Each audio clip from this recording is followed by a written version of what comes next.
Alright guys, BLM here, back, another live stream. This is annoying me, the fucking sound effects coming from this. But yeah, we're back. It's been a bit. It feels like it's been, I mean, too far, it's pretty much the same amount of time. It just feels like it's been a while. Especially because I've been on vacation, so I've just been doing a lot of random shit. But yeah, we're a little bit late here. I mean, I was gonna start like pretty much right on time, but then my fucking headset just stopped working for some reason. So that wasn't great. But yeah, I mean, outside that, again, there's so much to talk about. There's really a lot. Big Brother, a lot of stuff going on there. Survivor episode, Amazing episode was fucking boring, but whatever. What is it? I watched all of Time Hotel. I watched the other thing, Devil's Plan. That was pretty good. Amazing Race, Australia had its first episode. What else was there? There's a lot more, right? Traders Canada, that happened. Yeah, is that it? I feel like there's something. Well, I've been working on my my Big Brother 25 review. Today an impromptu video came out. It was supposed to be the BB4 player ranking, but instead I, at the last second, made a a possibility of Big Brother All Winners again, because I was like, fuck it, I might as well just do it, because I was like already going through it in my head of like if it was feasible to where I was like, fuck it, let's just make the video. Yeah, we did get updates on Survivor UK, where that's coming at the end of the month, which, again, a bit strange, in the fact that, like, obviously it had been rumored for a while that was going to be, like, next week, even though, again, I'm like, we hadn't gotten anything, so I assumed it wasn't going to be, but, still, yeah, I don't know what I'm doing exactly for Survivor UK, still. Oh yeah, Survivor video game came out. Again, I'm not going to play it until it comes out physically, which is in about, what, a month and a half. But I will be doing a video on it, probably. Drew's your favorite player on this cast? Yeah, I moved Drew to number 1. Drew's my number 1 person right now, which is weird. But I might as well just start this, right? But yeah, playing Watch Dogs. I plan on doing a video on it. I'm not like 100% locked in on it, but I'll probably do it, whatever. I mean, like, I've seen, like, no one's, like, properly reviewing it, right? This Survivor video game, but I've seen, like, people's opinions on it, which are, like, eh. By the way, Assassin's Creed Mirage comes out tomorrow, to where, I guess I'll be playing it. I don't know. It looks very mid, but whatever. Why isn't Sean winning? Because he still has no personal content. He's simply just there. Same thing with Caleb. Caleb's a major presence on the season. He's not fucking winning this season. Again, BB4 player ranking, to be honest, I'm thinking about just delaying it until the finale of BB25. Because I kind of want to. Because, like, originally it was going to come out today, obviously. And then I decided to make the possibility of Big Brother All Winners video. That came out. It's doing pretty well. I thought it would. That's one of the main reasons I made it. But yeah, I think I'm just going to wait until the finale. I think I'd rather see that. I kind of like that trend of the day of a Survivor Big Brother finale is the day that the player ranking of the retrospective comes out. So yeah, I'm thinking of just doing that. Yeah, that was Amazing Race was like fucking shit. Like, it was so boring. Literally the exact same results. Like, there's no equalizer in any way, so it was literally just the exact same results there. We are the modern day magicians. Thoughts on Amazing Race Australia? I love George and Pam. George is still incredible TV. Outside of that, it was okay. I think it was definitely like a better episode than any of the episodes of Amazing Race Canada. Let's take a peek. I think probably better than the first 2 episodes of 35, possibly, maybe. I don't know, but well, at least again, I like the premiere. I didn't like this episode, obviously, but of 35. But yeah, again, I thought it was a solid episode. This feels loud to me, by the way. I don't know. I should probably turn on the volume. I should have checked it. I'm shutting down now. I don't think Drew's having the winning edit necessarily, but I think he's looking pretty good. For me, I have 3 top contenders. First one's Drew. I think they're like all of them have major downsides, so I don't really feel like anyone's like this clear front runner. But my number 1 right now is Drew. I thought he had a good premiere. I thought he had a good episode too. Number 2 is Katura, still. I think Katura just continues her edit from last time. I don't love that a lot of her edit is being based around Bruce, but also that could be a good thing considering like a lot of recent winners have had these like setup rivalries. Maurice. Like obviously Gabler right. had one with Ellie. Jam Jam had one with like Josh. You're assigned Aiden Pierce. I guess that's really it, isn't it? I was thinking there was more before that, but either way, I mean like that is kind of a trend recently, so like maybe that could be something. But I'll say that I think her edit's fine. Who's the other one? And then Emily. I think Emily skyrocketed this episode. I think this is great for Emily. Really did not expect Emily to have this much of like a turnaround in episode 2. To where, like, just in general, pre-jury edits seem to not matter as much anymore. In terms of, like, negativity, where obviously Gabler is, like, one of those in particular, where, like, as long as it's, like, there's, like, some redeeming quality to it, it seems like it's fine. And I feel like Emily getting this, like, massive turnaround, like, them, like, clearly setting her up for, like, having development and everything. I think it's pretty good. I don't know if it's a winning edit. But I for sure think it's like, I think she has longevity at this point. I expect Lulu to not go to Tribal again, right? And if they do, like, who goes home? Would it be like Sabaya or Sean maybe? But he's like, I would just be surprised if the Emily Caleb like storyline just ends right now. Like, it just feels weird for that to be the case. Who gave the order? Yeah, Emily definitely feels journey. The problem is that everyone has a journey, though. That is modern Survivor. Jeff Probst openly talks about how Survivor is now about the adventure and the journey. Like, that is modern Survivor. Nope. To where I don't think that matters anymore, the concept of the journey.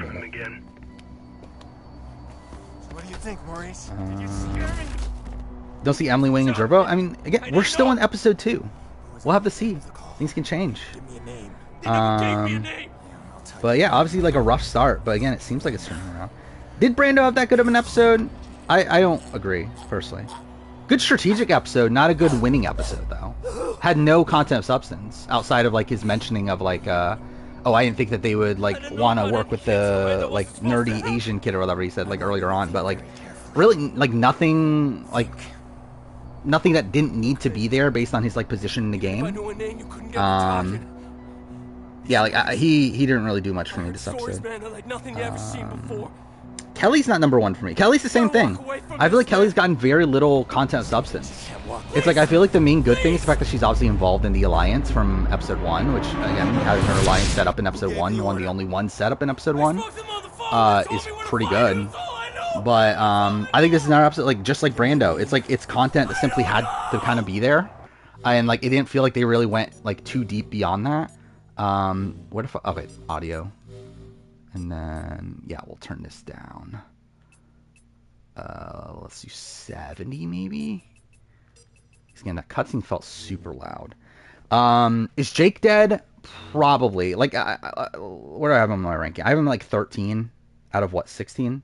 Yeah. So yeah, my current ranking again: Drew 1, Katura 2, Emily 3. Who do I have at 4? Oh, I do have Kelly still at 4, so that's something. But I don't really feel like this episode did much to move her up. D at 5. Again, not like a great episode for her, but like that personal content was just so random. Like the content about her toe, which by the way, Jeff did. I feel like this is kind of spoilery. I did listen to the On Fire podcast, and Jeff did like explicitly say that, oh, this is gonna matter later on, to where like when is that like to me, that makes me think that Dee's gonna make merge. That she's gonna win some sort of like balance-based endurance challenge. Because it's like, when, like, I don't know, when else would that even, like, be relevant? Like, that's just kind of, like, a weird thing to say. And, like, a weird, like, setup there. But either way, what else is there? 6 is Sabaya still. Again, not a great episode for Sabaya, but I feel like there was enough there to not, like, completely knock her out. Kendra at 7. By the way, I did redo my power ranking, like, a couple days ago. And I had Kendra at 3, I believe, during the last time I talked about it. I moved her down to 7. And I stick by that. I think she's still 7. I don't think much really changed there. Austin at 8. Same thing. really, I mean, I think like once we're getting to Kendra, I think that's like we're out of the people that I think can actually win. Like realistically, I think the top 5 are the people that I think can actually win. Drew, Katurah, Emily, Kelly. Fuck me. All right, wait. What was it? Drew, Katurah, Emily, Kelly, and D. Those 5. After that, it's like a lot of people that are not likely, but like can still win. Again, Sabiyah, Kendra, Austin barely. I thought this was a decent episode for Julie, but still probably not winning. Sean is there. Caleb is there. Brando is there. And we're getting to people that like got bad at it. It's like Jake. Again, it feels like they're undermining him quite a bit. I feel like there's like still like little glimpses of positivity there, but not a likely winner. Sifu, like really nothing there good. Outside like the fact that he's being shown, but like it feels like when he's being shown mostly negatively. Outside of, like I guess like this content in this episode was fine, but like it's still coming off of last episode, which isn't great. Bruce, I mean, yeah, Bruce is not winning this season. And then last is J Maya, because I think J Maya is pretty fucked, if I'm being honest. If I were to guess, I think J Maya might be the next boot. Like this edit that she got in this episode felt very like Helen-y to me. Of like it felt like enough content to like kind of sprinkle like a bit of like foreshadowing to her later boot in the following episode. To where if I were to guess who's the next boot, I think it might be J Maya. Where again, I don't think Lulu's going to tribal again. At least before a swap, if there is a swap. Where I would be surprised to lose any of these 4. Like I guess the most like it would like make sense if like someone like Sean went home. But I don't feel like there's any like reason for that to happen.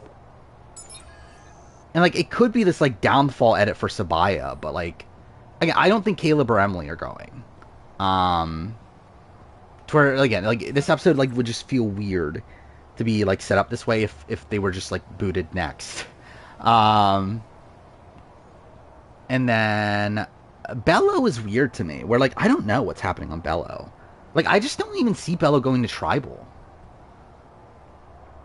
He's like obviously if they go to tribal, more than likely Jake would go home, it seems like, based on how things are set up. But like Jake said, it doesn't feel like an early boot edit. So yeah, I don't know what Bella's doing, but I could definitely see Red Tribe going tribal.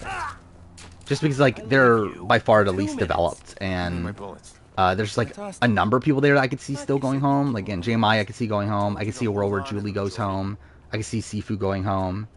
Where you been anyway? Really, the other 3 should be safe, right? I guess we did get that I mean, that's always like fake, right? The preview where it did like allude to the fact that like D was upset at Drew. But hey, that's cute and all, but I'm disappointed, Pierce. I mean, yeah, J Maya hasn't done much puns. That is a shame. I don't like loose ends. Let's get him out of here. Drew feels like Jesse Carson. I could see that.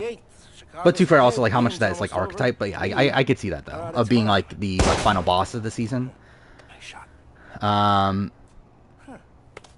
Yeah, I mean, like, I think, like, at the end of the day, like, for me with Drew, probably, like, a bit of a knock is his lack of personal content. Where outside of, like, his talk about, like, oh, I could be Drew or Basile or whatever, there isn't, like, much, like, really relating to him personally. So I think that's, like, maybe an issue with Drew. Tell me you're joking. That's on Brandon. Oh yeah, Brandon did go home, by the way. I mean, I'm happy for him. I mean, obviously he's just someone that like wanted to be there, and he got that experience at least. In terms of boot, it's like kind of obviously. I felt like halfway through the episode, I was like, okay, 100% Brandon's going home. Shooter. I'm not through with him yet. Yeah, obviously he did give up the advantage, right? But even if he got it, like there was nothing he could do about it. So. Like, I don't know. It's like, I think he probably is going to end up being... actually, will he end up being the worst player of the season? I guess maybe not.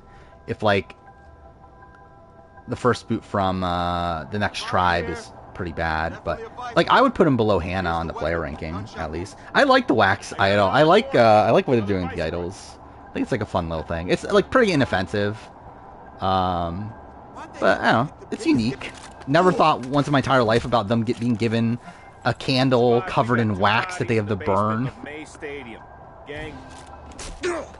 Whatever. Oh, 100% they made the right call in voting out. Well, I think most of them made the right call. I would say for Sabaya, I do think it probably would have been better in ideal world to get rid of Emily. Obviously, like, yeah, challenge. You do need challenge strength this early on in the game and everything. But I feel like Emily is just someone that is, like, always going to go for Sabaya. At some point down the road. Like, she's definitely going to go for Sabaya again, where... I do feel like for her in particular, considering the fact that she's, like, essentially on top of the tribe, had Emily gone home, I do think it might have been better for Sabaya to keep Brandon around. Because, again, worst comes to worst. She seems to have a really good relationship with Sean. Seemingly closer to than of Caleb. And then she would have a closer relationship with Brandon than Caleb. So, like, at that point, she's on the top of the tribe. So it doesn't really matter. But then also, like, she didn't have much of a choice, right? Even though the edit tried to make it seem like she had a choice. Like, she had no choice in that. Like, obviously, was it Caleb and Sean were still going to vote out Brandon. Which, by the way, is why I'm still, like, relatively high in Sabaya, is the fact that they did make it seem like it was her choice. Even though I think practically, yeah, it wasn't. Like, obviously, like, she, no matter what, they were going to vote out Brandon, whether she said so or not. But, the fact that they at least, like, tried to make it seem like she had agency there is, like, still pretty good for her. Yeah, I did think about that. Yeah, like, could she burn it at Tribal? I assume that's part of the rules, right? Of, like, you can't, probably. Or if not, like, obviously it's just too risky, especially when you have Emily there. But, yeah, that definitely would have been an interesting thing to do. I did watch Traitors Canada. I thought it was boring, if I'm being honest. I thought it was a pretty lackluster premiere episode. Where it just feels very samey to previous seasons. I feel like I pretty much did, like, nothing unique. And yeah, I think, again, spoiler alert for my, like, not actual spoiler because I don't actually know, but, like, I can assume. But, I feel pretty confident the first boot's Erica, which is a shame.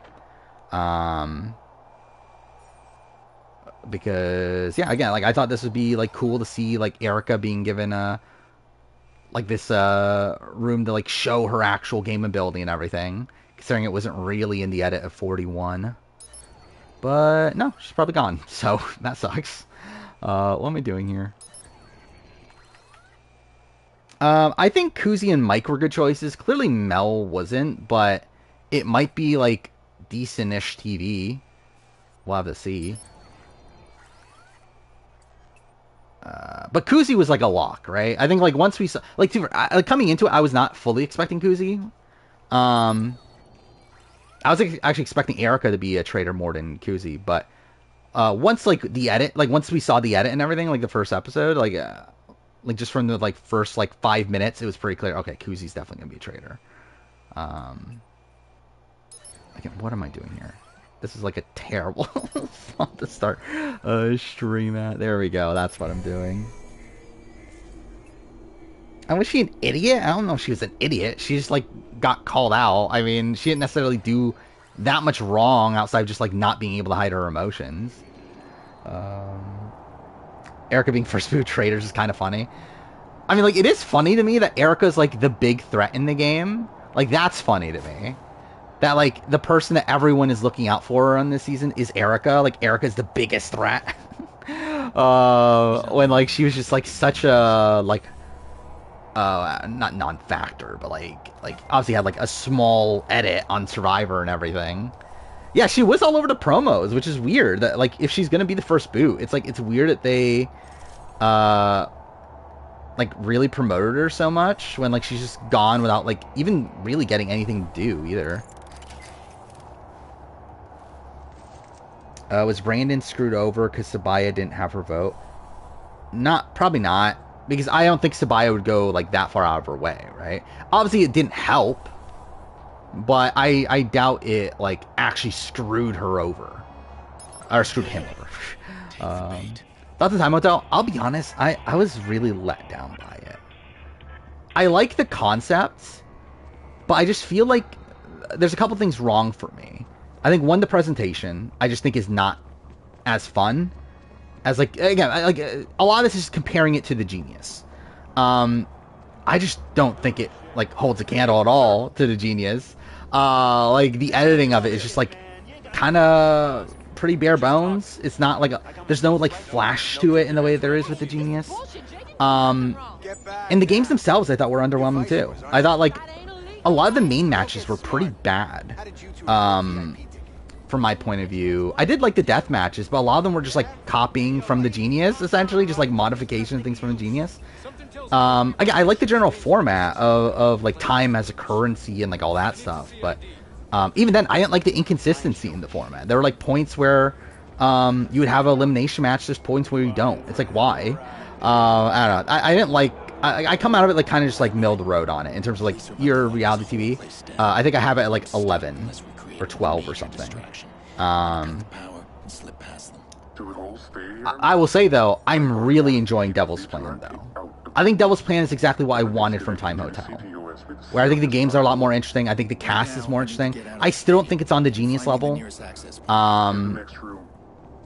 I still think like presentation wise, again the editing isn't as flashy as the Genius's was.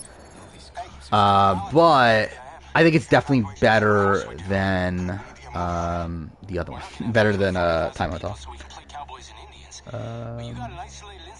Strider was okay. I thought it was a good episode. Again, like this is the first like 90-minute episode without it being like a premiere or whatever. Yeah, I think it's good. Again, it's definitely better than the 43 90-minute episode from my point of view. I thought the vote off was kind of boring, but outside that, I mean, like I think like all the events of the episode were pretty nice. And again, we got to know a lot of this cast pretty well. Because yeah, like literally everybody got a confessional at one point. And I feel like a lot of the people that got like individual segments on them were people that like weren't as prominent in the premiere. So we're like, yeah, like who's on this cast at this point that we haven't gotten like a level of focus on at some point?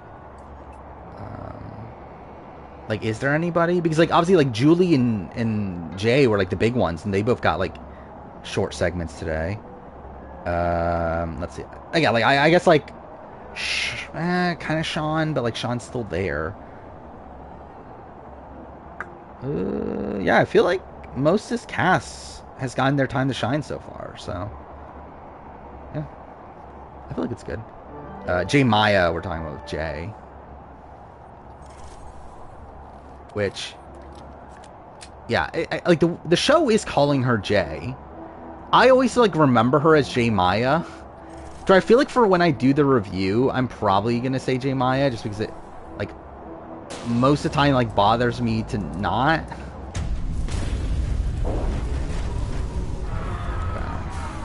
Was it Jay Maya in the... Interesting. I didn't see that. But he's like, she's going by Jay.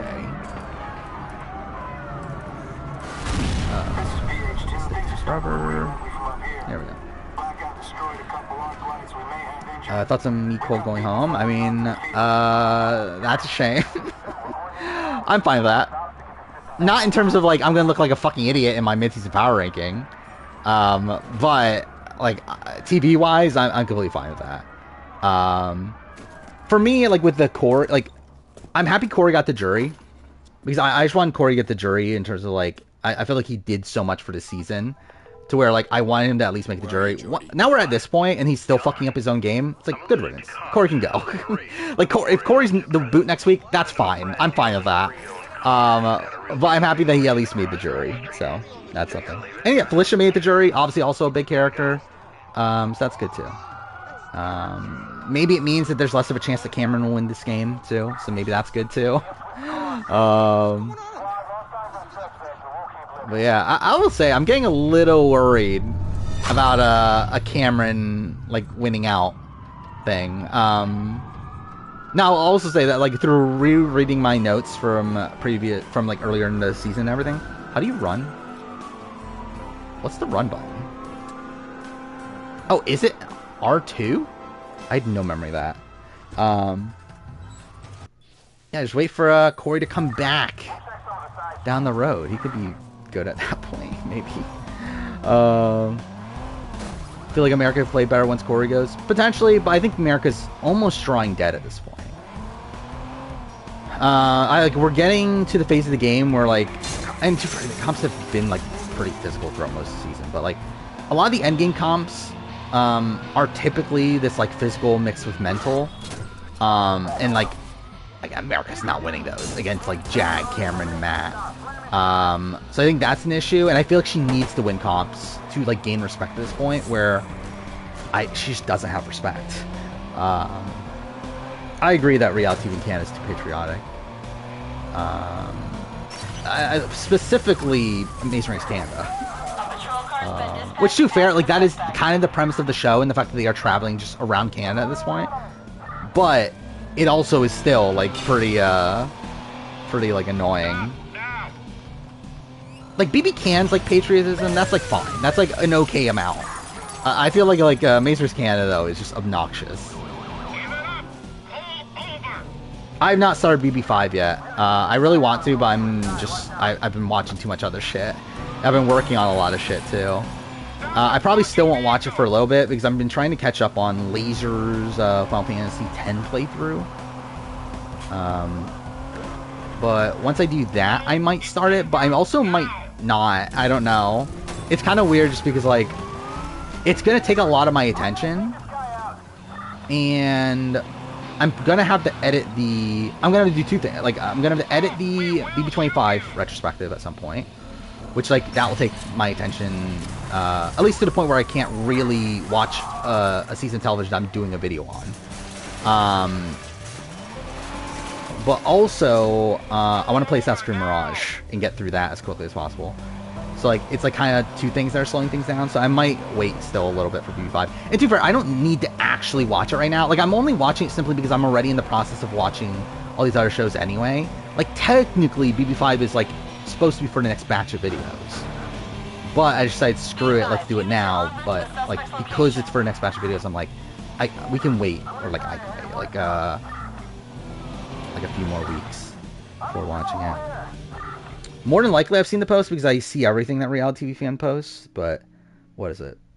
Oh yeah, I've seen, yeah, we already talked about Story UK airing later this month, which I'm still not sure how it will air. Like, I know, like, someone reported it will be 3 episodes a week this week, but then that got debunked. So, like, if it is, like, 1 a week, that's a bit weird to handle it that way, because, like, it's 16 episodes. Like, we know it's 16 episodes. So, like, is it really going to be on for 16 weeks, starting in October? Like, that would, like, make it go through all of, like, Christmas and all that stuff. So I suspect it'll probably at least be like 2 episodes a week. That would make more sense. That means it's 8 weeks. It'll end around Christmas time. So yeah, that's what makes more sense to me. I am worried Cam is gonna win AFP at this point too.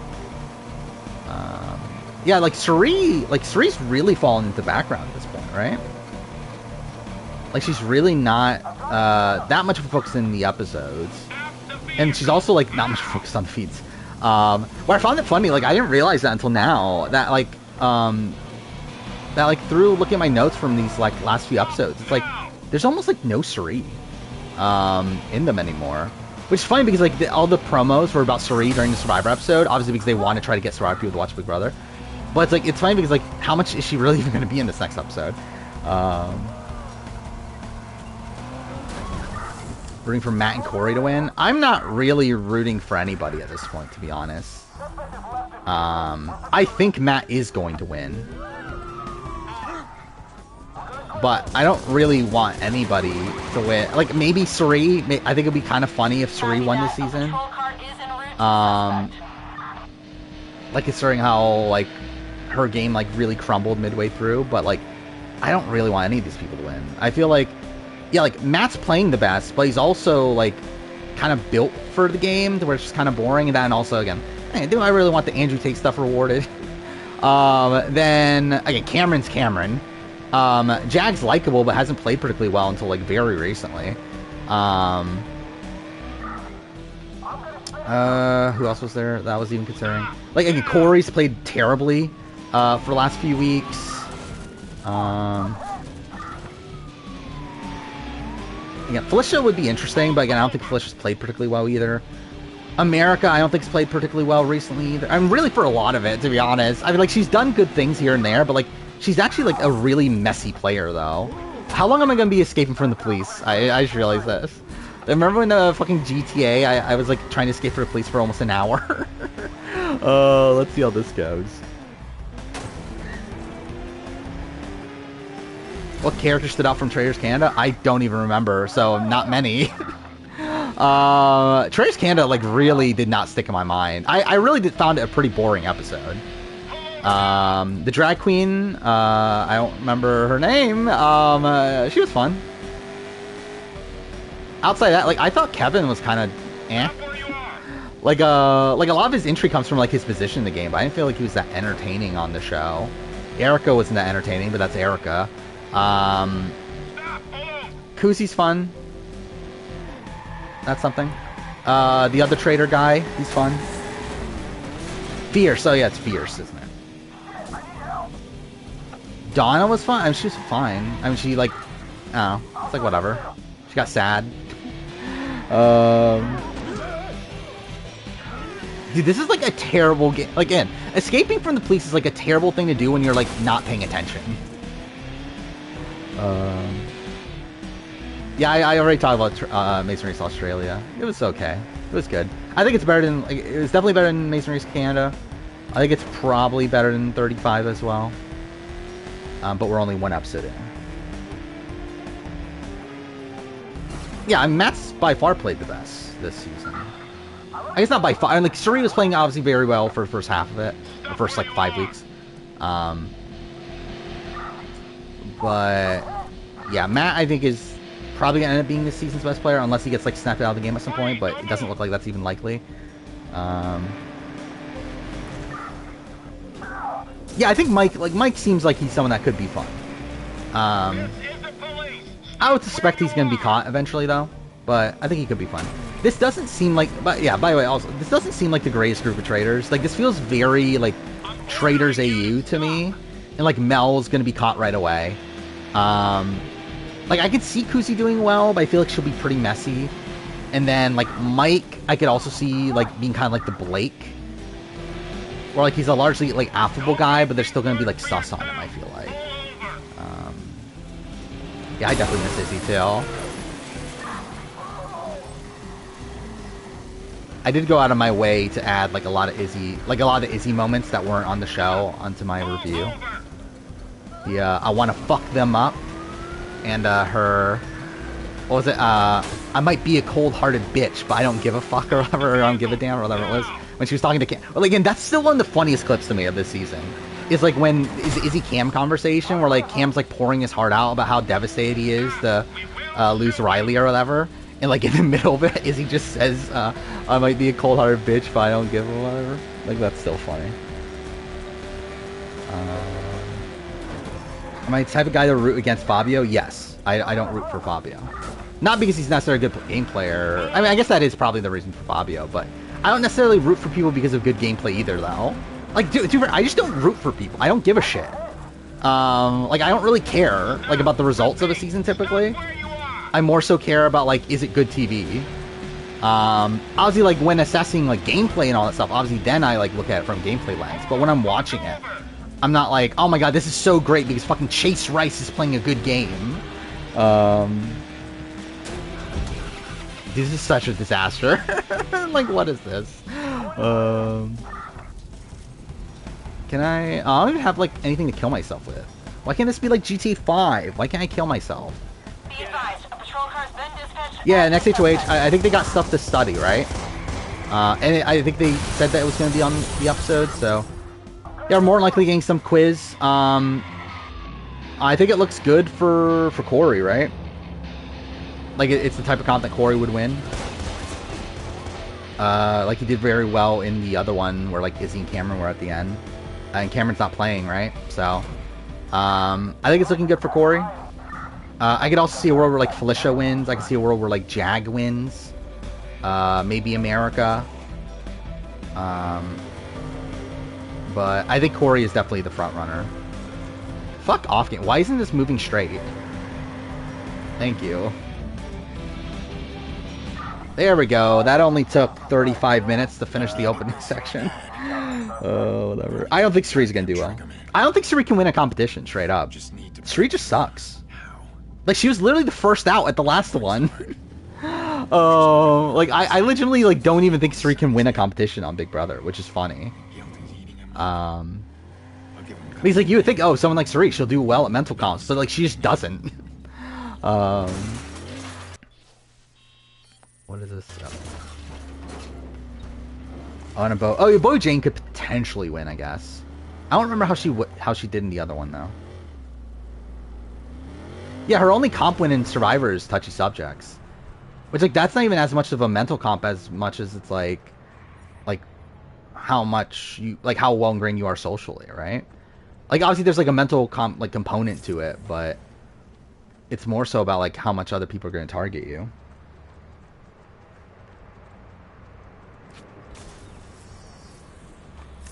Yeah, she did okay, right? She got like 2 right. She still didn't get anywhere close to the end. And even then, like, that's still like a very different competition to what we're getting here. Like, that was more so based on like what you see in front of you, where this is gonna be about memorization. I don't think Cameron is gonna be a GOAT, sadly. This is the thing. I think he'll have this like anti-Cameron faction, but I think he'll still have some respect. I think like it's gonna be close though. I think if Cameron gets to the end, I think it's gonna be like a 4-3 vote. Where like I think like Matt and Jag, I think they're probably voting Cameron. If he gets to the end against anyone that's like not as affable, obviously. I think America could vote Cameron. The question is anyone else. Corey's not voting Cameron. Sari, I think, is unlikely unless it's like someone that she really hates by the end of it. Felicia, I think, is very unlikely. And who's the other juror? Blue. Blue could vote Cameron, I think. Can. Emphasis on can. Not will, but can. But yeah, I mean, like, I think Cameron can win, but it is going to be close. Is BB25 good? What a question. It's good at points. I think this has been fun. I think this week's been interesting. Again, I'm worried about the steamroll from the physical guys, but I think it's been a good-ish week. Okay, why is it all the way over there? Game? What is happening? Oh, that's the thing. The touchpad is the motion sensor thing? Why? Why'd they add this? Whatever. What team's the Amazing Race Australia? So, yeah, I mean, Georgia Pam, obviously. What was the other guy? Like, not even the team, but, like, the one that came in first. The guy from that team was fun. Who else? Harry and Teddy, they got, like, some Dodo content. That was okay. Trying to remember the rest of the teams. I like the first boots. I thought they were fun. Even though it was like so obvious they were going to be the first boots, though. I don't know. Is anyone else standing out? By the way, also really funny that like George has this, like vendetta against the mom and son already. That it literally took him like what 20 minutes into the episode for him to build up this like rivalry. So that'll be fun to see play out. Beck and Kay are fine. I didn't like love them, but they're okay.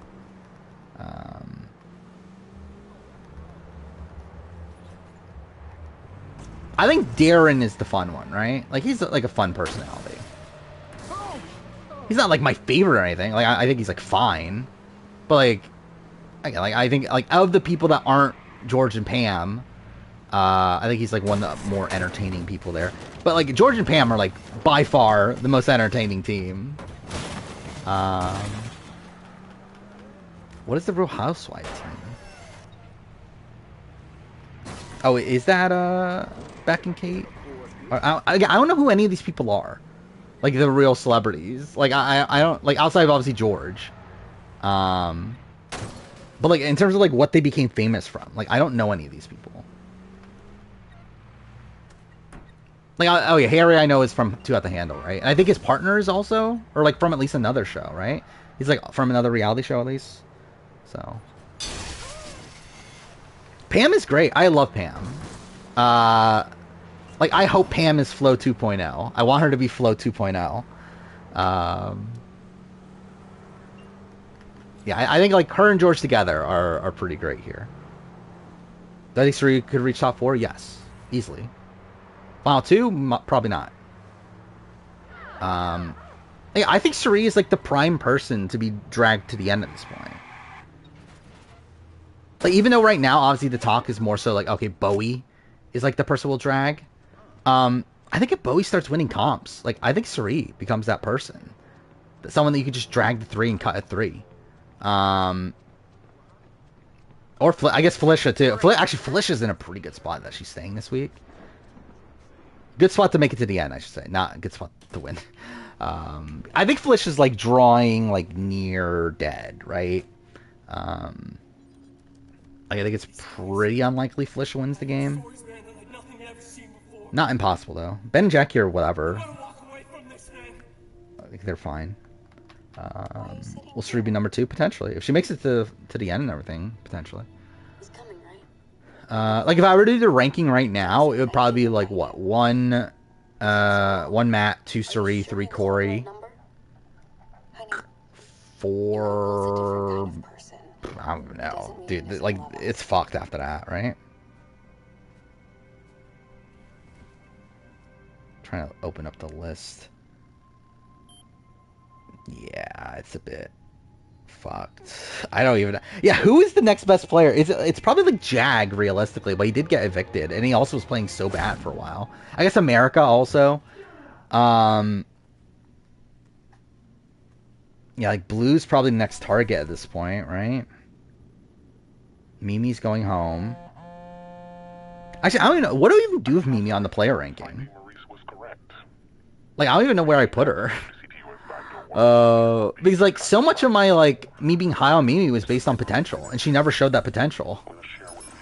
So it's like, where do I put her? Is she higher than Jared and Izzy though? That's my question.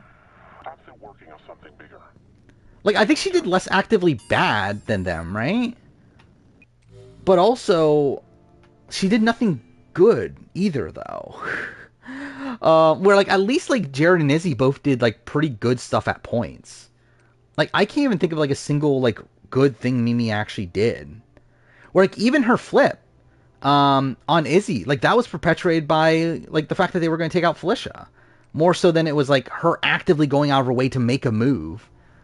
Like, I think Mimi's done, like, almost nothing right on this season. Outside just being there. I have 5 points. So, yeah, I don't know. I'm a bit unsure what to do with Mimi. Yeah, that's probably what it is. It's Matt, Suri, then I would say Corey, then America, then Jag is probably what it is. I don't know. Jag's boot though is kind of a weird one. Where I just like finished writing the notes for week 4, which by the way, fuck this video, the BB25 video. It's actually not going to be as long as I thought it was going to be. Like, I did mention this on the daytime stream, that I was worried it was going to be, like, ridiculously long. And, like, I recorded weeks 1, 2, and 3, and it is, like, almost 2 hours of audio, which means essentially it'll be, like, around an hour of the video will be weeks 1, 2, and 3, which is, like, a lot, but, like, I feel like that's not, like, egregious. To where, like, before I was thinking, oh, this is gonna be like ridiculously long. Now I'm like, okay, it'll be long, but it'll be like reasonably long, and by reasonably long I mean potentially 4 hours. But still, like, long as in like kind of what I would have kind of expected, considering it is the longest Big Brother season. There's so much going on. Where like I was worried at a point that would be like near Last of Us length. You're the boss. Go to Plenty. I don't know about I still haven't decided what I think of the Hannah Brandon situation, because I think it's a weird one. If I do include Brandon as the first boot, he's still like relatively high, to be honest. because he still wasn't, like, obviously Emily was going to go home over him initially. Like, either way, like, both options would be pretty highly ranked. You know, it's bad when America's at 4, pretty much. It is funny, like, just how messy of a player she is. Less icky team, Terry Henry, Akbar Sherry. Like, I'm surprised you actually think I remember who they are, which I do, but like, I'm surprised you would actually even think I do. I mean, I think definitely Terry and Henry is more. Oh, they're the more icky ones. So I guess less icky is Akbar and Sherry.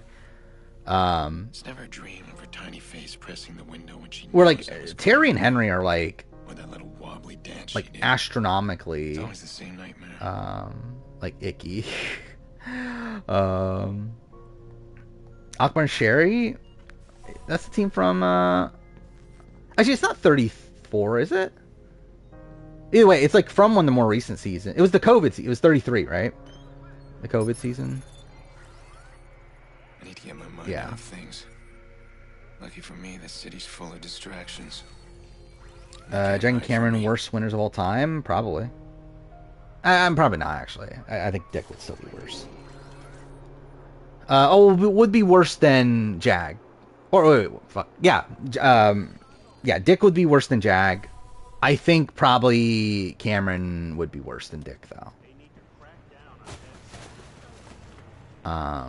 Like, Cameron still hasn't survived a single round of gameplay where he didn't have some level of immunity. Or was, like, directly on the block. Like, he's never gone through, like, what? He's only voted, like, once, right? Or twice, I think twice. And one of those being incorrectly? I'm trying to open up my... Oh, fuck, is it not my quick links? I was trying to open up my voting chart. But I'm pretty sure that is the case with Cameron. There we go. So yeah, week 1, he wasn't nominated. He did vote out Kirsten. But he also had immunity from the opening challenge, where like only people that lost the challenge could be nominated. And Heisem didn't use the veto, so again, there's never really an opportunity for him to go up. Week 2 nominated, week 3 nominated, week 4 HOH, week 5 won the veto and also voted incorrectly. Week 6 HOH, week 7 nominated. Oh, and goes on, gets evicted week 7. And then yeah, obviously wasn't there during the double, and then now we got this round where he's HOH. So it's pretty bad. Super, except for AC Mirage, obviously. I'm so excited. I think it looks really bad. But I'll play it, I guess. Straight up, if it was not for the fact that I always like plan on doing an updated series ranking next year, which will be the last one I ever do, then yeah, there's like no fucking way I would buy this at launch. But whatever. That, and also I did get a discount on it too. Facial recognition software. I've got access to everyone's personal. We're shared on the ranking of a player. He's like around 200, I think, if I remember right. Out of 300. He's lower than Izzy, I believe. Which, by the way, this is something we gotta talk about too. I mean, like, too far. I think I know what I'm gonna do anyway, but yeah, the fact that we're more than likely getting a BB26, in the winter, right? Which essentially means that my Big Brother player ranking is going to be outdated almost instantly. And the fact that, like, if it ends up being an all-winner season, that also is, like, pretty bad. Because, like, that makes it so, like, the entire list is, like, just, again, like, just extremely outdated right away. Where, like, the top spots could just easily change based on how the season plays out. So, that's a problem. I think I'm gonna go through with it anyway. I feel like it's been something I've been playing for so long now that, like, I'm not gonna just wait until after the season. Because at that point, it's like, also, like, what if it's not, and then there's more newbies, and why am I doing it after season 26? Like, that's really fucking random. I don't know. I think what I'm gonna do is I'm gonna just do the video as is. Again, it's the 5-year anniversary of the channel. It's after BB25. Yeah, I'll still do it. Then, if it is an all-winner season, or like, then if there is, yeah, essentially, if it is an all-winner season and like the top 10 changes a lot, then I'll just redo the top 10 player ranking, like right afterwards. So that's something. It was BB Gossip, I believe, who has had credible information in the past. Big Brother Gossip on Twitter. And yeah, I mean, the speculation is that it is that they're like 100% there's going to be a winter season, which again I pretty much assumed that anyway. But yeah, the rumor is that they're trying to do all winners right now. If it doesn't work out, then they might just revert back to newbies. Spoiler Girl obviously latched onto this and said, "Oh, if it's not all winners, then they'll do winners versus celebs," which is like, no, they're not, are they? So it's like. Spoiler Girl's now latching onto it, obviously. But, okay, what am I doing? I'm not doing the right thing. Cool. I'm just gonna fail the mission, why not? But yeah, BB Gossip's the more reliable source. Yeah, and Gamer also, like, was, mentioning it, like, a while back, I believe. Like, a couple months ago or so. Or was it a couple weeks ago? Either way. Yeah, I remember, yeah, that was a thing, too.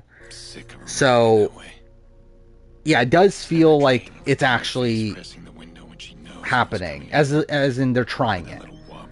And yeah, I literally made the video like without actually researching. The video that came out today was literally just on the spot. I was like, fuck it, let's sit down and like just figure this out if this can happen. Like I didn't even have like a conclusion in my mind when like making the video yet. I hadn't run through it yet. But yeah, like I kind of realized like through doing it, it's like this can actually happen. Like, I think this is, like, pretty possible. Especially if it's, like, a shorter season. And, like, a smaller cast, for sure. Like, I think it can definitely happen. Because, like, yeah, like, I think there's, like, pretty much, like, 12 locked-in winners. If it is a shorter season. And, like, that's not including the likes of, yeah, like, Steve, Ian, and Jordan have been people that have said no in the past. I would not be shocked if they changed their... I would not be shocked if Jordan changes her mind in particular for this specific season. I think there's a world where Steve also does. Ian, I'm a little bit more rocky on. I don't know if Ian would. But also, Ian is, like, obviously still, like, an old school fan of Big Brother that... like, would he really turn down a short all-winner season where they're getting paid a whole bunch of money to show up? Again, like, because essentially, this is going to be like Winners at War, right? Like, everyone's going to get an increased stipend, maybe an increased prize money. Yeah, like, if they go to the Winners at War links, I think it can definitely happen. Which, again, we'll see how it goes. Yeah, Jeff would obviously want Jordan to do it. I think the issue, obviously, is that Jordan never really had much of a... much of a interest in playing again. Like even 13, she only did because of Jeff. Like it doesn't really feel like she has like this like need to play again. But I think it could be like I said this in the video. I think it could be like a Boss Rob Amber sort of thing, where like for them it was like, well, the show like obviously made my life or whatever, and like I gotta like at least like honor the show, and like again they're paying me a lot of money to show up anyway. And again, if the season's only like a month long, then yeah, like why not for Jordan? Eddie would be funny. Eddie would be super funny.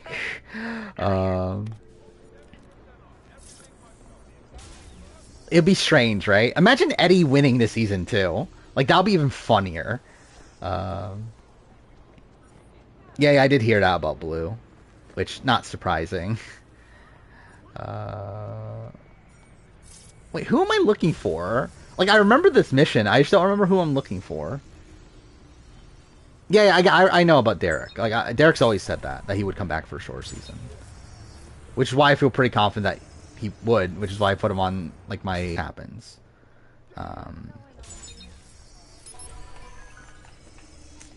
The thing is, though, like, I think the bad thing about this, especially in comparison to Winners at War, is like Big Brother winners aren't as like iconic. It doesn't feel like obviously you do have some iconic winners. I'm not going to hurt anyone today. But it's not like Survivor, where like Survivor, like even with you just limiting it to winners, you still have like a super iconic cast of like all-time great characters, like all-time great players. Big Brother, it's like, like I don't know if this would be like that interesting of a season, to be honest. Like outside of obviously just the initial concept of having all winners, like again having Derek, Cody, maybe Drew, Daniel. I don't know who else is boring. Even like Steve isn't particularly interesting. Casey is there. I mean, this would not be the greatest. Xavier also is like kind of it's not the most like interesting group of people.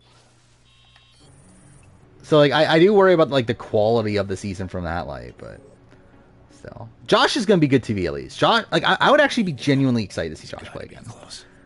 She must be the woman he's after. Yeah, I think it would be better if they do All Stars. I mentioned this in the video. Actually, this is what the video. So right when this thing came out, my first instinct was that they can't do all winners, but they could do Legends, and I was thinking that like Legends would be a more likely sort of season. And initially, I was actually gonna do a video of like casting Big Brother Legends instead of this, but I decided, okay, you know what? No, that'll take like a bit longer to figure everything out, to where like I'm not willing to do that. But then I like was just thinking about this like later in the day. This was on Monday, by the way. Like I was just like thinking about like the possibility of all winners again, like just in my mind. I was like, fuck it, okay, I guess this we'll do a video on. Where the fuck is he going?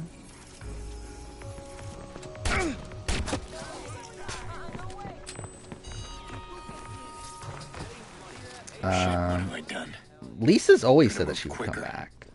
Yeah, she obviously like tried to come back for All Stars. I don't even remember like last time I've seen an interview from her, but like she's always been like wanting to play again. Like even as I'm like, I know there's been interviews like within I think it was maybe around the time 22 was the time that she last said she would play again. But I remember like there was a more recent interview where she still Nikki, like confirmed it. I know the party started. It's almost over. Yeah, again, June is pretty likely if it were to happen now. Yeah, also unsure about how she would do. But I miss you too. I'll be there. yeah, by the way, I love how he's like, Nick, I need to take this. I'll see you wait, soon. why is like this music playing when he's talking to his sister and he has a fucking gun in his hand? Look, if you need Oh, it's because I pushed this to start music. That's funny though. Okay, whatever. rather register yourself. Corey gave himself a 6 on Stockwatch. I mean, I would give him what, like a 3, maybe a 2. It's been pretty bad. How's Maurice doing? Oh, he's all sunshine and buttercups. Doesn't June hate Julie Chen? Yeah. Dumping place. I need him alive, Jordan. I mean, I don't think that really. Again, Julie Chen doesn't play into Goes anything. against your better nature. Like Julie Chen doesn't matter when it comes to Big Brother casting and everything. Like she has no say in production or anything. This bothers me, by the way. I like instinctively put my finger on the touchpad and like it just keeps on fucking like moving the thing a little bit and it just bothers me. But either way. Hey, you pay me right, I'll keep him alive as long as you want. I do work for a paycheck. Yeah, the next interview would be funny. I mean, the thing is, I don't think there's like animosity anymore, right? Like I think this is like simply like what happened with June and Julie is that June like called out Julie for like having a whole bunch of plastic surgery and trying to make herself look like less Asian, and also called out the fact that she was sleeping with a married man in Les Moonves. But like I don't think they care anymore. Like this was years ago. Oh yeah, I guess we should update the 45 drafts. Who has Mimi in the Big Brother draft? It's the chat, right? So that's fine. Is the chat out then? I think the chat's out, right? Of the Big Brother draft. So one of the actual people are gonna win, not me because I'm already fucking out because Jared fucked me over. So that's great.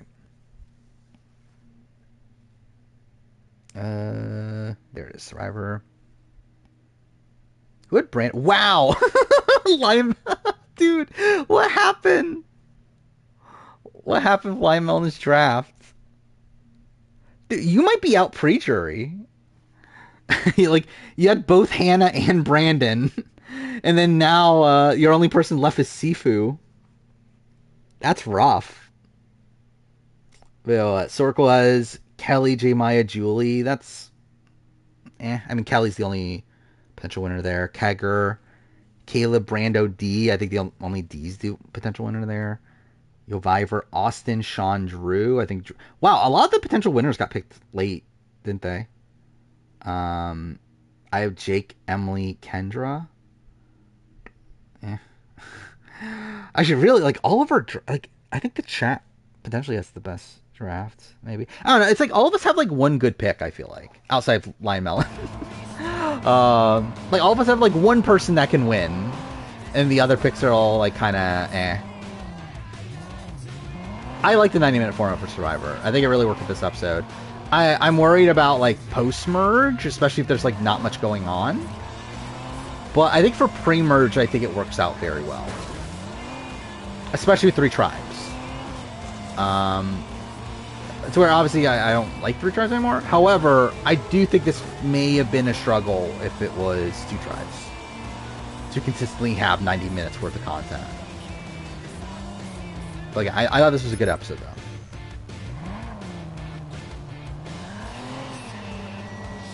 Andy winning all winners. I don't think he is. I think Andy has a big target on his back. The question is, like, how many other big names are there? But I think out of the non-big names, I think Andy has the biggest target on his back of the non-big names. To where, again, even looking at how Sequester played out with Andy, which, to be fair, wasn't all winners. But, like, that was an instance where, like, everyone was talking about how, like, sketchy Andy is. And, like, to be fair, Andy gets taken out in a fluke in that game.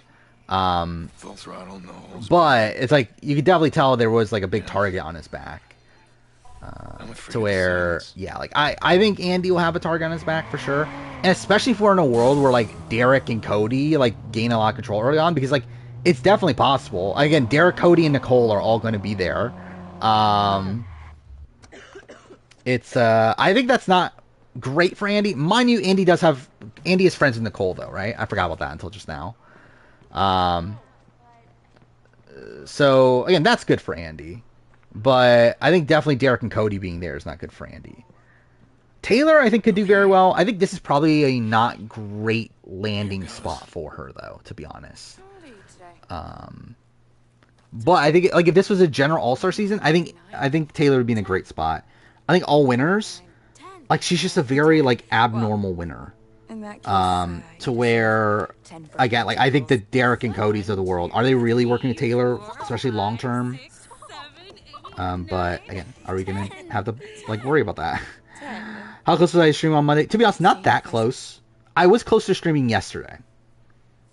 Which if I did stream it would have been, like, probably, like, Last of Us speedruns or something. But because, like, Monday is when there were, like, a lot of things happening on Monday where I decided to do that Big Brother video that came out today. Let's have a look at you. I also edited the Power Ranger season ranking that entire day. Oh, nice. I got, like, I'm pretty far behind on the BB25 review, which is also a thing. So, like, I feel like on that day in particular, I was not, like, that close. And also, I wanted to finish RE4. That was also the other thing. And I did finish RE4. Still doesn't talk to anybody but me. But yeah, I was closer to streaming yesterday. I was actually going to, for a while, not like a full stream, but again, like, probably would have started around, like, 12:30, 1 o'clock. And just done speedruns. But I ended up not, just because, like, I'm far behind on the BB25 review.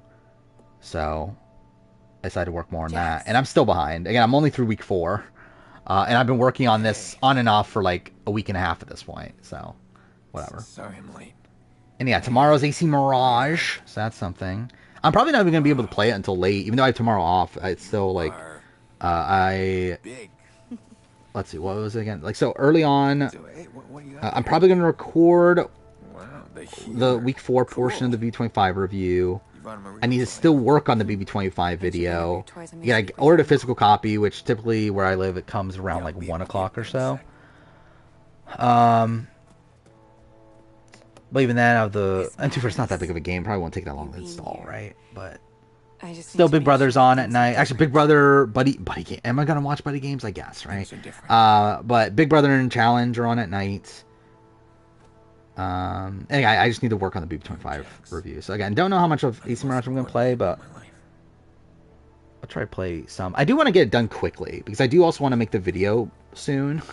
Just get that kind of out of the way too, because I do want to do a I don't need to do a review on it, but I also like always the big brother. feel like I should. I don't know. For me, it's like this weird thing now where like if I buy a game at launch, I feel like it's a waste if I don't make a video on it. Even though no one will watch it, I won't make like barely any money. I'll make like less than $1 on it probably. But it's like it feels like I should like detail my thoughts on it if I like went out of my way to like buy it for that much. I don't know. We all You missed all the fun. The kids were We just talked about the giraffes, right? guy they keep talking about on TV. I guess Big Brother we didn't really run through. Jax was the vigilante. But I think Survivor's just kind of a mixed bag where like all of us have outside Lime Island have like at least one good person, but that's about it. I gave him hell. I did not realize that was in here. Don't mess with my sister. Yeah, Big Brother wise, I'm out. The chat's probably gonna be out after this. Whoever has Matt is probably gonna win, That thing was in a which I believe is Survivor, right? all burnt and lopsided. Let's see. That was Dad Yeah. in a nutshell. So He did a lot Kegra is of Suri and Blue, not looking great. Circle is Jag. I mean, there's still at least a chance. Survivor is Matt, Cameron, Felicia. Again, Cameron and Matt are there.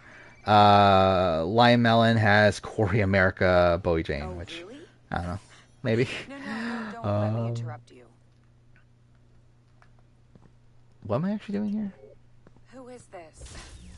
Do you think blogging caller ID will hide you? Do I think Neto ever play BB Can again? I think if they asked her, she would say yes. She even said that on her. She did an interview with Erica not too long ago that I ended up listening to, and she does want to play again. But I don't know if they'll ask her again. Oh, nice. I know where you live. Is Felicia Pawn star of the season? No, because she's not being put up as the pawn a lot, right? Like she's ending up being on the block a lot and surviving, but like she's not actually the pawn. Like most of the time, like she was only really the pawn week 1 against Izzy. Like technically she was the pawn from Cameron's point of view, but she was the target for most of the house. And then this week again, like she was the target for Cameron initially, and just they swapped at the last second. So You're checking the logs. Matt's definitely playing a better game than Jackson. I think Jackson and Cameron are two you can compare. To which I think Jackson played a better game than Cameron, but You have not changed at all. We do not need your help. Please. I don't think Matt and Jackson are close at all. You just make things worse. I've not decided what I'm doing with Survivor UK. I'll have to see what the schedule is. Unless the cast comes out at a really busy time and everything, I'll more than likely at least do a cast assessment. I'll probably do a review and a player ranking, probably. It, again, depends on when it ends, but I think I will. And then mid-season power rankings, probably not, but we'll see. See how safe you feel when I trace your call. And even with the player ranking, I think it might be one of these instances where like the player ranking might not come out right away. Especially if like the season ends in like December. Like there's no way I'm fitting it in. Like there's too much shit going on in December for me to like spend time on like putting out a fucking UK player ranking. But it might be in like January.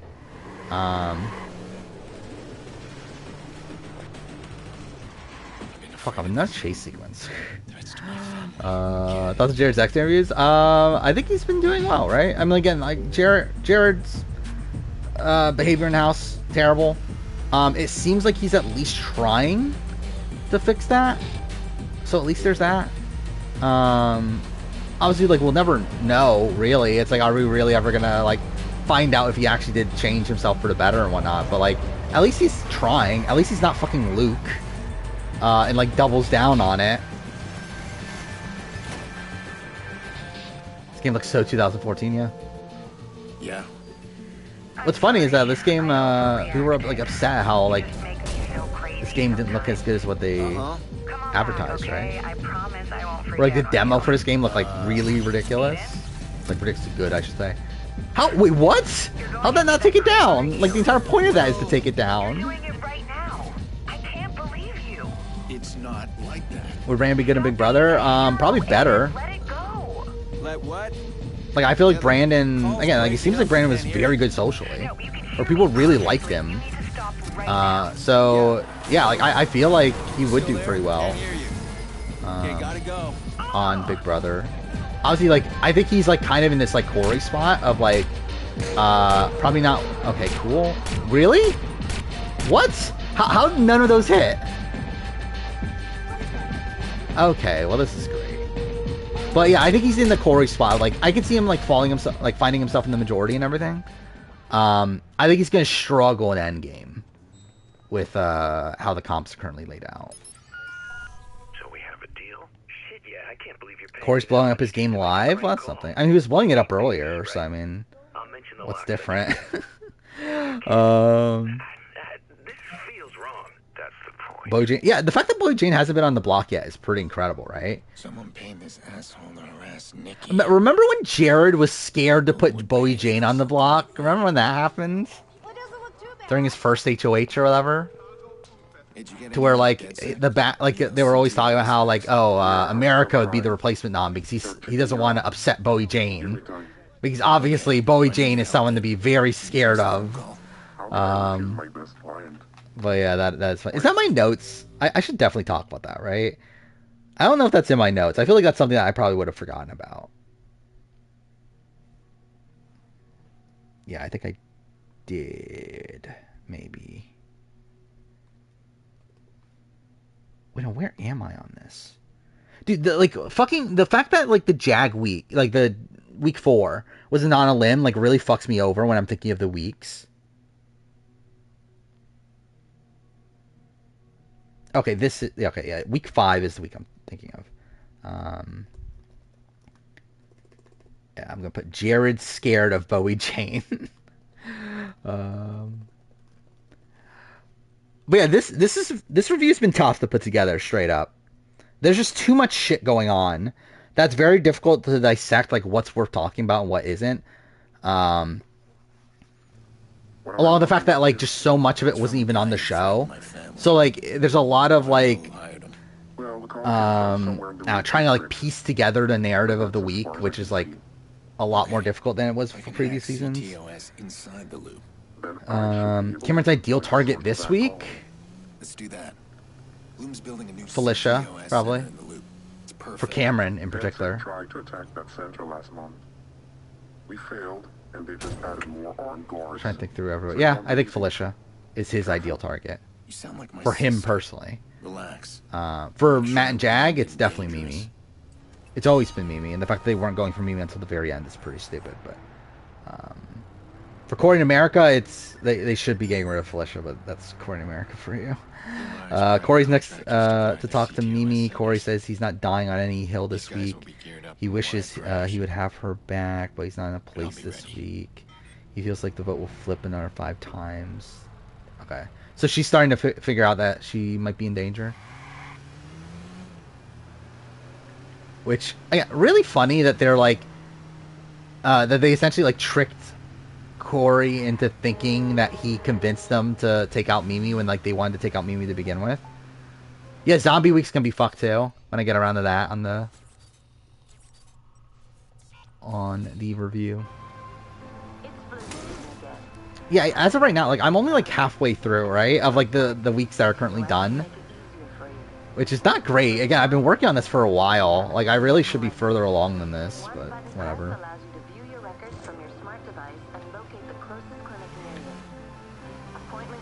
I don't know if they, like, did they trick Cameron is the question. They convinced Cameron. I don't know if they tricked Cameron. Which Cameron's, like, motivated by the wrong thing, right? Like, Cameron's, like, motivated by the fact that he is like, okay, if we get rid of Mimi, then, like, we can blame this all on Corey. And, like, that sort of thing. Which is, like, again, they are going to do, and it does seem like it is working, where a lot of the rest of the house does assume that it is Corey doing this. But, again, it's not, like, a good motivation for him, though. But, yeah, I wouldn't necessarily say that, like, they tricked him. It's just that, like, the motivation, like, his motivation is, like, a bad motivation. He's like, I think he knows what he's doing. It's just that he should know that that's not the right thing to do for his game. Do I think I assume America will end up higher on player ranking than Corey? No, I don't. I think it's like, unless Corey is the next boot and like America gets the final 2 or something like that, I don't think it'll happen. Be straight, I think Corey is a better player than America. And like people talk about it as if like that isn't the case. Isn't it? When like I feel like these people are like forgetting just like how messy America is, and the fact that she just throws like shit at the wall constantly and like tells people information that she shouldn't constantly and blows up their own spot constantly. Like to me, it's like they're both bad. They both like are bad at the same thing pretty much.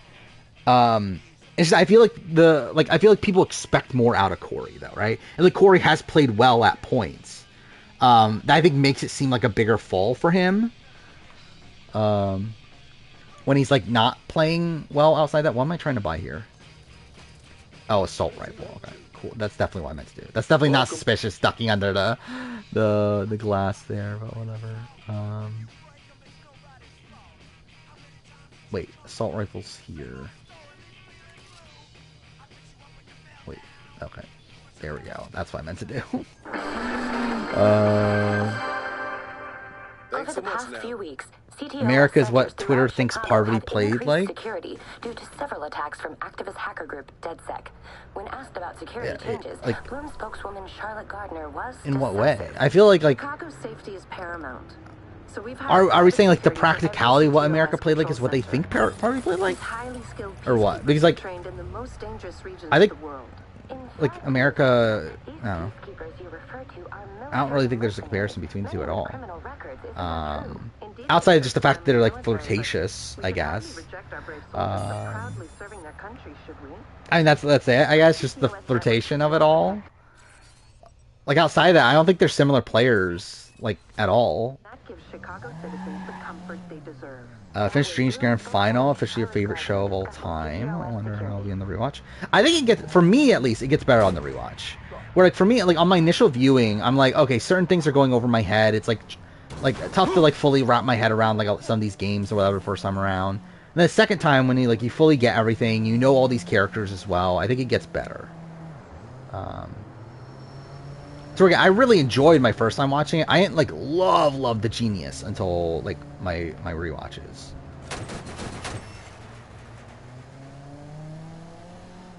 It's crazy how Jag waited weeks to finally be an average player. Yeah, pretty much. America worse than Helena? Yes. Easily. Because again, at least Helena and Kevin were running the game. Corey and America aren't even running the game. Like America's not even in like the Helena spot. This new security is no joke. I need access. Gotta find out who's targeting my family. I want that voice. Percentage chance Corey and America stay together? Like 10? I wouldn't say impossible, but very unlikely. Dude, the shooting in this game feels shit. Like, I feel like I'm just so used to PS5 and, like, haptic feedback and all that. Like, this just feels weird. Like, there's, like, almost no vibration. It is on, right? Like, I definitely feel it, but, like, it's like, very little. Yeah.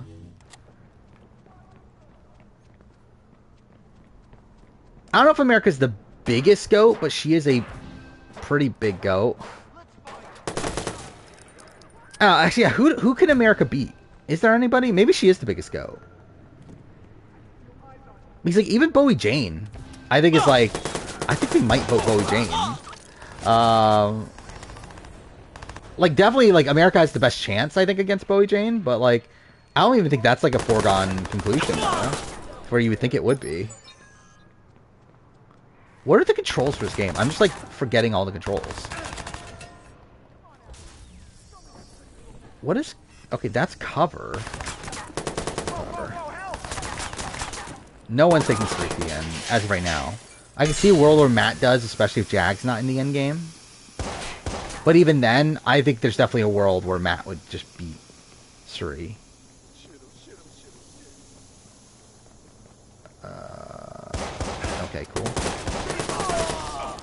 But I think it would probably be a relatively close vote. Okay, not what I meant to do? Cool, that was terrible. Yeah, that was brutal. Like Kendra falling on the balance beam, that definitely felt like it hurt. But we the Tala of the season? No. In like any way. Because like Tala was, I think, more likable as a whole and also more of a jury threat. Bowie Jane is someone that can win, but like I don't think actually will win. Or like Tala is someone that if she got to the end, she beats anybody in the end game. Outside, like obviously by the time we get to the, well, I guess take out Gary, but like out of the initial final four, she would have won. I think Shuri can win if she gets to the end. I just don't think she beats Matt in particular. Or at least I don't think, I think that's one of her worst scenarios. But I think also Shuri is very unlikely to get to the end. Outside of that, I do think, yeah, a lot of the women are go to that point. Game is, man, I can talk to anybody. That's my yeah, I think America's very unlikely, Bowie's very unlikely, Felicia's very unlikely. Mimi's going home. Even then, I think Mimi was like starting to lose some credibility game-wise anyway. And who's the other person? Blue. Yeah, I think Blue also. Like, I think Blue's like not dead. Even though like I don't think Blue's a good player, but I do actually think she probably is the most likely of those people to win. Based on the fact that like it does seem like she's playing the game harder now. And if she were to get to the end, I think that would be respected. Then also she's probably pretty. If she gets to the end, she more than likely won comps and stuff at that point too. Did she chill out this week? I think she chilled out like the back half of the week. First half of the week, she was still like constantly throwing Corey under the bus and everything. Okay, cool. What is the... Okay, wait. There's a crouch button, right? Am I like... Wait, what is the crouch button in this? Okay, not the one I'm going to push. I have a feeling this playthrough's going to be so shit, by the way. Because, like, now that I'm thinking about it, like, the fact that GTA 5 was as, like, terrible as it was, this is, like, going to be that without the ability to skip checkpoints. That's going to be fun. But whatever. Okay, cool. Okay, not what I meant to do.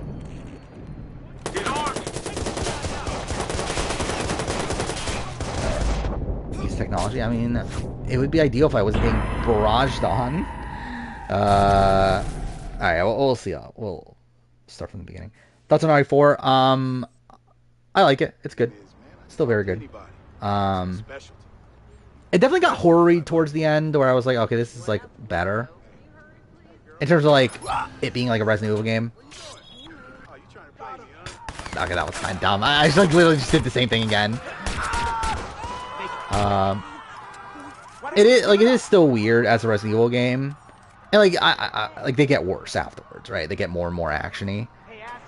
Where like I think there's definitely like portions of the game where like I just did not feel scared at all, and like it feels very much like with Village, where like I felt like Village had the like same issue. But like I think 4 is a better game than Village anyway. Oh, okay. Who the fuck killed me? Whatever. Is every Baron the child of the previous Baron? I mean, as in, like, the main characters that are focused on? Yes. For most of them. I guess that means, like, I mean, like, there's some reoccurring ones and stuff. So I guess, like, technically it's still yes. Last warning or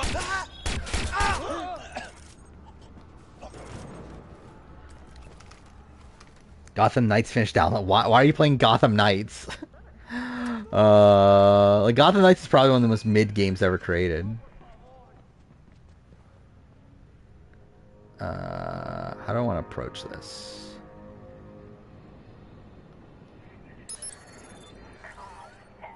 Favorite character 45? Probably, I don't know, Emily, maybe? I don't know. Is there another one? There probably is another one. Bruce is fun. He's been pretty great TV so far. Sifu's been fun, but he wasn't really that prominent in this episode.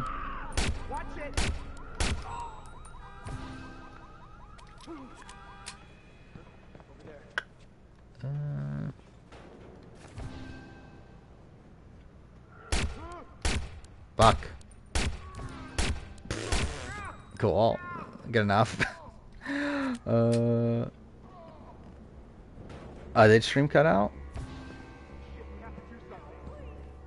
Amazing Race had... Is that good? But yeah, Amazing Race obviously was like struggling for ratings, so... maybe this is how they revive it. I assume that probably, like, if this does well, then like it's probably gonna be like all celebrity seasons moving forward.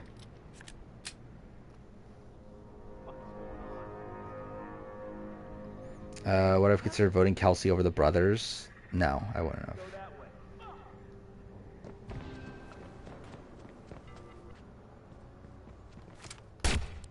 Because again, like, while that's bad, at least they didn't actually get voted out. And also, we're like massively advantaged once coming back to the game. I don't know why I'm still doing this. Okay, this is bad. I'm gonna die. Or maybe not. Cool.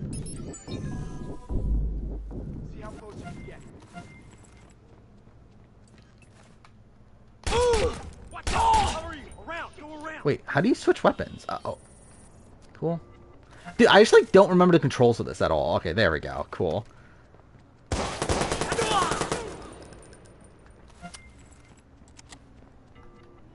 Do I think Suri is actively playing passive? Yeah. At this point, yeah. I think she's like recognizing, okay, cool, that she's lost everybody and is kind of just allowing things to happen around her. Okay, is that everybody?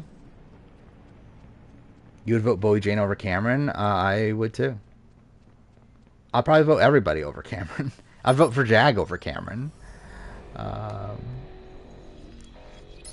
But I do think Cameron would probably beat Bowie Jane though.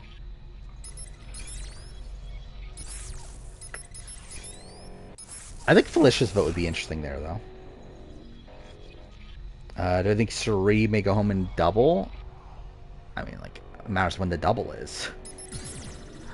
I don't think intentionally, but I think she might accidentally go home in the like. I think like it would just be the point where like Suri is someone that could go home. But I don't think it's like they're waiting for the double to take out Suri. Cats are better than dogs. I mean, that's your opinion, I guess. Yeah, Suri's mistake was getting Raisa. Or that's one of her mistakes. I think she's made a lot of mistakes. But I think that's probably the most damning, though, is getting rid of Raisa. That's a fact. I mean, I guess. I think Kelly will stick with the Girls Alliance or side with Jake and Bruce. Probably the girls. But also, it probably won't be tested. I don't really see it. Like, that tribe, I just don't really see the people there going home. Like, I don't see Bruce as pre-jury. Jake, like, Jake probably is, like edit-wise, but just feels weird to me considering how, like, locked in I felt like he was, like, early on. Like, preseason-wise, I mean. Automatically disables. Okay, we'll do that. It's like, maybe, like, realistically, Jake could definitely go home, but... let's do that one. But I'm not, like... I don't know. I'm still not, like, fully sold on that. And I feel like the Girls Alliance, like, it feels weird if that doesn't lead to anything. What is it? And then Brando's there. Which, like, Brando would have been the person that I would have said is like, oh, he can go home. But then, like, he got, like, decent content today. To where it makes it seem like he's in a good spot. So, I don't know. I think Heisem's definitely worse than Red. I always finish what I start, and all I'm asking of you... Like, getting rid of Heisem is worse than Red, I should say. I'll handle it. Well, no, don't let me push you out. I said I'd handle it. Where, like, getting rid of Red, it's like... It's a delivery job. It probably is, like, fine for Suri... How hard is that? I guess, like, that's more so, like, reliant on, like, what happens afterwards. More so than, like, it being a bad move at the time. I feel like the Heist move is just like fundamentally a terrible move at the time. Where I think the red one, like between red and Jag, I think there's like pros and cons between both. For Suri personally, yeah, probably red is better considering red was like just leaking information to her for like no fucking reason, and still loyal to her. But I think like realistically, the choice between red and Jag is like pretty comparable there. Heisem and Cameron though, that's one where like, come on, for Suri in particular, it's like there should be no argument that Heisem's better for her game than Cameron. Yeah, it is weird that Bruce is like this wacky character on this season, which like I'm loving it because like I was not expecting it at all for him to get this style of edit. Okay, game. That's not what I need to do. Okay, wait. It is R2, right, to run? Yeah, there we go. Red Ranger draft? I mean, I did literally just record my Red Ranger ranking. Made too much noise in the loop. Where I record that on Monday as well. Well, now I better find him. Jordy's job will have to wait. Which was an interesting list to put together. I only included main Red Rangers though. Like ones that were like the main Red Rangers within their shows. He's like, I'm not gonna fucking include people that were only in like one episode. What is this? Jag and Cam and HOH. Cam says Suri is the saddest person in the house since she's lost all of her people. Cam feels bad for her. She had to send Izzy. I mean, is that a mystery? I think that's accurate. I think Suri is sad. Like, I think Suri is like actually like sad that she doesn't have anybody anymore. I don't think that's a misread. I think they are misreading her in the sense that like Cameron thinks that she's like a terrible liar and everything. But like I don't think that comment in particular is the misread.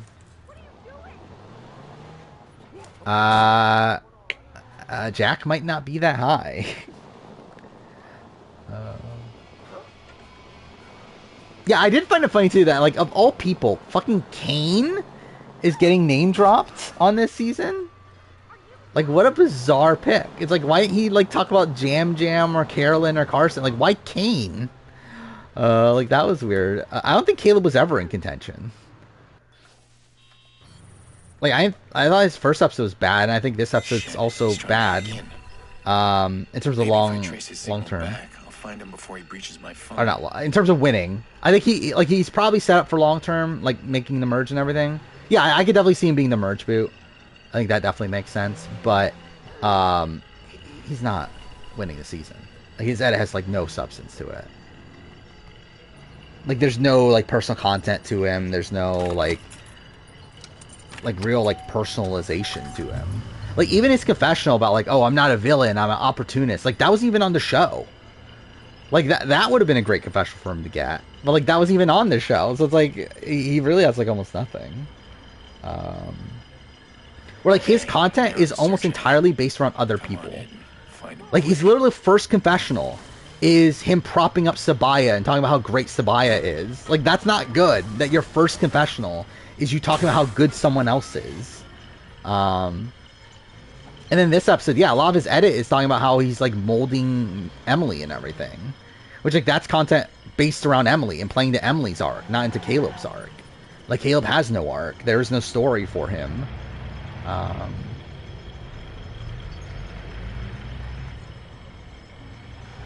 I had Jack lower than I thought on my Red Ranger ranking. I love Jack. And to be honest, I think I might regret not having him one spot higher. But yeah, he ended up being a little bit lower than I thought. Yeah, I don't think Drew's actually winning. I just think if we're going by the evidence that we have, and like the edit that we have, I would have Drew number one. I think like Katura is probably a more actual likely winner. Oh yeah, by the way, I love how like I was just like staying here without actually looking for the person. Yeah, I'm getting hacked. I kind of forgot about that. Got kicked out of your public speaking class yesterday for using your phone. Like, why do you care? I wouldn't care. Wow, like did that affect your grade in any way? Like, if it doesn't, then, like, I don't care. I don't want to, like, I wouldn't want to be there anyway. There you are. Yeah, obviously I use my phone in class in college. Oh. Just imagine a guy just like, oh, fuck, that's the hacker guy, and you shoot him in the middle of public. Well, that worked out. Gunfire! We're sitting ducks here! You met Emma from Amazing Race Australia before? Out now. I'm struggling to remember who the fuck Emma is. Which one is Emma?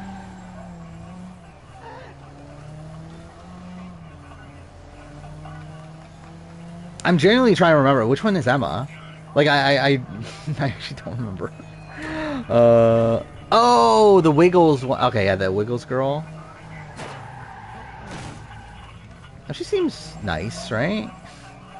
Well, I think I can do better. Yeah, what is this? Character breakdown for Jack. Oh, this is like before the season film. They changed the last names, right? Because it's Sky Tate, I know. Then Jack is not Manners. It's like, what is his last name? Landers. That's his last name. He's supposed to only be 19, by the way. I don't know if they're supposed to be so young. Like, I always assumed that they were like 23 or something. We think someone from the Red Tribe got to cast a vote this tribal. I don't know. Like, I don't know what they're doing with this. Because, like, it's implied that they're doing something similar next week, right? Like, Jeff said that, oh, we're doing a tribe raid and everything. Which I guess doesn't necessarily mean that they're doing the same twist, but... I assume not. Like, was the Kendra thing just, like, a one-time thing? Which, like, it's weird if that's the case. It's like, why'd you decide to do it in the premiere? I'm just gonna kill myself, by the way. But, like, that was a terrible... Like, I don't know what they even were thinking. Like, why they think, oh, we're definitely gonna find time in the premiere to do this twist. Like, it's so bizarre. Because, like, to me, it's like, a lot of people are saying, oh, Kendra has no shot of winning the game because of that. Someone's taken an interest in I me. don't think that's the case, simply because I just straight up don't think they had enough time to like, introduce the twist, explain the twist, show the footage with the twist. Like, I just think simply they just didn't have enough time, and it simply wasn't relevant at that point, so they were like, okay, we'll cut it. But, like, it's, like, weird that they, like, genuinely thought that, okay, we're only going to do this once, and we're going to do it in the premiere. It's like, why'd they think that was a good idea? Do I have to start all over?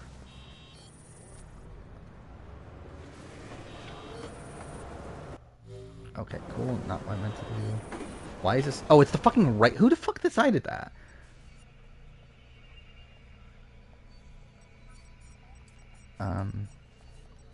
What am I doing right now? In fact, no time like the present. Let's see what kind of contract I can pick up. Alright, let's try this again, I guess. This is going worse than GTA 5. I think it will end up being really bad. Because this is essentially GTA 5 plus also a lot of the hacking puzzle stuff. Plus also... What am I doing? Do I have to do this? I feel like I don't have to do this, right? Because I don't feel like I remember doing this in the main story. No. Yeah, I don't. So what's the point of that? Also, why the fuck they put me on the island? Right. Now I can deal with Jordy's job. Like, this is the island that we, like, have as our hangout later on, right? Like, why'd they just put us here now? Yeah, that's for multiplayer stuff, I think, right? Trick with these jobs. I don't know. Whatever. Is replaying her worst game so far? I don't know. I mean, I think her first half was very, very strong. Or, like, despite her making some suboptimal strategic plays, she still was essentially running the house. It obviously crumbles, but, like, it crumbles, like, not entirely due to things she did wrong. She definitely did some stuff that didn't help, but, like, it was more so Jared and somewhat Izzy that caused everything to crumble around her. So I don't know. I would say like Game Changers was worse than this. I've never gotten kicked out of college, but also I barely went to my classes in college. Which is part of actually I guess it's not part. Actually no, I didn't. Yeah, actually I didn't fail. Did I fail college class? Actually no, I did, but like it wasn't like the only college course I failed was a computer science one. That's why I changed majors. But it wasn't because I wasn't like showing up. If anything, actually, I should have like failed classes that I didn't show up at, and I still passed. But yeah, I hated college personally. For, like by the end, I just like wanted to get the fuck out of there.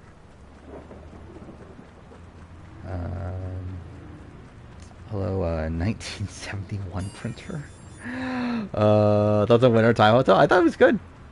It's a good player. I mean, he seemed to like do pretty well at most of the main matches. He, like the overall final format was just weird. I didn't love that. I did find it pretty shocking that he won that first one, the first final match. Considering like he came in with like a massive disadvantage, but I think he's a solid player. First semester of college, someone passed the class without taking the final. I passed the entire class of college without ever showing up and not doing any of the work for it. And it's literally one of the like okay, this is so okay, I got a degree in web design. My what was it? Web Design Workshop 2 or whatever. It was like one of the final courses I had to take, which was literally a course where like the entire class worked on the project together, and like you got a grade based on like what everyone ended up doing. And I literally never showed up. I never did anything, and I passed with an A because again, everyone else did the work. So that's funny. Like that was a class too that I was like fully intentionally, like not intentionally, I was like fully expecting to fail by the end of it. Which I should also probably clarify. Not the entire course was based on the, but like that was like the final though. That was the like a major portion of your grade was the final project, which was this like collaborative project.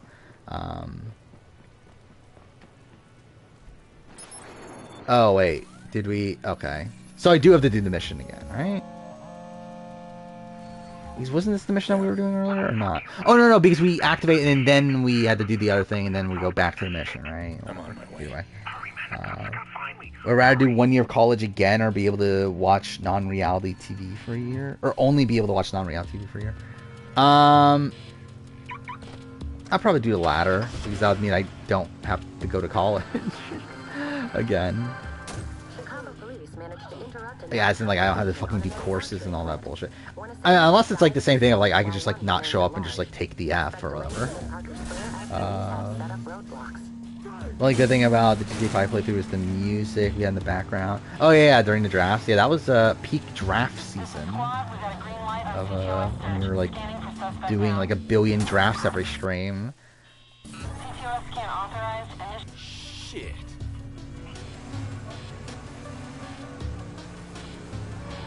Oh wait, I'm not. I'm an idiot. That's literally where I'm not supposed to go. I like for a second thought that's where I was supposed to go. Oh yeah. I forgot you did ask about that earlier, right? The yeah, Jeff is an idiot. Like I don't know why Jeff loves 3 tribe format so much. But like yeah, his comments about like how we don't have enough evidence that women are disadvantaged and stuff. It's like, I mean, women are disadvantaged like that's been like a running thing throughout like all of Survivor history. So like I can kind of get his point of like, okay, we don't have enough about 3 tribe formats specifically, but like I don't agree. But also it's like, again, like this has been like a running thing throughout Survivor history. But also his comments during On Fire podcast were so funny to me, where he was just so wrong about like he was talking about how like his initial premise isn't wrong, but like so he did talk about how like Rick Devens mentioned that like loyalty doesn't matter that much in Modern Survivor, and Jeff like negated that point and everything, and like I think the initial concept of that is right. No. Where like obviously loyalty plays a factor in Modern Survivor. That's the job. But like the evidence Jeff Probst used was stupid. Like, literally almost every point he brought up was wrong, and I found that so funny. What is this? Power Ranger ranking? Red Ranger ranking? Tommy in last? I mean, that's... Well, this is like a fan vote thing. I mean, Tommy's not particularly high on my list, but he's definitely not last. But yeah, like, his, like, evidence that he brought up for that loyalty matters in Modern Survivor... or in Survivor in general, was, what was it? It was Dom and Wendell. When it's like, Dom was trying to get rid of Wendell for, like, most of, like, the end game. He just never had the chance to. And Wendell himself wanted to take out Dom before the end. Again, not a good point. JT and Steven. Again, Steven wanted to cut JT at the end. Just also never got the opportunity to. Tika 3, that's a fair point. Tika 3, for the most part. But then he mentioned that, like, oh, the Robin Lex situation is, like, not one based around loyalty. Where, like, oh, that was Rob promising some loyalty, and Lex got backstabbed and never got it back. It's like, no, they had a pregame alliance. Like, it's all based around loyalty. Like, it is, like, Rob, they had, like, loyalty, and Rob broke it. It's not a situation where, like, Rob is promising loyalty and just never lived up to it. It's like they actually did have a pregame alliance that was supposed to be loyal to each other, and it just didn't matter at the end. But yeah, like, most of his points were, like, wrong, but whatever. Did I actually get through that? How the fuck did I get through that? I wasn't even paying attention. Oh, fuck, man. They said you were good. You did it. Whatever. Thoughts on Danny Donato? I like her. As in, I used to have a big crush on her. But she's fine, like, TV-wise. She's an okay player. Not great in either of those. But she's fine. I wouldn't be, like, opposed to seeing her back again, but I'm not, like, dying for it either. What the fuck? That's Lucky Quinn. I think, like, Jeff lives in this world where, like, he has this, like, built-in, like, story in his head about all these, like, instances in Survivor history, and just, like, just, like, buys into it. It's like, okay, he sees that, okay, JT and Steven made Final 2. They were loyal to each other the entire time. Unbreakable duo. Dom and Wendell, same thing, even though that's even less of the case. Alarms going off. The cops got there so fast. I hope there's a swap this season too. I'm not banking on it, just because, like, even the 44 situation felt like just, like, a twist sort of thing outside of, like, an actual, like, part of the format. But I do hope there is one. What matters most. Here's how the world turns. Not much room for fuck-ups. Oh, I get that, Mr. Quinn. I do. Is that really, like, with the Power Ranger red ranking list? I only see up to 19. Is there not more beyond 19? Get a chance to. But again, the fact that, like, Troy is not at the bottom is pretty insane to me. All your friends? Your girl? To be honest, I don't even remember. Did I have Troy at the bottom of mine? I think I did. I was in a hurry. Oh, Twitter just fucked the format? No. Very good. Who do I have on my Power Ranger ranking? I generally, I just recorded this like 2 days ago. I already forgot. Yeah, Troy's at the bottom, obviously. Then Nick. Nick sucks. And then the other boring ones in Ariko, Brody, Jaden, Mac, Rocky. I feel like people are going to be upset I put Connor low, but whatever. You can tell your employer I'll call again. If ever I need it. Yeah, I'm sure some people are going to be upset Jack's as low as he is. Which he's not low, but, like, he's not, like, at the top.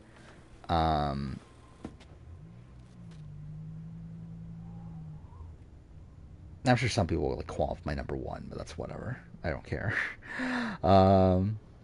Lucky fucking Quinn. He runs the Chicago South Club. These assholes have been preying Beaver on character Chicago Lucky since Quinn. before I was born. I could have done the city He's not a great favor player, for but I would pouring rather into see her his win eyes. BB-8 than Dick. Yeah. And this is exactly Yeah, what 13 I'm run's trying to really stay fun. away from. Again, not good gameplay-wise, but it's It fun. always comes back hard. Her 22 run is pretty good for, like, the first half. and then it kind of crumbles. But I think like the good parts of her BB-22 game are probably like the best like she's played, which isn't saying much, but it's something, I guess. You gotta start separating the morals from the moolah. Relax. Listen, I can hook you up with my guy. He'll find you better driving gigs if you want. Yeah, On Fire podcast continues to annoy me. I really wish I did a did a video on the season 1 of the podcast. It like broke down everything Jeff said. I wish I did that, but I probably won't at this point. Like season 2, there's not like as much to talk about, like with this season of the podcast, because like he's not on it as much. He's only on for like not even half the podcast. There's still like things to mention, right? What's the rest of the list? Wait, what? This has got to be a joke, right? Like someone must have like meme like voted for fucking Troy. Like there's no fucking way. Like Troy got 4 times the amount of votes as Scott. Also, Rocky being in 3rd is pretty weird. Jaden being in 7th is also fucked. Devin in 9 is a bit strange. Brody at 12 is way too high. Nick at 14 is way too high. Shane is too low. Casey's too low. Andros is probably too low. If I was to rank Lauren would be higher than what she is here. Cole's probably too low. This is a fuck list. By the way, also, wait, why the fuck is Charlie even on here? Like, I love how, like, this is, like, a list, like, including mostly just the core Red Rangers, but then, like, Lauren and Charlie are on here for, like, no reason. Like, that's really random to me. Where it's, like, because that's why I didn't include them on my list, because, like, if I'm including them, then I'll also include, like, all these other random, like, one-off Rangers. But, like, it's weird to me, like, they even bothered to include Lauren and Charlie at that point. I include Amelia. Because again, Amelia is like the lead Red Ranger for a season's worth of the show. Even though that season's like barely a season.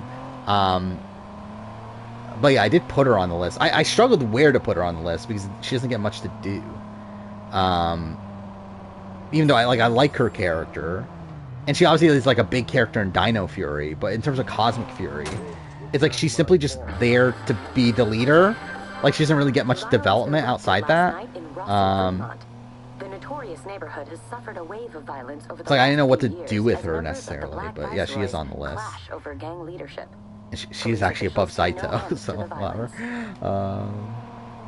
Or it's Zato, right? Anyway. Why do people think Paul was robbed in 18 when Nicole kind of played him? Because they were an underdog. And people like underdogs. And also, like, they played harder for more of the season, and I think through that people respect their type of game a bit more. And like obviously I think there's also like a bit of a sexism with like how people look at Nicole's game. Where is this? Is on top?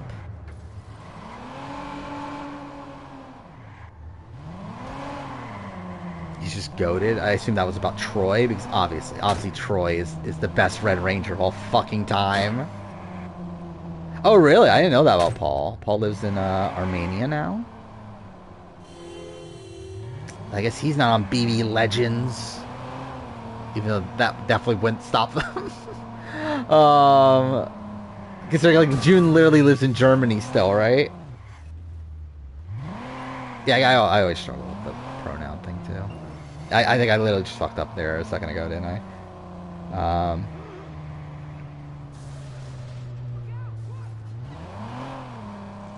Yeah, that's just the thing with like IAN at the end is like just a typical like Armenian last name thing, right? Because that's the same thing with Kelly on this season, right? Her last name is Nalbandian or something like that. She's Armenian. Oh yeah, I'm so charming. I forgot about Kardashian too. I didn't even think about that actually. That they're Armenian. Now he wants to meet. That's unusual. So is that like I just assume that's just like a typical Try and shake him off his game. like suffix. Let's see what he's up to. For names there. Nicole was really boring on 18, but she had a hand nearly in every eviction. Except 3. Yeah, I'm pretty much. I'll say what the Pauly eviction. What? And. Bad boy, 17. I mean, like obviously there's like evictions where she's like there, but she's not like really like influencing that much, but like it's going along for plan. But like really the Pauly eviction's the only one that like she's like. Oh, and the Zakiya eviction. Or like the only two where like she's like actively not getting her way, right? You don't look 17. And my favorite character, Clara. Yeah, you look like a wild card.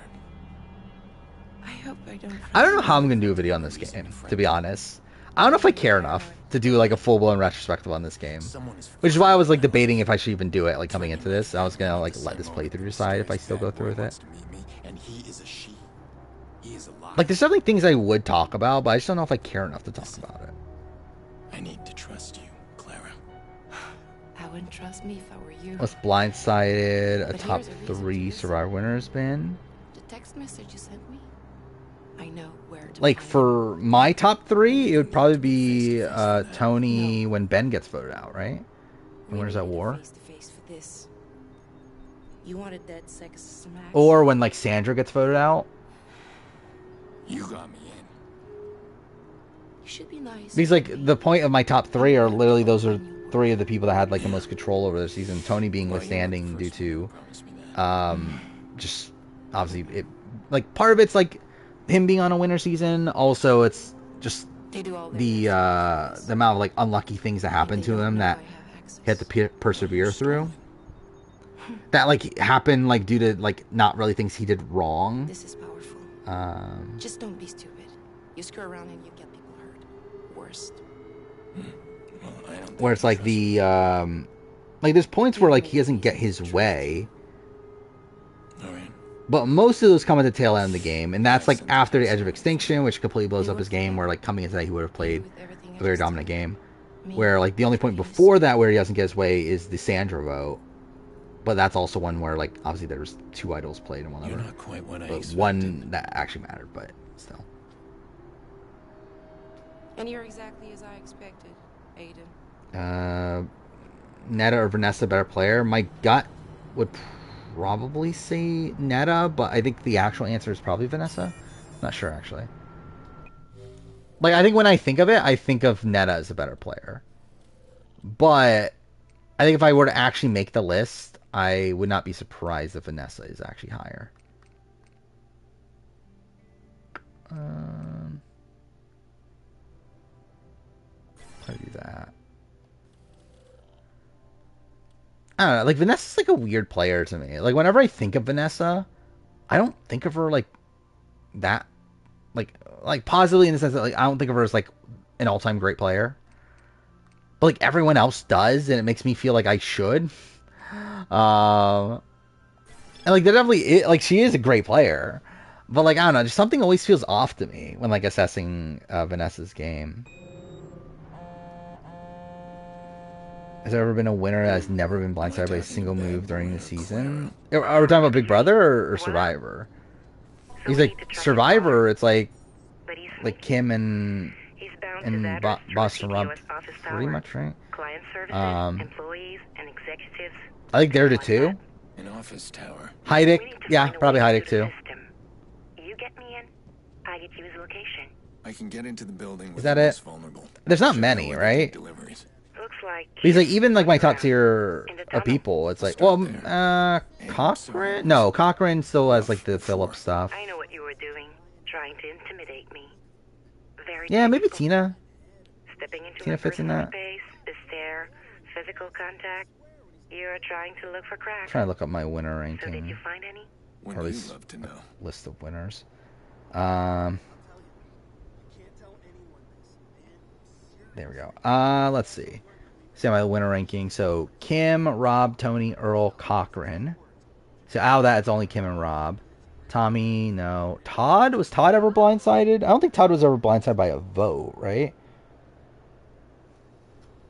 I think he had like less like of a stranglehold on the game than the people on top, but like he was never really blindsided by how like a vote turned out. 2028. Was Tony ever blindsided in 28? No, right? So maybe there is more than I'm thinking of. Because they also, like, Tyson? Was Tyson... I guess, like, Tyson was kind of by the rock draw, right? Like, obviously it went his way, but, like, it's still, like, a situation where, like, he didn't plan on that. Jeremy was definitely blindsided. JT... JT wasn't, but it could have, right? Like, I don't think JT ever gets actually blindsided by a vote, but it... Like, if Steven or Aaron had won final immunity, then he would have. Tom... I don't think he's ever directly blindsided, but, like, obviously he had to, like, flip the game at 4. To where he had to flip the gen at 4 and everything. To where he was, like, almost getting blindsided. Yeah, Brian never was. Tina, I don't think ever was. Parvati? Parvati wasn't blindsided, right? In Micronesia? I think outside of, like, the fact that she was blindsided there was a final 3. But, like, she was never actually blindsided by, like, a vote. Yule. Okay, Yule was another one where, like, he was blindsided by, like, the mutiny. But, like, by a vote result, not necessarily. Where is this?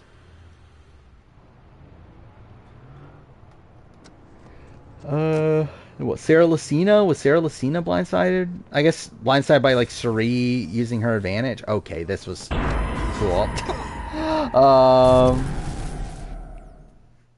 Natalie Anderson was blindsided. Wendell was blindsided. Jam Jam was blindsided. Hatch. I think at that point it's probably people that have been blindsided. Hatch. Chris. Erica? Was Erica ever blindsided? I don't know if Erica ever was. Like, I guess she was, like, blindsided that Xander used... That, like, Xander saved her.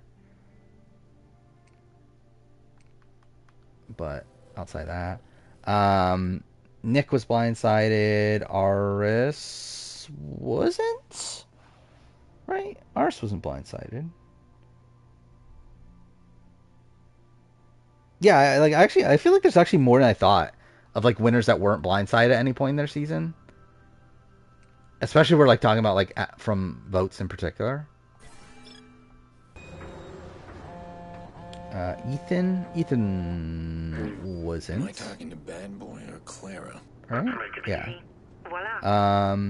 Sophie wasn't. No, Sophie was. Never mind. Sophie was. Michaela vote. Employees and executives, things like Amber wasn't. Kind of. I get you his location. Never seen Suri. Never seen Survivor, but want to watch Suri. What season do you start with? I mean, if you're trying to watch Suri, don't watch China. If you're trying to see Suri, or are you just watching Survivor in general? Like, I guess you're saying that you want to watch Suri, right? So, like, her first season is Panama, season 12. And then she's on 16, which is Fans vs. Favorites. Then 20, which is Heroes vs. Villains, which is a big all-star season. And then 34, which is also a big all-star season. So really, the only newbie season she's on is 12. Like 12 is like an okay season to start off on. It's not like the greatest season in the world. Like, there's definitely other seasons I would point out to start with more than that one. But if you specifically want to watch for Suri, I guess that's the season to watch. But also, I feel like the rest of the seasons are, like, weird for you to watch without context, because they all have returnees.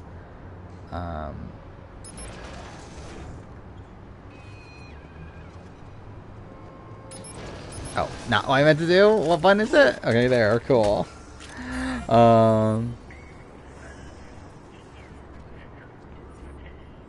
Playing BB, it's near impossible to never be blindsided due to the veto. My thought was the opposite. It's like almost impossible to be blindsided because like there's just less blindsides on Big Brother. Like, what are we including as a blindside? If we're just saying vote off, then like it's almost like there rarely is ever a blindside on Big Brother. Of like a blindside at time vote off. If we're talking about like just like something not going their way as a blindside, then yeah, then it's pretty much impossible. Which is why like pretty much only the likes of like Cody and like Derek and like Andy are like the ones I would like truly consider like actual truly dominant games. And even then, even with them, there's like issues. Where like I think like again, the best Big Brother winning games are still not like particularly close to the best Survivor winning games. And I do think that does play into the format of the show. And like too far, like Derek plays like a near perfect game, but obviously like the issue is twists, particularly Frankie. The Frankie week where like he was HOH and it allows him to redo that week. And then also you have Team America, which greatly benefited him. So it's like because that like I wouldn't like really consider him like on the like Rob and Kim sort of tier. He'd probably be like a step below that.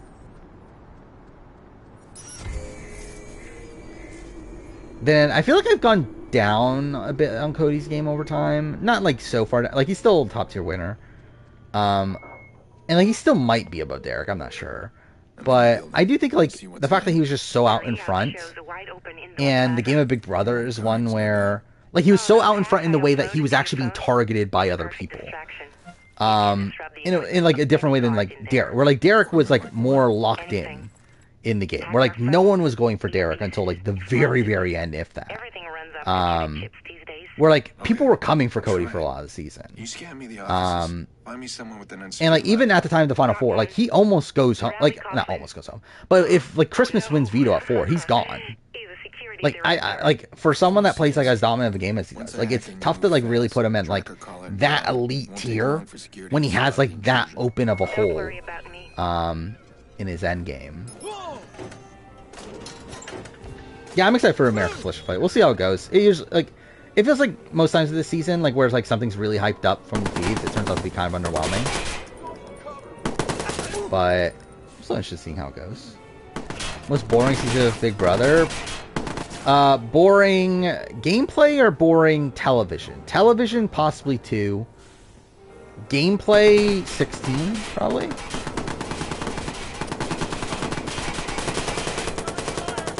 God damn it. It wasn't really a fight, but like I did like Felicia's speech.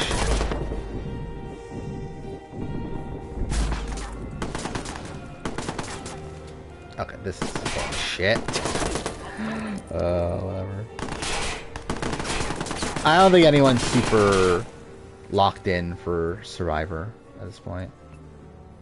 Okay, my top 3 are Drew, Katurah, and cool. Whatever.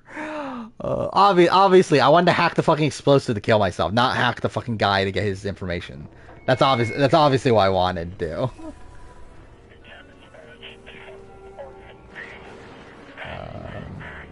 Okay, wait. How do you switch weapons? Is it really like? Wait, I have to really switch weapons through this? Whatever. Fuck off. Fuck. Oh, that guy. Cody's a very lucky player. I mean, the thing is, like, I think Cody's positioning early on is very strong. To where, even though he's being targeted by the opposite side, he doesn't go home. Even, like, obviously, yes, there's a lot of luck involved in, like, the committee running competitions and all that sort of stuff. But, like, even if, like, Janelle had 1 HOH, or Kaser 1 HOH, and put Cody on the block, he's not going home against anybody. Like, I think, like, the only person you could even argue he would go home against is, like, Enzo, and, like, they weren't even going to put him up against Enzo. Like, they were planning on putting him up against, like, Nicole or Danny. or even Tyler at a point. Okay, this is me being an idiot. So yeah, like definitely like I think like that part of his game I don't have as much of an issue with. It's like for me, it's more so like the fact that he had like people openly against him in the end game, particularly Christmas, and like also Tyler too. To where in those positions there were like ways for him to go home. I think that's more of my issue.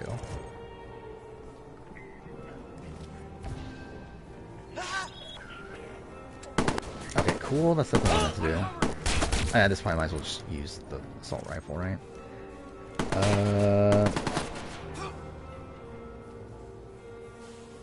Is that a thing? I didn't pay attention. It literally just says energy drinks. That's funny. That's a very Ubisoft thing to do. And not give a shit about world building. Yeah, it literally just says energy drink. That's funny. I can't believe I'm fucking playing I'm gonna be playing two Ubisoft games at the same time. Like, how fucking depressing is that? Because I'm gonna be playing this on stream, and I'm gonna be playing fucking Mirage. Out of stream. Maze Race Cannon 9 is bottom 5 Maze Races globally. I don't like it. I don't know if I would have it that low. I might, but like, I don't know. I'm not sure if I do or not. It is a really dull season, though. I did see someone like this is also like so. I did see like Maze Race Canada posted that we have an announcement coming very soon, which I assume is just renewal.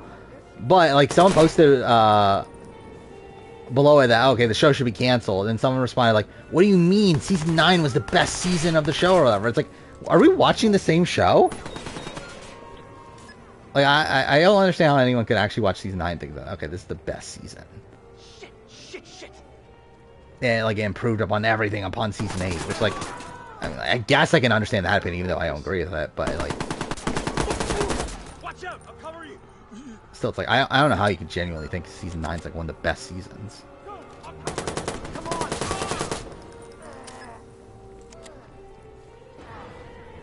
Did these feet look normal? I mean, her one toe did look pretty. Like I don't know if her one toe was like so big, or if it was just the other toes were like too straight. I don't know. Something did look off, but I don't know exactly what it is. I'm not a foot expert. By the way, I did put in my notes that I'm sure foot fetish people are excited with this episode. Wait, no, it's this. Fuck, there's more? Well, this is bad because like they can just shoot me, right? So I actually need to do this like somewhat quickly. Oh fuck. Okay, wait. I'm an idiot. I need this, that, this. There we go. Okay, no, please. Don't do that. I'm telling you, it's not just an ad. It blocks my entire view. Okay, I think we got it. Would Ike and Demetrius do well in Maze Race Camp? Maybe. I think Demetrius would do well. I don't know about Ica. Okay, I got you. But she'll probably be fine. Searching now. Carly, the police are coming. They've got Can I drop down? that are hard to shake. You need to get out of Oh, there. I actually can. That worked out. Is Dia better character than expected? No, I think she's boring. I find that segment entertaining, really. Like it's a weird segment to be on the show. I think like Jeff implied that it's something that'll be important down the road, but I'm like, I don't know. I didn't find it entertaining personally. Oh, it's ending that soon? ET Canada? Ending on Friday? Yeah, Strawberry Cake's coming out end of October. We got that confirmed either today or yesterday. I don't remember which day. Wait, what's going on? Do I have something activated that I'm not supposed to? How do I... Wait. Like, I assume... Okay, cool. Oh, I was supposed to jam con... That's what I was supposed to do. Okay, I get it.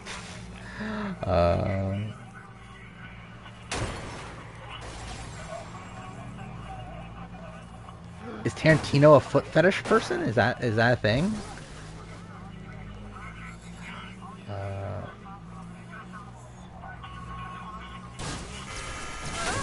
But yeah, I'm still not sure what I'm going to do with UK.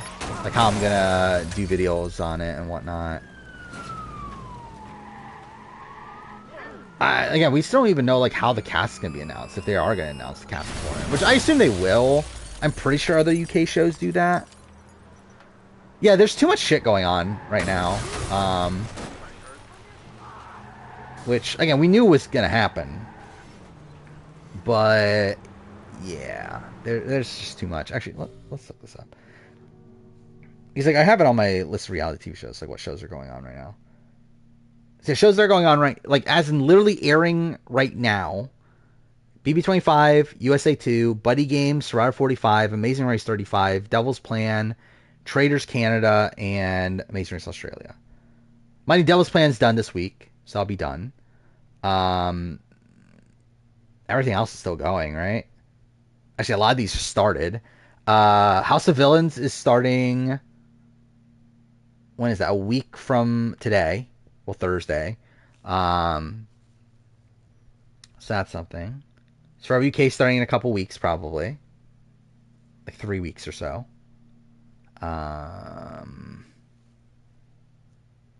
Is that it? Maybe I thought there were more, actually. Love Island Games. I forgot. I did add Love Island Games to my list of reality TV shows. I don't know if I'm actually going to watch it. But I added it to the list at least. Didn't even watch Amazing Race Night? Well, you missed the first 45 minutes of nothing. Dude, it was so fun. Like, literally my notes. Again, usually with my like, watching episodes, taking notes, usually it's, like, at least, like, a page or two. Even for, like, something like Amazing Race. I literally had, like, not even, like, a paragraph's worth of stuff in the first, like, half of the episode. It's like, there was, like, nothing going on in the first half of the episode. Like, back half, okay, there finally is things going on, but, like, what a fucking shit episode that was. It's like, is this really how, like, this entire season's gonna go? Because it's gonna be rough, dude, of 90-minute Amazing Race episodes. I would not care if Amazing Race got canceled, personally. Well, I certainly don't want to. I'll continue watching the show, and I'll continue to do reviews on it, especially because, like, they do fine enough and they're not that hard to do, really. But I don't really care about Amazing Race that much. Yeah, like, if it got canceled, I'm, like, fine with it. Though, to be fair, I'm also the person that's, like, fine with Survivor SA getting canceled, which might be an unpopular opinion. Which I know is an unpopular opinion. But still, like, I would care way less about Amazing Race than Survivor SA. Finished the Frieza arc in Dragon Ball Z Kai. Wow.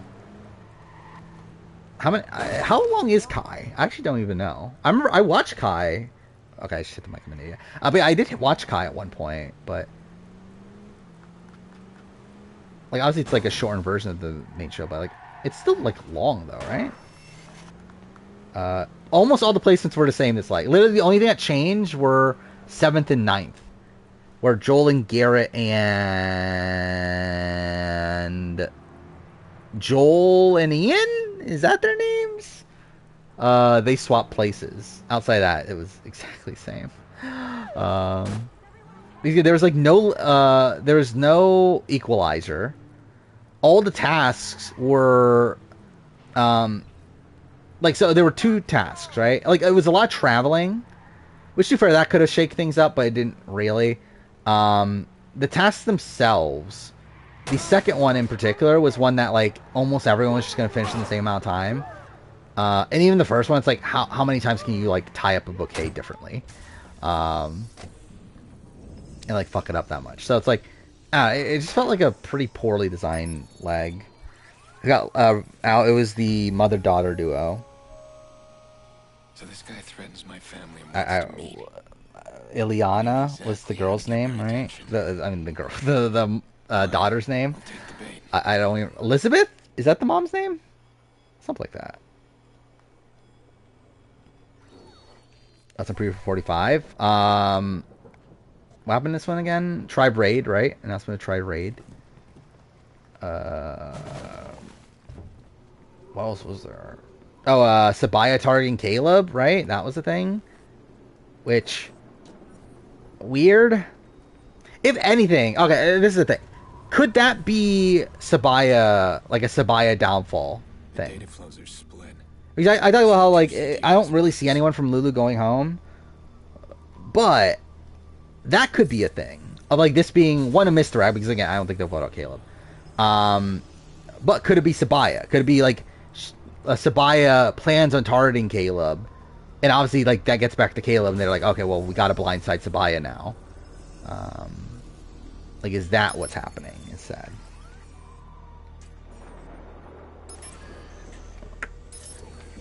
And then what, we got the D Drew thing, right? Where D, like, it's implied that D was upset at Drew for, like, looking for the idol or whatever.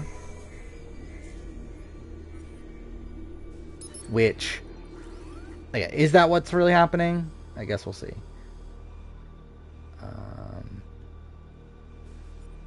What am I doing here? Like, I remember... Oh, wait. Do I even have to be in... Can I just go down? Whatever. I mean, like, I barely remember anyone's name on this season of Amazing Race. Jocelyn and Victor, right? They're the ones in first. Rob and Corey? Greg and John. Actually, maybe I do remember a lot more than I thought.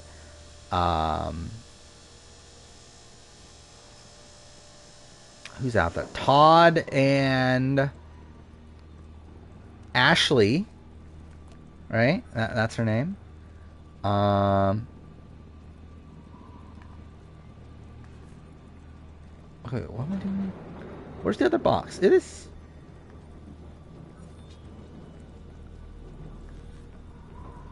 Wait, is it this one over here?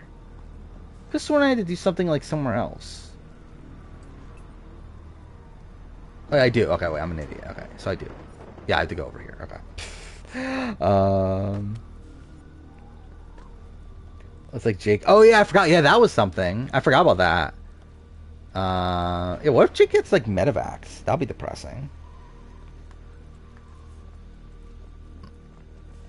If Jake got medevac, like, would they like make him a big character or not? I wonder. I don't even know if someone got medevaced in that way nowadays. It's like the only medevacs we've gotten. I guess Matthew is like a decently big character, right? And I guess we can like kind of quantify that as a medevac.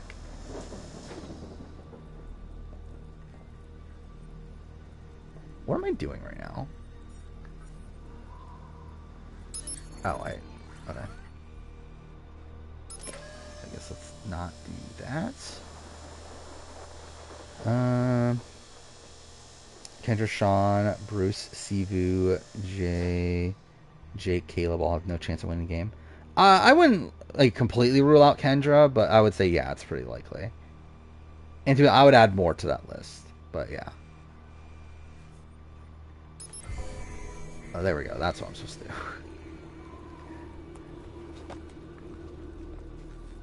do. Robin Corey, your favorite team? Yeah, I really like them. I think they're probably my picks to win at this point. I don't know, they kind of seem too obvious though, right? But like, I would still say that they're probably my front runner. I think them and Greg and John. Which Greg and John were my like winner picks, but I probably feel better about Robin Corey right now.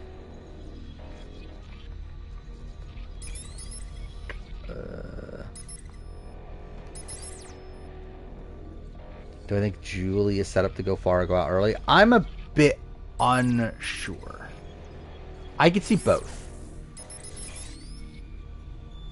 Where I was kind of, I was a little bit worried at a point with this. Oh wait, I need to do that. There we go. With this episode, like when like she first started to get content, I was like worried this was gonna like be very Dodo-y, but then it seemed like no. It seemed like this is actually like a real alliance, and that Drew actually wants to work with her and all that stuff. Now it is an issue that we like literally cut to Drew then making a same final 2 deal with Austin, that being the one that he seems to be loyal to. But I don't get any signs that like Julie is actually like next to go. Where I do think first to go from that tribe will either be Sifu or J Maya. I would guess J Maya as of right now. The question is like, okay, if they go to like multiple tribals and that sort of thing, then maybe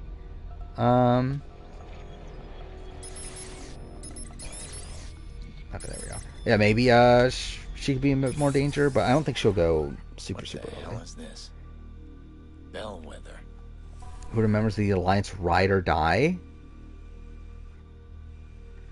Like, which Alliance is that? I actually was not sick on Sunday. Not that bad. I mean, like, I was not feeling great Saturday night after stream. But I was feeling fine on Sunday, though. I knew you'd find me. I did end up spending the entire day watching Time Hotel, though, so that's an issue.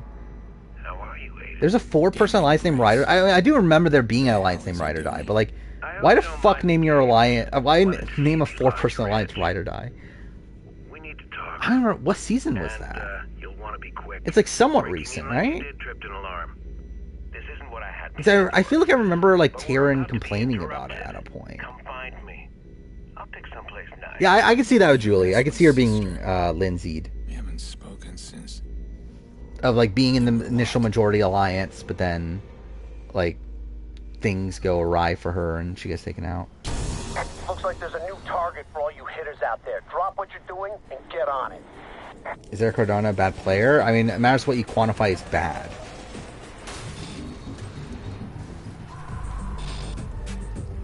Oh, is it Survivor? I was thinking it was a Big Brother. I thought it was like a BB Can alliance.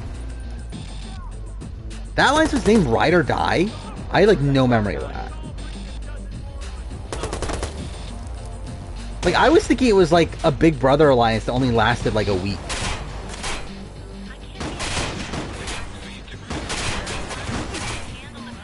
I don't think we ever talked about last stream how the comp that wasn't supposed to be the resurrection comp. Oh yeah, that is the thing, right? That like people were talking about how that wasn't the resurrection comp, and then it was actually the resurrection comp, which was literally just a table maze. But yeah, that was the thing. By the way, I have gone back and rewatched like parts of last stream. I think last stream is not my favorite stream. The fucking 11-hour daytime stream. Or like that was a stream where like just like just so we went through like so many different phases of that stream. I'm gonna die. Cool. But yeah, there was just like so many like random different like points of like randomly different topics throughout that 11-hour period. Where like, it's so funny that we did that BB Can draft at the beginning, and like that ended like what, before the 4-hour mark, and or like around the 4-hour mark, and we still streamed for like another 7 hours after that.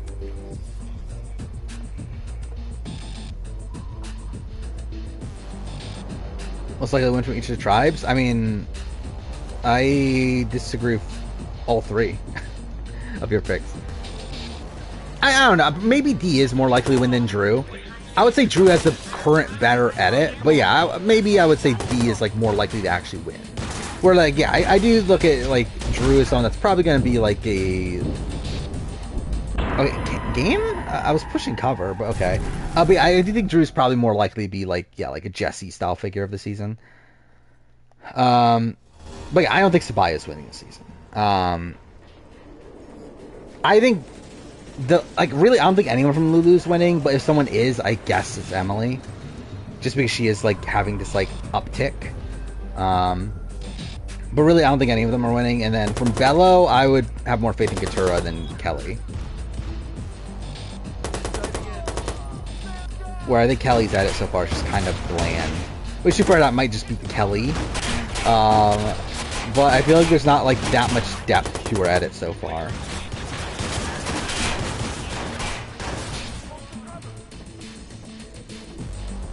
There's so much about Morania, I guess so. Game? Okay, wait. I'm definitely pushing the wrong button at that point. I recognize at that point that I was pushing the wrong button.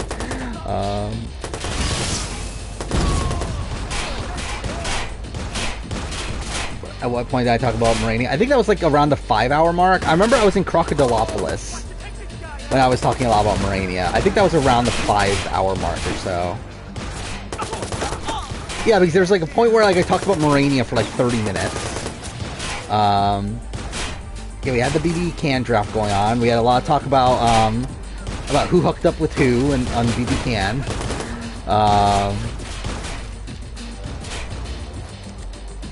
What else was there? I don't even remember anymore. But still, there's a lot of like just random like phases of that stream.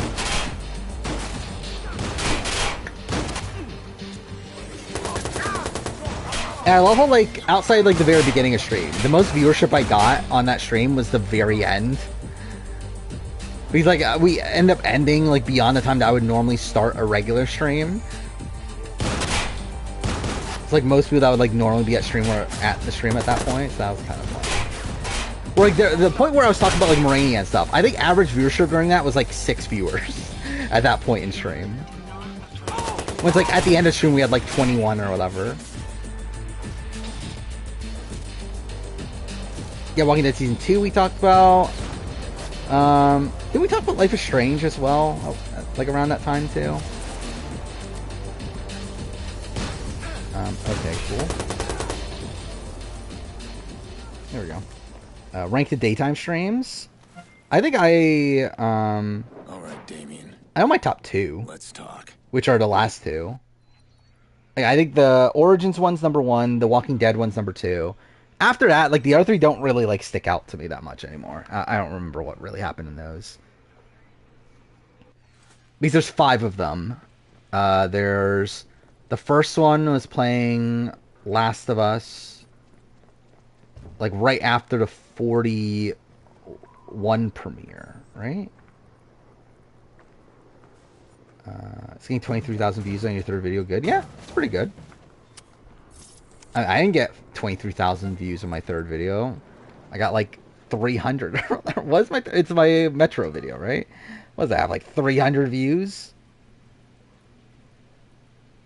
388. So that's something. Yeah, none of my first 3 videos have that many views. Actually, I don't even think I have a video that has that many views until my Who Do I Vote For? So it's like 12 videos in. Oh no, the Assassin's Creed Origins vs. Odyssey, but still, that's 12 videos in.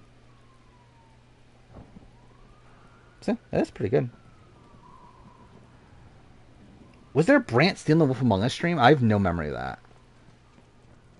Yeah, so like I played Last of Us Remastered the first time after the 41 premiere. I played Wolf Among Us after the 42 finale. Like that was a little bit of a weird one. Then I played Last of Us Part 1. Was it after the 43 premiere? Is that when that was? I don't even remember, actually. That one doesn't really stick out to me at all. And then, yeah, then this year where I did it after the 44 premiere, and then now, obviously, after the 45 premiere. 5-person alliance produced every member of the season's Fallen Tribal Council and 2 members of the jury. Wait, what's... Like, wouldn't that be a decent amount of seasons? I guess maybe not entirely.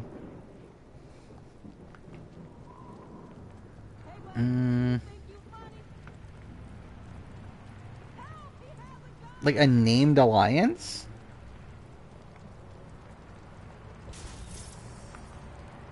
What's that in his hand? So it has to be a final 3, right? No, I won't let you.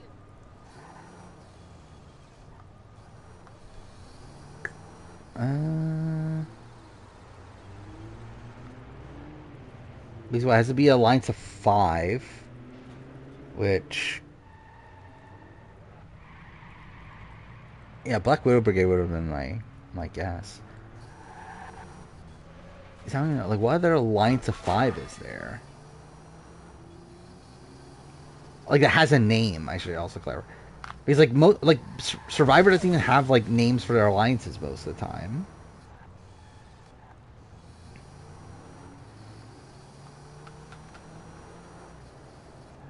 Yeah, I'm just like running through them. It's like running through seasons, I should say. None are like sticking out.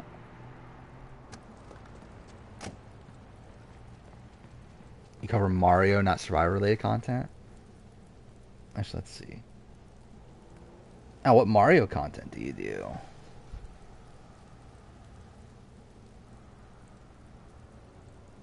Actually, I guess that's not the easiest way. YouTube sucks, by the way, in terms of like finding like new stuff in the search. Okay. It's a named alliance. I mean, so like 44 obviously isn't it, right? 43 is not it. 42, no. 41. Oh wait, the Syndicate Alliance, was that? It's probably not, because I think there were more than 5, right? And I don't think Dreams was in it, right?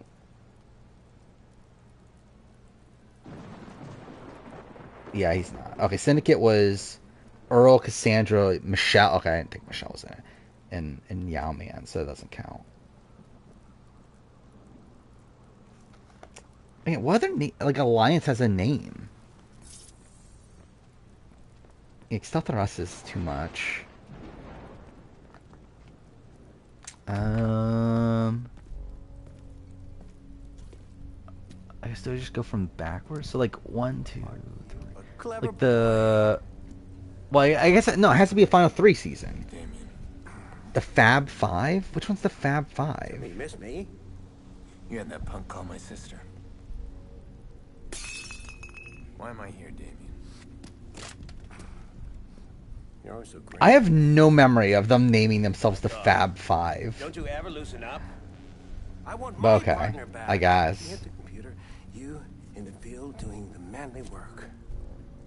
Yeah, I have no memory of them naming themselves that. Things. Answers? Like, I would have never have gotten And I that. happen to know that you've hit a wall. Yeah, I figured.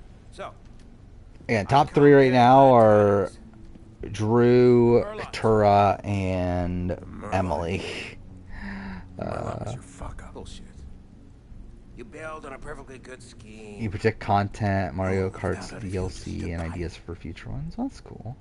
6-year-old girl. How Emily? Again, I thought this was a good episode for her. And again, the sign, like there are signs in the premiere. It's just I was like, well, she's fucking going home next, so it's like it doesn't matter. But like now she's not going home, and now like her edit's like kind of turning around. Yeah, I think there's at least a chance. I think like in the sense that like again, like pre-merge edits don't seem to matter as much anymore. Where like you can get a lot of negativity in the pre-merge as long as it's like followed up by like some decent content. It's like you're fine. Like we saw that with Gabler, where Gabler definitely had moments where like he was negative, but then like he would like follow that up with like some decent content. And like Emily seems to be in that like similar sort of trajectory. Yeah, I thought this earlier. I don't think there is like a such thing as a journey edit anymore. Your big problem is like who is the last person that we could say had like a true journey edit? Because like I think the thing like most people on the show have a journey at this point. That's what they want people to have. They want people to go on a journey. Like their entire promotion on this season is about how much Survivor's an adventure. Jeff constantly talks about in all of his interviews about how like it's about the journey. Like it's like that they want it to be a journey for everybody. To where I don't think like just because someone has a journey edit, like I don't think that is nullifying anymore. Because I think the point is that they want everyone to have a journey edit. After Lena, I was done with him. Is Jino fun on Time Hotel? He's okay. Thinking about him. And now he's creeping back in. Not as fun as the Genius. I need to know what he's got on the Merlot.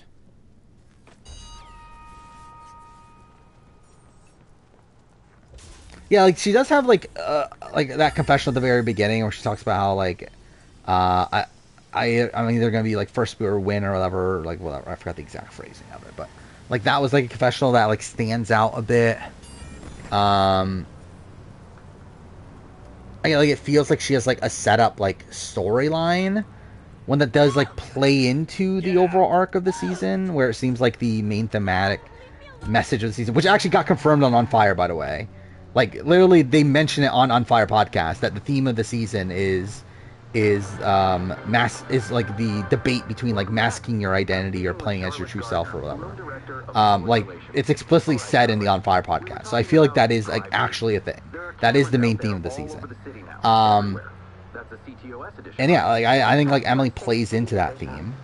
I'm not sure I understand how that works. Well, it is proprietary. Like I think Emily plays in that theme. I think Katura plays in that theme. I think Drew plays into that theme. Does anyone else? Jake does like negatively. Where like I feel like the theme is like going against his story. But like he's technically like a part of the theme. Who else? Bruce, also same thing. He's part of the theme, but in a negative way. Let's see, like biggest party. I mean, there's a lot of winners that have like confessionals that allude to them winning in the premiere. Not exactly in that phrasing, as Emily, but.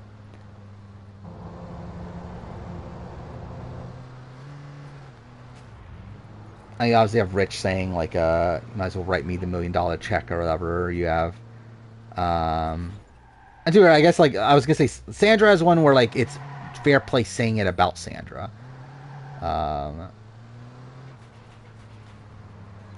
But he obviously has like the ironic confessional of him saying that he has a mill saying that Sandra's not going to be the final one. Fabio has one, right? I don't remember what Fabio exactly said. But I know he has fun in Nicaragua.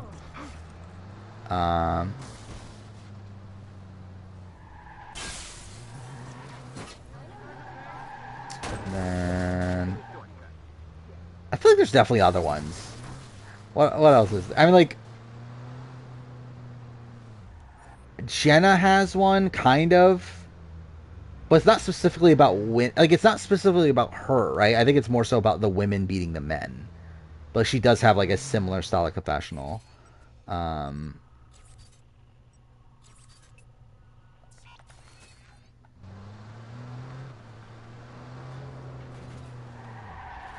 trying to like run through the winners. Are there any other ones that like really, really stand out?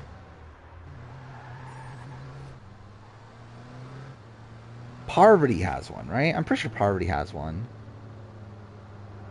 Like I'm pretty sure like her first confessional is one that's like alluding to her eventually winning.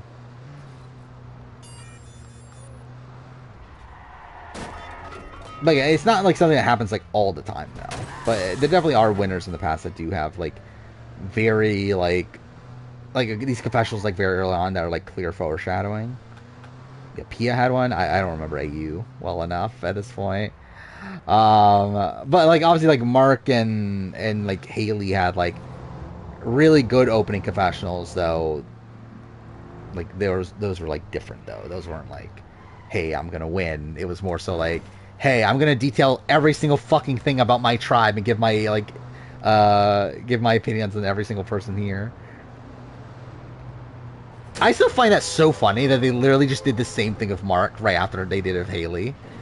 They just literally said, you know what? That was like a big giveaway for Haley. Let's literally just do the same thing again with Mark. Like, literally give him the exact same confessional.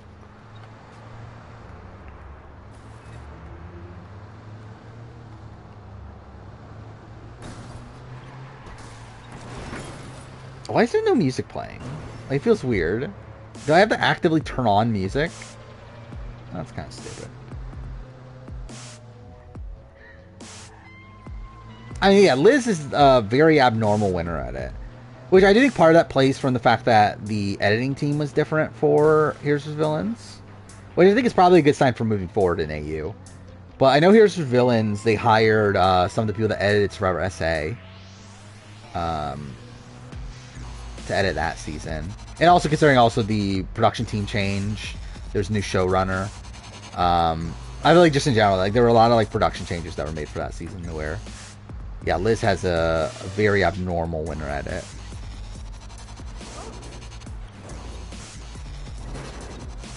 Which, yeah, again, I hope they continue on with that because it would be nice. Who did I think was winning? I thought Shawnee was winning, right? For a lot of that season.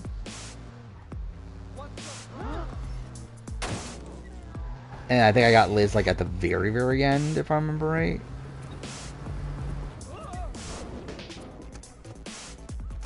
But yeah, that was the abnormal edit that entire season. Okay, cool. That's definitely what I meant to do. To be fair, I actually feel pretty good about the future of AU. Wait, I just realized we're almost 3 hours in the stream now. I didn't realize we were that late.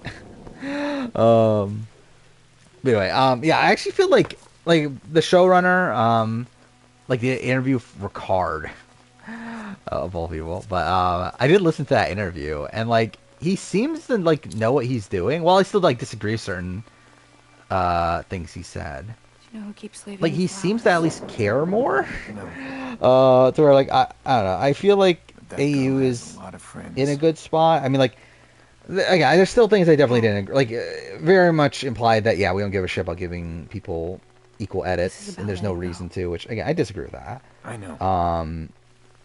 We've all suffered a whole what was the other? There was also something else big that I disagreed with. You have to stop trying to fix it. But still, it's like, he at least, like, seemed like a genuine fan of the show. He at least seemed to, like, care about Survivor. I know you're chasing after the people that did this.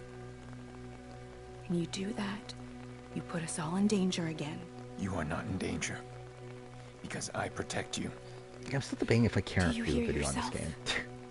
Aiden, why can't you I have done, like, game retrospectives early on next year, right? I think the only one that I'm doing is, for sure, is Left Behind. I need to know.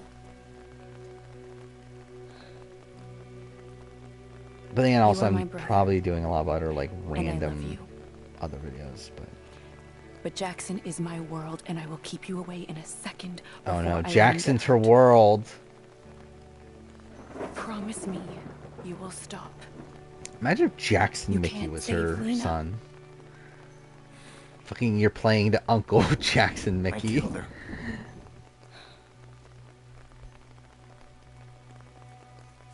No, you didn't. I still find it funny that like how much this game got shit on when it came out.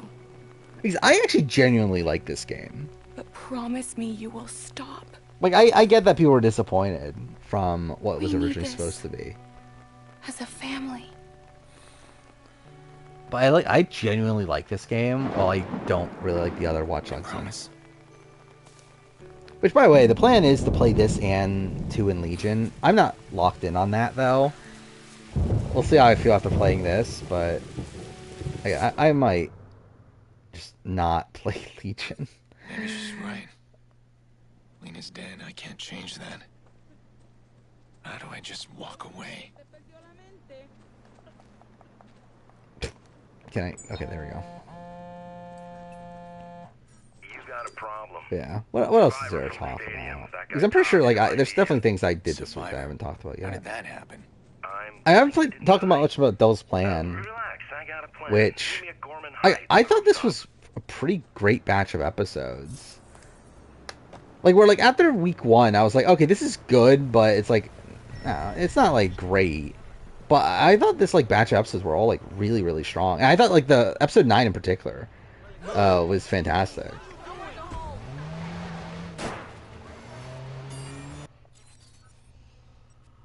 Where, like, right when, if only I could remember the fucking names, but the guy that made the big move, when he made the big move, like, I was like, oh shit, I realized what he's doing. And, like, that was a pretty great moment. Where, like, you realize that he's, like, taking out What's-Her-Face so that he's in the bottom 2, so that he can go to jail, so that he can open the safe. After a full year of operation, the numbers are in. You know, like the Majority Alliance? I can see that. Chicago households have saved an average of $350. Bloom I mean, it's like, while less than half the original estimate, that's kind of just the way it goes with these sort of shows, right? Where, like, even in, like, Genius Season 2, like, from a South Korean audience, and just any audience, but, like, even, like, South Korean audience, like Genius Season 2, like, people hated the Broadcaster Alliance.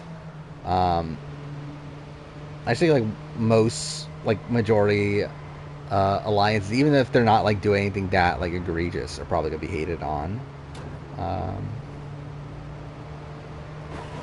Which I'll be honest, like, some of this cast I still don't even know who's who. Like yeah, Seokjin is that his name? Yeah, then you got what, like Jingbom, stuff like that, right? That's the travel YouTuber guy. He's fine. Yeah, Orbit's fun. Orbit's like very like kind of like a mix of like Jimmy Cha and I don't know, someone competent. But it's like it's weird. Like he's like kind of in this like Jimmy Cha position, but he's not like as actively bad as Jimmy Cha. Where like at least like Orbit's right. Now he doesn't necessarily execute well all the time, but like at least he has the right idea. At least it's not Jimmy Cha who's like creating the most like baseline strategy. Julie's odds, I thought she had a bad premiere. I think she had a good episode here, but like still not good enough to where I think she's gonna win. I think I have her at number 9 on my power ranking. Oh, Boston Rob, yeah, maybe that is a decent comparison. Yeah, like where he wants to be like, yeah, out in front, be the. Where is he? Jordy can be a pain. The guy like leading the charge or whatever. Know. Things were different. I too like he did play the safe or not safe. What is it called? The prize game. The prize game pretty well. It's just that like no one like could catch on to what he was doing. Everything's gonna spiral out of control. By the way, I would I think like I would love to play some of those games on Devil's Plan. Like that's something I was just like thinking about too. Is that I would love to play, like some of these like more, smaller scale games. Like I would love to play the scale game and stuff like that. I think that would be fun. Oh, wait, what was the other game? There was another game that I really wanted to play. Oh, the number deduction game would have been fun as well. The one that was like they live here. What happened? Well, security in these buildings. Actually, wait, which one was that? I'm also like I feel like I'm mixing up Time Hotel and Devil's Plan a bit, but that was Devil's Plan, right? The one where they had to like guess the number. Like they had to guess their own number and then also like the numbers of other people and that sort of thing. He opens the door this much. There's a chain right there. I slip him in and snip, and guess what? It's not the pizza guy. Jordy, the problem. Let's deal with it. Who remembers the Power 6 Alliance? Yeah, I don't fucking know. We're in the midst of solutions. If you told me what season, then I could guess. Like that would make it too easy. How much I take care of you, do you? Yeah, I don't know. Well, do me a favor. Let's get on. Yeah, I'm not the greatest at like these fucking alliances that don't matter. Remember the stiff from the stadium? Power 6 was Game Changers? The cops got him in Chicago lockup. That's what they fucking named themselves? Fucking Sierra, Brad, Debbie, Sarah, Ty, and Troyzan? Right at you. Like, I could have told you that was an alliance. I could not have fucking told you their name. How did that happen? How the fuck are there this many named alliances? I do for some of these are like barely, but. See there? I love how like the 41 is literally just all Black Alliance. They just like that's their name. Those guys is running the assignment. Well, it seems like me and him. The only named alliance from Winners at War was Cops R Us. Poor Maurice pissed himself after your last show. Don't worry about my methods. You know how to use that thing? I love it for Alliance X. They have David's Vinaka Alliance, Zeke's Vinaka Alliance. What a very detailed name that is. But it is funny, like, out of these names, like, how many of these are actual names? Barbecue Alliance? Like, that's a name. I don't know why that's even bothered. Like, did they ever mention that name in Borneo? But I don't know. Like, everything else just, just the tribal names, for the most part. Like, there's just, like, so few alliances. Fat Five, that's a pretty good one. Four Horsemen, Syndicate.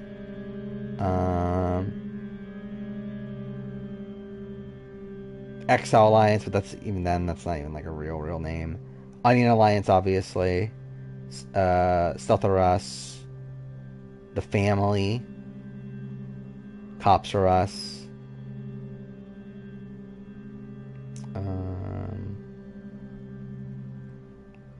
Yeah, 5-5, obviously, which is Coven. That's an alliance. The Round Table, I forgot about that. That was Alliance too. Obviously, the Power Six that everyone remembers. Triforce, that was an Alliance. Obviously, Ride or Die. Dude, I legitimately have like no memory of that from 43. That's what they like named themselves, the Cody Jesse Alliance, but whatever. What am I doing here? I'm still gonna, yeah, that's gonna kill me. Oh, or not? Okay. Don't know how it didn't. Oh, cool. Okay, there we go.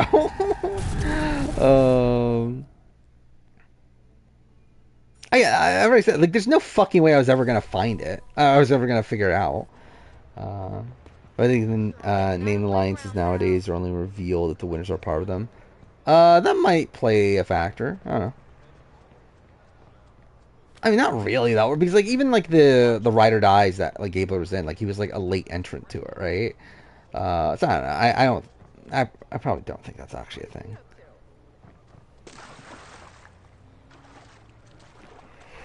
They call themselves the Fet 5 in Vanuatu. I don't remember if they themselves call them, but like someone does call them. Yeah, it might. Maybe it is Brady. I don't know. I'll rewatch Vanuatu soon, so I'll tell you the answer at that point. But I remember at least someone, like, I know they called them that within the season. I just don't remember if they called themselves that.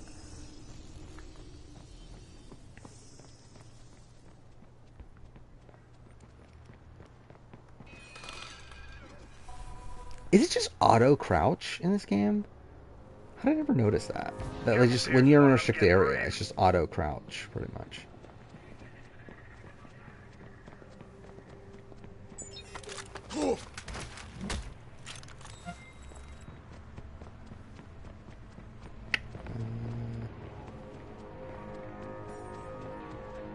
Yeah, I'm interested in seeing what happens on Devil's Plan though. Like what the safe leads to. Like, what's the speculation of what it leads to? Because I literally don't even know, like, what could even be. Like, I assume it's, like, some sort of advantage to some degree, right? But, like, what could it be? That would, like, make it, like, this important to where, like, it seems like it's, like, this focal point of, like, the entire season. Because if it's just, like, some sort of, like, token of immortality sort of thing, then that's kind of just boring. Douglas. What? That was his name, Douglas. Oh, shit. Too late. Where's this? You shot him. I couldn't remember his name. That sucks. I like that guy. Oh, maybe that is a thing. Yeah, they can practice the final comp. Do you think you could enjoy that would be an interesting twist to it. Choose a job you love, and you never have to work a day in your life. Yeah, because they don't really know what it is. I mean, like. Okay, game? Okay, that's definitely what I want to do. I definitely want to go and cover into that thing over there. He's all yours. What is going on? Oh, dude, fuck me. That's so stupid. Hold on. Stop. But yeah, they did like mention, like it was like kind of implied that like the final challenge would be like Go related, right? Lance Brenner. Like, or that obviously could just like lead to nothing, but like I don't know, that was kind of like a weird thing to leave in the edit. It was like their talk about how the final challenge could be ready to go.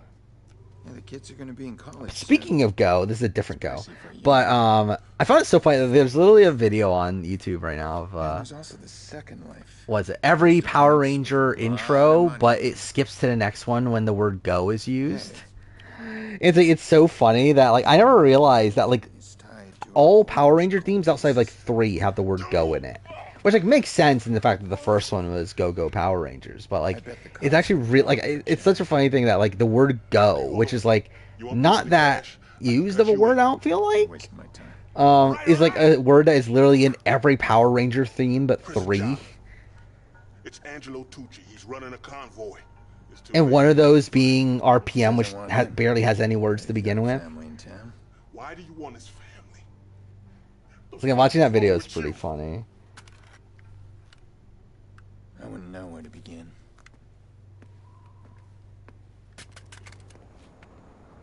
Especially when it cuts away like right away on like certain seasons where like go is just used right away. How bad? Remember Kinderhook? Shit. Oh yeah, this is an annoying section, right? I feel like I'm hating this. Oh wait, I'm an idiot. I keep on thinking L3 is run. Do I remember BB Can draft team? I remember my top picks. I remember I got Paris and Netta as my top 2. And I remember like certain other picks along the way. I don't remember my entire team though. Like that was what, like 24 people or whatever. I know you need to get moving. But I don't know. I remember I got Shania. Obviously need to get Shania. Who else did I get? I got Mitch, right? Got Mitch. I got did I get Nico in the final round? I feel like I remember that for some reason. Okay, well that's great. I got Chris Wiley, right? I think I got a lot of BB Can 8 people, didn't I? I got like Brooke, I got Chris, I think I got Hira.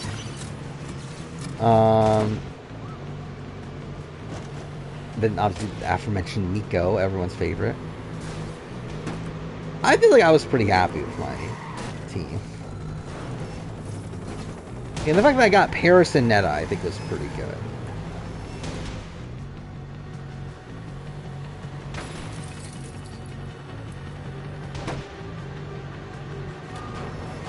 But yeah, it is funny how like that draft, it still went on for like 3.5 hours or whatever. But like, it actually wasn't that bad. Like how long that draft took. Which I think I think what made it go by quicker is the fact that like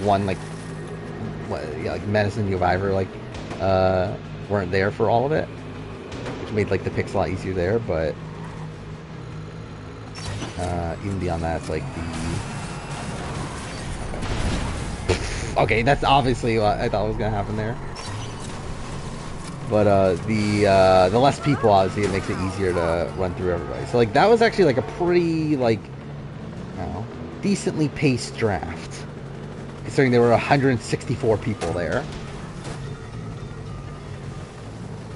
What did Karen drop? She didn't drop that low, right? Didn't you pick her in like the 4th round or something?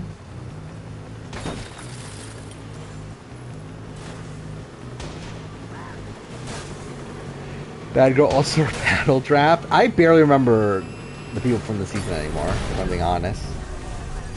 I remember like Flo, Jen, right? That's a person, right? That's the person that won. Yeah, Natalie, obviously. The Victor twins. Julie, that's a person, right? Judy, that was the person that was drunk all the time, right? Like I said, there's a lot of people in the bar. Megan, obviously. Erica, right? That's the one that did the I don't understand dance thing. Legitimately, I would at some point in my life like to watch Bad Girls Club for whatever fucking reason. I just think it would be funny to actually watch the entire series of Bad Girls Club. Are digital dailies archived or deleted now? I'm not sure, actually. I never pay attention.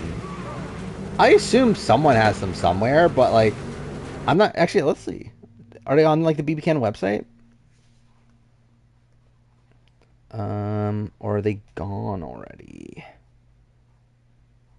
Extras...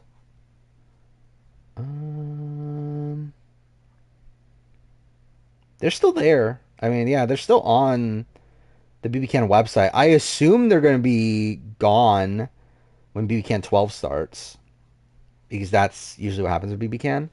In terms of like the extra content, they seem to get rid of it when the new season starts. So, I don't know. Someone wants to archive. They probably should now.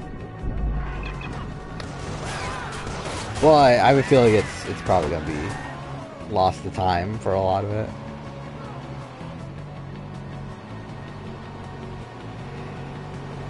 Can I name all the winners from 3 Gauntlet challenges? That is I don't, probably not, to be honest. I think I can name a lot of them, but like, I think if you give me like how many they are, I think I could probably do it. I mean, like Gauntlet 2, I'm pretty sure is Mike the Miz, Darrell, Jamie Chung, and Landon. So I'm pretty sure I know that one.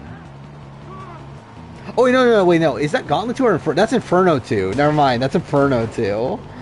Fuck, what's Gauntlet 2 then? Gauntlet 2 is... No, that's the Alton. Okay, Alton. Dude, that's so many people, isn't it?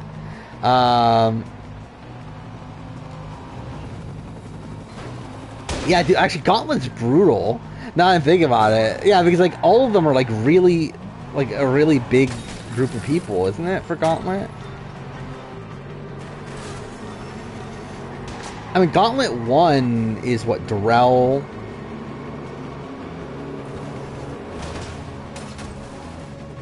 I don't think I could do it. I don't think I could do... Like, Sarah Grayson was Gauntlet, right? Who else was on that team?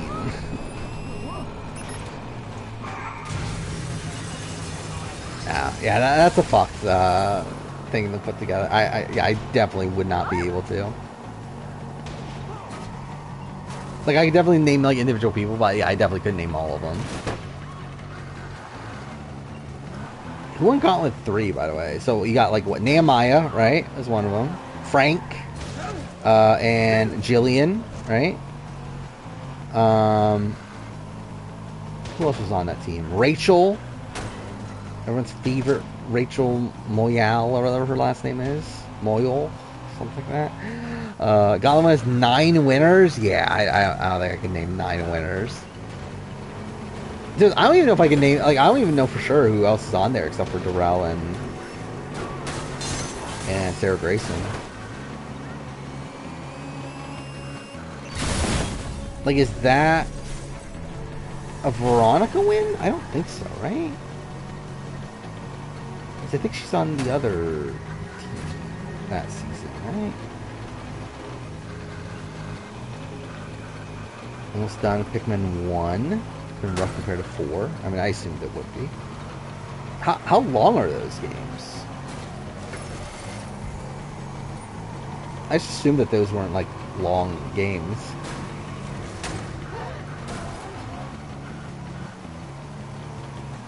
There would have been a Survivor Tribe who didn't lose any member even after merge. I mean, that's not shocking.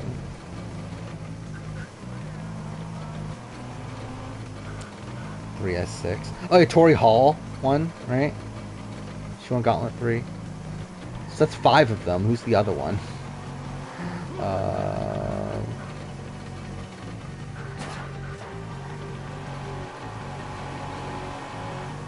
Oh, Johanna, right? Johanna was there? Yeah. Yeah, so that's all 6, right? Can I name every survivor to play the challenge in 45 seconds? Every? Like, including USA and everything? I don't know if I could do that in 45 seconds. I don't know if I can remember all of them. Let's see. So, who are on this season? You got Desi, Chanel, Michaela, Michelle, Listen, I need to find Sebastian, Chris, Helena Tucci. She's related to Gaia. Cassidy. That's 7. Yeah.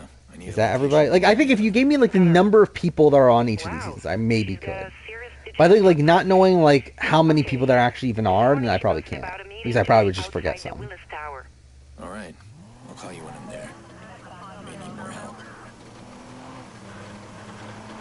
How many even been on the mainline show? Now I'm thinking about it. Not that many, right? Because it's literally just Jay. Oh, Natalie Anderson was there. I kind of forgot about that. Yeah, what? Jay, Natalie, Michelle, Tommy, and Michaela, right? Is that it? I think it's just those, right?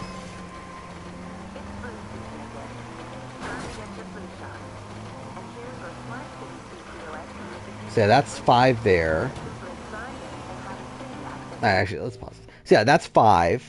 Then let's get to... So who did I say for USA? Chris, Sebastian, Desi, Chanel. Then I think the others were people that appeared on their seasons, right? Oh, Cassidy. So that's 10. So 7 more people. So season 1, you got Dominic, you got Sarah, Tyson, you got Shan, you got Tasha. 2 more. Who are the other 2?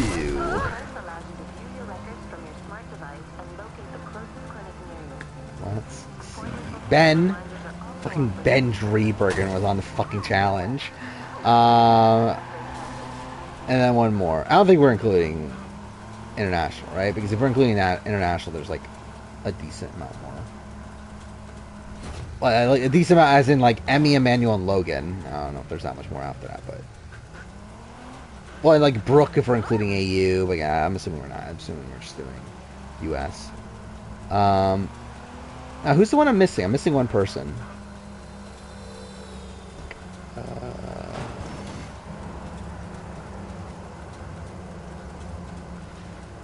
Who am I forgetting?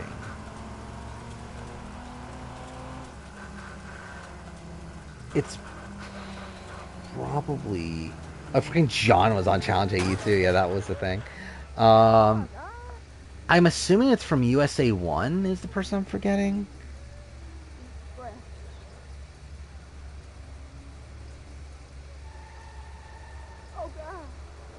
Who am I forgetting? I really don't know. Huh. I did say Tyson. Too far, I could have also just counted wrong, but yeah, 1 definitely isn't long. Open 2 sessions. So how's that? Yeah, I assume so. There's like not really like a story to pick from, right? I assume. What was going on? Oh, I did not realize that. I'm gonna look up who am I missing? This is kind of bothering me now. Who am I missing from Survivor on Challenge? Let's see. USA 1.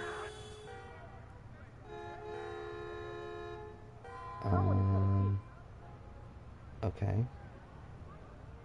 Is it not gonna open? There we go. Alright, USA 1. Who am I missing here? Is there anybody? Oh, I fucking forgot Danny. Fuck me, dude. That's the one I forgot. I forgot Danny McRae. I forgot the person who literally fucking won the season. So that's great. That's great.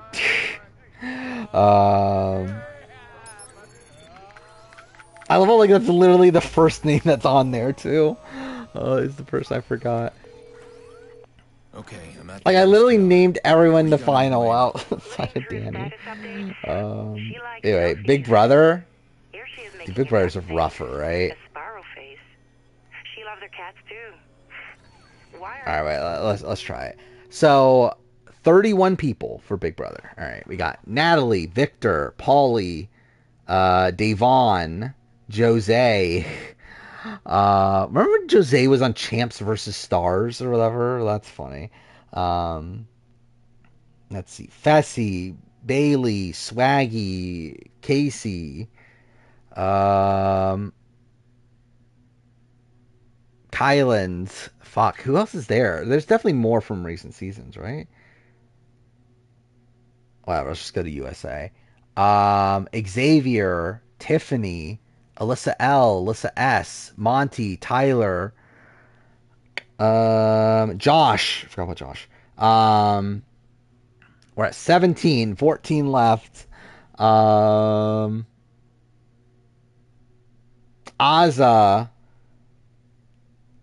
Derek X, Enzo. I forgot Enzo was on. All right, we're at 20, so 11 more. I was gonna say Christmas. I forgot Christmas didn't get on.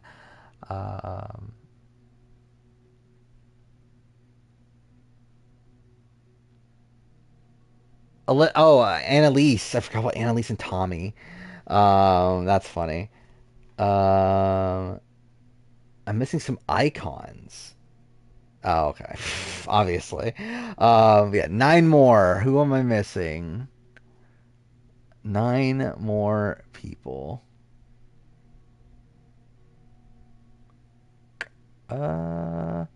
Amira. 8 more people. 8 more people. How the fuck are there still 8 more people? Like, who am I missing?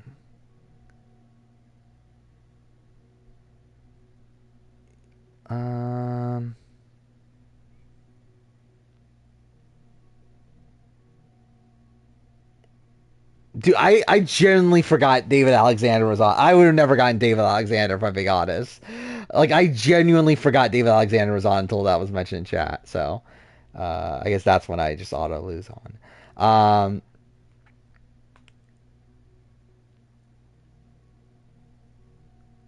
Oh, Angela.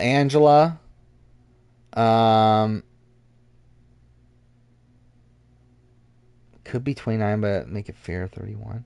What's that even mean?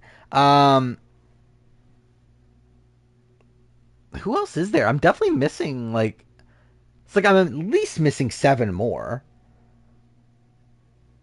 Oh, wait, not 7 more. Wait. 5 more. If it's 29. I did say Fessy. Was there anyone on Spies, Lies, and Allies? That was new? No, right?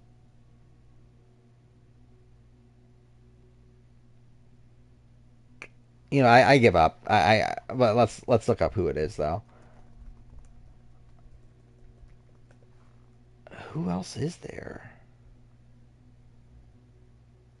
Yeah, I'm looking up Challenge USA first. I got Enzo. I would have never gotten David, so that's why I legitimately missed. I said Kylan. I said Derek. I said Xavier. I said Angela. I said Alyssa. I said Azza. I said Tiffany. So I got all of them from USA 1. Who's from USA 2? Oh, this is the list? Okay. Who was I missing? Okay, I'm not including fucking... Oh, I forgot about fucking the Nolan twins were on.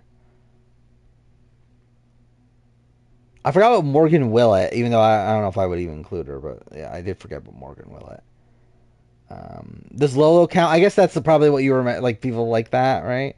Oh, I forgot about Amber. Yeah, I did forget about Amber. That was a pretty big miss.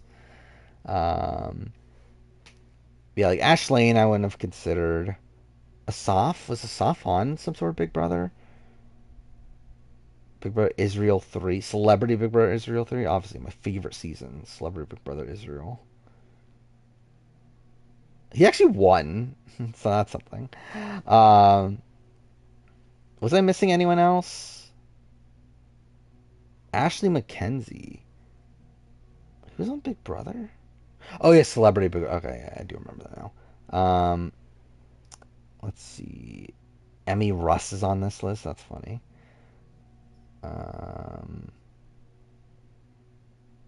Gabby Allen. Oh, Gabby Allen was on Celebrity UK, right? Okay, yeah, whatever. Huey.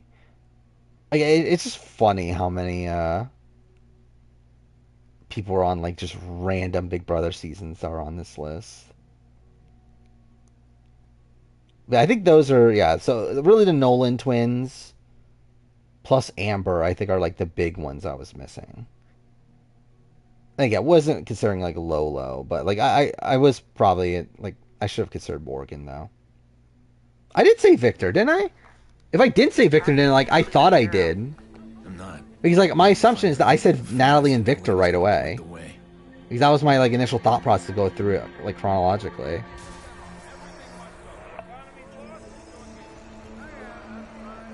Especially better in Cambodia or Cagayan, Cambodia. She posted a pic this morning. Her outfit for the day. Dark hair and glasses. Definitely did, yeah. That's what I thought. Because I definitely remembered like my like strat was to say Natalie and Victor right away to make sure I didn't like forget them. Jesus. Can you be more careful? Worst idle play of all time? I'm probably something like the Michael Yerger one. Right, that one's like super boring. And I assume we mean like successful idle play, right? Because like most unsuccessful ones are boring. No, I said Tommy. What's that? I've got a medical record. I said Tommy and She had an Annalise. abortion last year. That might explain the therapist she's seeing. Yeah, I would have never gotten the Nolan twins. I forgot Nolan twins existed. I need a location. And we're barely honesies. Start the search and information just comes in. What? Imagine if Josh actually got purged like he was supposed to on that season. Like, that would have been funny. It's a glass structure. Should be right near Like, you. would he even be brought back? Nice work, Clara. Now delete those files. I'm DedSec, Aiden. We believe information should be free. Clara. Relax. We don't pick on innocent girls. And in Cambodia, Spencer blew up his game pre-merge by losing Serene. Was he really blowing up his game? I think that's just pre-game reputations. Again, I don't know how much he was trashing Abby Maria. But again, coming into that season, he was screwed. Like, he had one of the biggest targets on his back coming into that season. He was essentially always poised to be up for elimination in the second round because of how the game was laid out, where Varner was trying to play both sides. Where the way, because again, Varner was obviously, again, like, Varner's Varner, but like, he did play a pretty big game preseason, where that was his plan coming into the season, that he was going to play off of both sides and like go back and forth with like the Spencer Shireen side of things, like always being in danger after that first round went through. What am I doing here?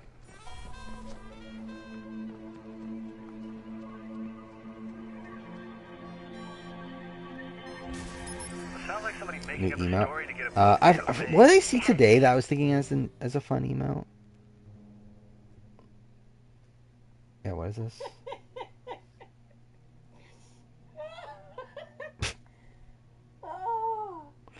What was it that I saw today as an emote that would have been funny? I don't remember anymore.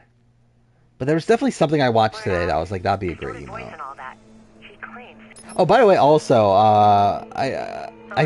we didn't talk about this. That Heisem, for some reason, like, so Big Brother was doing like this Exorcist like haunted house thing or whatever for their Twitter. Okay, thank you, man. To where for some reason they brought back Heisem for that, which I just found so random that they brought back Heisem for that. Like, good for Heisem's returning chances, right? That they just like randomly out of the blue put him as like part of their promotion for The Exorcist. But yeah, I mean, like, that was really random. I even fucking liked the tweet. If you go to my fucking Twitter account, that's the only tweet I've ever liked, or at least that is currently liked. There you are. I said, you know what, this is fucking funny. Like, this is the only tweet I'm ever gonna like on my Twitter account. Is fucking Heisem doing the Exorcist like haunted house thing. But yeah, I would love it if Heisem came back and played again. I would love it. Like, yeah, it would be funny. Like, this season, obviously, like, the rumor preseason was that Frenchie was gonna be on. It'd be funny if, like, every season from now, this point forward, it's the rumors Heisem's gonna be on. Tracking his GPS. Cut him up. Or imagine they do Captain. Imagine like BB26. They're like, nope, we couldn't get all the winners. What we are gonna do is Captain season, Frenchie versus Heisem. I would love that. That'd be funny. America's annoying, latching too much on Corey and pretending to be smart. I mean, is she pretending to be smart? Didn't she literally say... Wait, what was it that she said the other day? Oh, actually, I think we talked about this before. That, like, she thought that India was taken over by Spain or whatever. I don't know how smart she really thinks she is.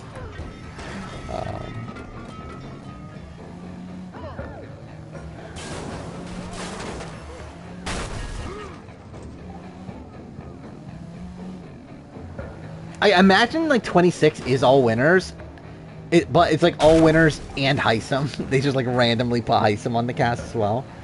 Yeah, I would love that too. Yeah, just put Heisem on anything. Yeah, put Heisem on Survivor 47. Put Heisem on Challenge USA 2. Put him on Amazing Race. Not even with anyone else. Just put him by himself. He can do it. Fine. Yeah, it'll be fun. Imagine Heisem and Izzy as an Amazing Race team. Like, that'd be fantastic, right?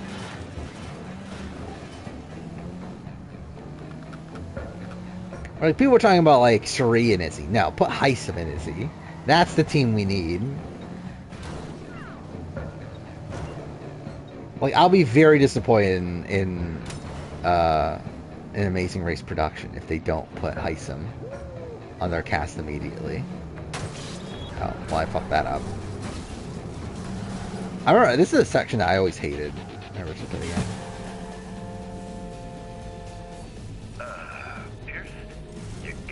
Oh, well, that didn't work. I didn't think he'd be able to drive through me. Well, that's great. Heisem Cameron. Imagine that. I mean, that would actually be like a really lethal team, right? Like that. Like, pretty much pencil them in for the final. Fucking Heisem and Cameron.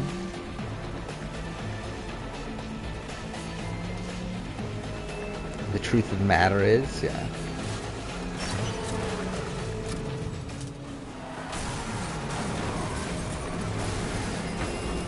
Like, I adore Heisem, though. Heisem's such great TV. And it's funny, too, concerning, like, I can't even say he's, like, the worst player in the world at this point, too. Like, he obviously played his H... Okay, cool. Wait, so that... Wait, wait, his bodyguard just killed him? Like, his bodyguard literally just ran him over? Oh, whatever. More entertaining than Devin. I mean, I think they're, like, on a similar caliber. I think, like, the thing is, like... I think Heisem's more, like... unintentionally funny than Devin. Where Devin's, like, a lot more fun because of, like, gameplay and, like, crazy gameplay and whatnot. I feel like Heisem's more fun because of a, like, just his, like, weird personality. Oh, that was actually kind of easy. Big D and Brittany for Amazing Race? I think I'm good. I don't need fucking Big D on the Amazing Race. What is this? Oh, Brandon Falling. Oh, what kind of emo is that, though? I don't feel like that's a great emo. What was the emo I was thinking of, though? There's literally, like, such a great shot, and I don't remember what it is. Was it Bruce? Is that what I'm thinking of? I feel like now I remember, like, Bruce making a funny face. That was like that's a good email, but I don't know if that's the one I was actually thinking about. Contacts in the prison. I already asked if they could make our guys slip in the shower. They're dirty, but they're not that dirty. I'm gonna get arrested. Of course you are. I bet you got medevac from that. This witness we're after, he's a nobody. That would have been depressing. He was in the wrong place at the wrong time. He wasn't looking for me. So Friday 13th ranking. That's something. I don't think I would care enough to do Friday 13th. Because it's not like any of them are actually good. To where, like, even feel like worthy ranking them, or at least like something like Halloween. Okay, there's actually good Halloween movies. Even like Nightmare on Elm Street. Okay, there's like at least a good Nightmare on Elm Street movie. I don't even know if there is a single good like Friday 13th movie. Yeah, I know. I'm fucking with you. Or even the best is like just kind of like okay. Settle this debt. Get your phone. Now. I think it was Bruce during his conversation with Jake. If I remember right, I think he made like a weird face. Is it 3 o'clock yet? Fuck, it's not. Okay. If it was 3 o'clock, I would have like went to Paramount Plus and like looked for it.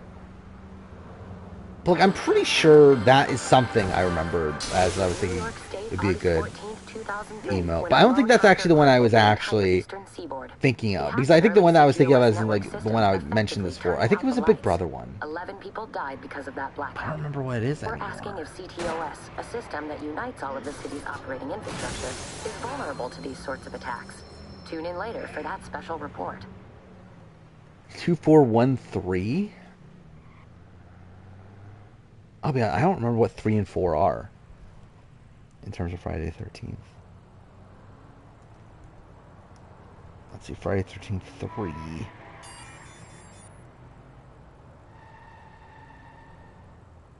I mean, that just seems kind of like a generic one. What's 4? The Final Chapter? I have no memory of that one. There was actually a point where I owned all the Friday 13th movies on VHS for some reason. Which I don't have anymore. I donated them to fucking Goodwill when I moved out of my parents' place. But there was a point where I had like a whole bunch of like random VHS tapes like that. It's weird. I still have like 2 stacks of VHS tapes for whatever reason. I don't even have a fucking VCR or anything.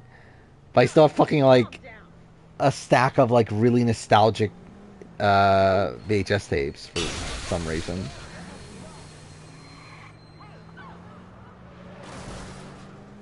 Yeah, I did see that. I did see the image of Jag and Corey. And also there was one of Jag and Matt too. Well, I mean, like the Jag and Matt one obviously wasn't them like kissing or whatever like the Jag and Corey one was, but still, it's like, it is funny, like that's really where we're at right now. We're really doing this. They generally feel like Brandon might be the worst competitor in the show's history. I think the argument's certainly there. Like, I mean, yeah, I don't think there's like, he's like, he messed up everything, right? Like literally every single challenge, every like portion he did. I guess like too, for the rowing he did okay with in the first challenge, the marooning challenge. He was actually pretty good, right? Because like the Yellow Tribe, they were the first ones to the ladder. He just fucked it up from there though. Wait, what's going on right now? What's the mission? Oh, there.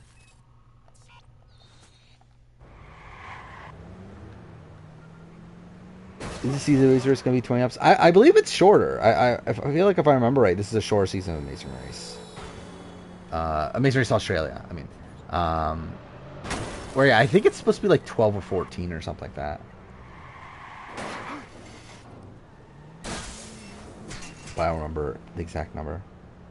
3's when he gets the hockey mask. He didn't get that until 3? I thought he had that in 2. Like, also, I know, like, so he's not in the first movie, right? Like, the first movie is, like, his mom or whatever. But I just assumed he already had it in 2. 4 is when he dies, and it's the horny one? What does that mean? Was it just, like, a lot more nudity in that one?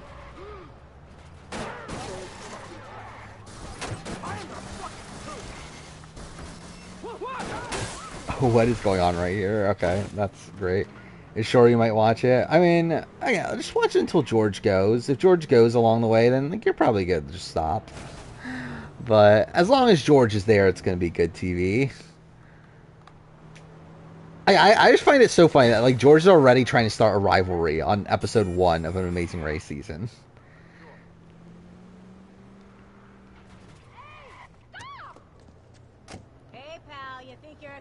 Okay, that's definitely what I meant to do. Game, thank you. Vanessa, Steve, Austin, Liz. Liz feels high, but I don't know. Might be fine. James, Johnny Mac. I think Meg is too low. Correctional Center. Probably. They recently upgraded the place with Bloom's state-of-the-art. Like, I think the fact that James is 5 and Meg is 13 is weird to me. If they were Or they should be closer together. I'd have a problem, but Bloom's right on this one. They do make life easier. Becky 7's probably too high. Jackie 10 is too high. I think Meg's better than Jackie. Oh, is this the prison mission? Oh, that's fun. Actually, what is my list? Let's see. At least the one I did for the player ranking, which, yeah, isn't like 1 for 1, but... Tell Jordy we're even now. Where is it? There we go. Vanessa, Steve, Austin. Well, okay, because James is inflated because obviously this returned, right? I have James 4. Johnny Mac 5. Shelly 6. Clay 7. Jason 8. Liz 9. Which is probably too low in terms of like her actual game, but whatever. Julia 10. Meg 11. Which, yeah, I guess Meg and James are far apart here, but yeah, I think that's most of it because he comes back. Jackie 12, Becky 13, Devon 14, Jeff 15, Audrey 16, Jace 17. Which again, like not one for one, just because like this is them as players based on returns and that sort of thing, but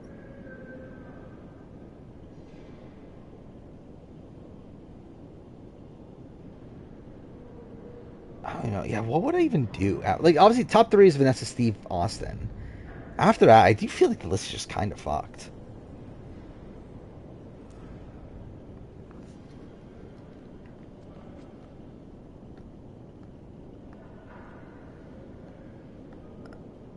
Can I not? Okay, there we go. So glad she's not leaving this week. What is this? I assume it's a Felicia clip. I got 20 minutes of rec time, motherfucker. Suck it up. I'm gonna go home and not hear nobody coming up the hallway or none of that shit.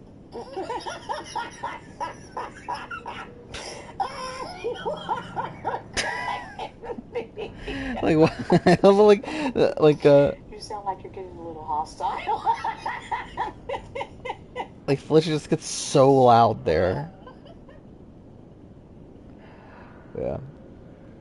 Why Becky and Jackie so low comparison to Shelly and Clay? Because Shelly and Clay pretty much outplayed them for most of the season. Well, Becky and Jackie had like no real clue what was going on for a lot of the season.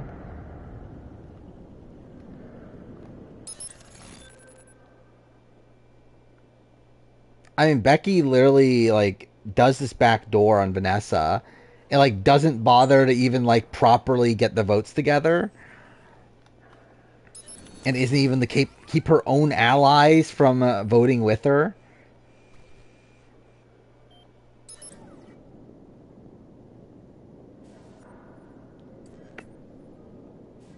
Like, and then with Jackie, like I think Jackie is like a player that has like more potential, but like didn't really get to execute really any of it.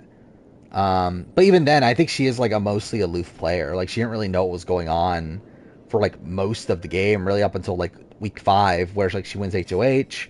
It seemed like things were going her way, but then like when the Battle of the Block goes wrong, she at that point like loses things again, where Vanessa takes control back. Jordy, I'm inside. That was a pretty insane week, actually. Week 5 I of should have sent BB17. you in here. This was your mistake. You might want to keep it down. You'll end up with a free trip to solitary. I can't get you out. I'm gonna find the inmate schedule. We'll be in touch. Imagine you actually like just break into prison for some fucking reason. Jordy, I found the schedule. Where's Yeah, the Felicia, Suri, Final 2. That'd be great.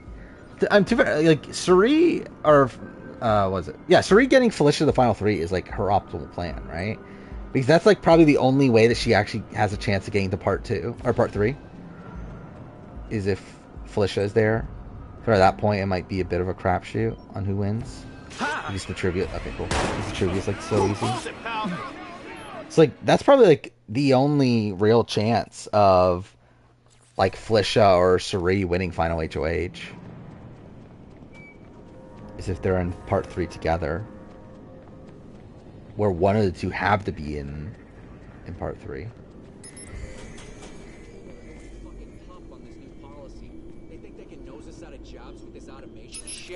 Keeley said his paycheck took a hit too.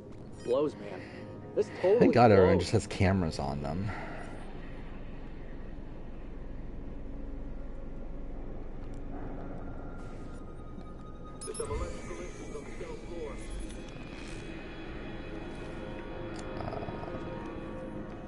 Oh, fuck. The Christy Felicia comparison. What? Okay, well that's great. Imagine Jeff won Survivor and was the first to finish the... We're talking about Jeff Schroeder? That's never once come across my mind, ever. That Jeff Schroeder... Oh, well, that's great. Would be the one to finish the trifecta. I think at this point, like, by far, DX is the most likely, right? Oh, DX or Suri. I guess Suri needing Amazing Race is pretty decent, too. Oh, we're talking about Jeff Weldon. I forgot about Jeff Weldon too. Also having 2 of the 3. Dude, that's also funny. Imagine Jeff Weldon on Survivor.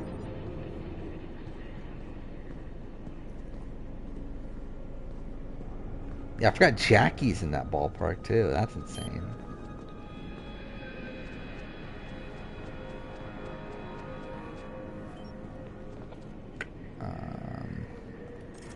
Like, I want to take this guy out, but he's not looking away. Well, you didn't know Allison was on Amazing Race 5? That's part of why Amazing Race 5 is so great. Is because she is terrible on it. Who'd be better, BB player, my mom or my dad? Probably my mom. I think my mom would be, like, kind of Suri-like. Probably not. She'll probably be more like, I don't know. Okay, wrong. No. Fuck off. Okay, cool. I hit the wrong button. I pushed square instead of circle. So that's great. But I think she'll probably end up being more like Jessica Milagros more than anything. Someone that's like pretty affable. Not going to win comps. Probably also not great strategically. But like probably going to make it far just because like probably not a threat.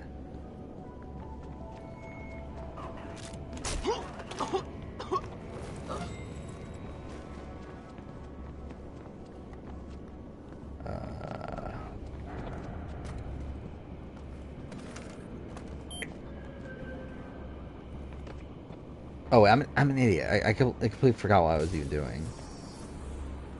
Wait, so... Oh, I can just do this.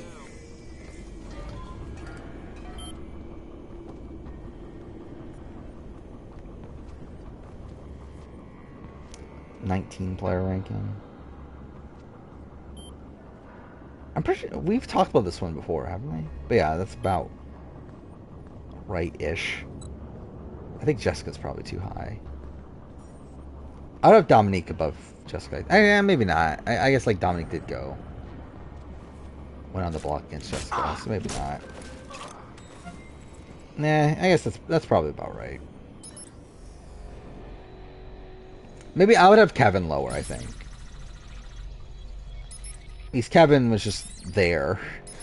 Not doing anything. Just like following Paul's lead. If I remember right, this guy had his own Picasso ink all over his face. Ugly as shit. Makes him an easy mark. He's up here somewhere. Was the male Pagang on Someone to Stir on purpose? No. Hello. But I think it just so happened that a lot of the people in the majority were women, and a lot of the people in the minority were men. I mean, I guess like it wasn't purposeful, as in like all the women came together and said, "Hey, we're gonna make the women get to the end," and the same thing the other way around, where like all the men got together and said, "Hey, we're gonna be an alliance." But I guess to be fair, actually, pretty much it was kind of that way on Calliope, which was like kind of the basis around that alliance. It was those men plus also their loved ones. But at least from the women's side of things, I don't think it was purposeful. Brandon Hanna would be fine in Amazing Race, yeah. That'd be great. Fuck, basement. They're in the basement. Or put him on Ride or Die. Challenge Ride or Dies. That'll be even funnier. Man, like Challenge USA 3 is Ride or Dies, and fucking Brandon and Hanna are on there.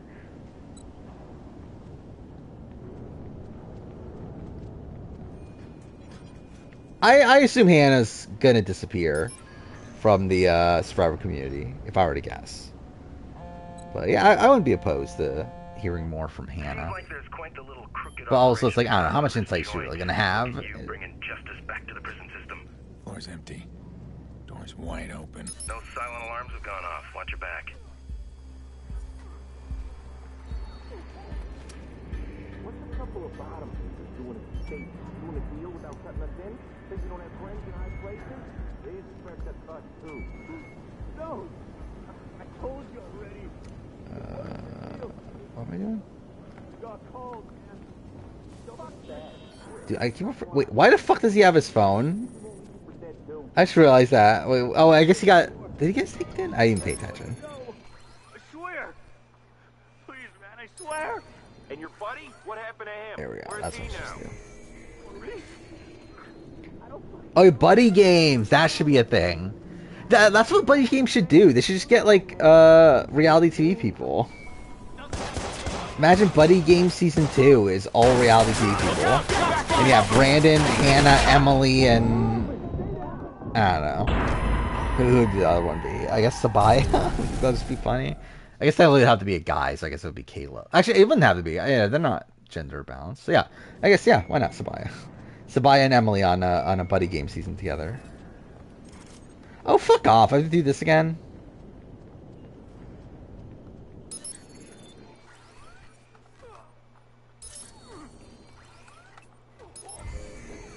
What's a couple of bottom feeders doing at the station? Doing a deal without cutting us in? Think we don't have friends in high places? One of the BB-23 teams? Which one would be the most entertaining? Oh, fuck off, game again! This is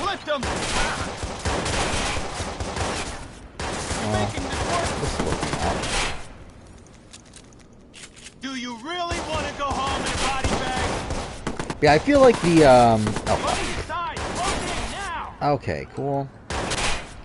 The, Tiffany, Kylan, You're making this worse on yourself. Claire, and other person. Who's the other one?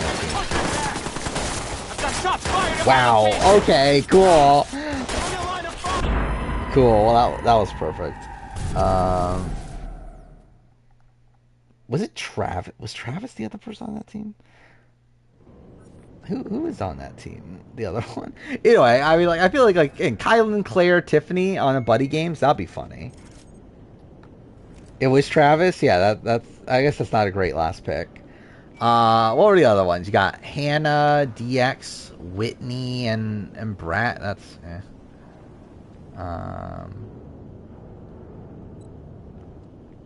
was Brat? Yeah, it was those four, right?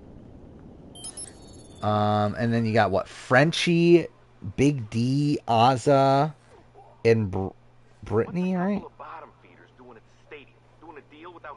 So that's also not great. And then what? Xavier, Alyssa, Christian, and Sarah Beth. Actually, that'd be an okay one. Actually, that'd probably be like one that would pretty much dominate, right? You would think. I don't know how they would be very buddy, but yeah, I think they would like do very well. Okay, come on. I'm like pushing the wrong fucking button all the time. Shots fired! Shots fired! Doesn't Cool. have to be like this.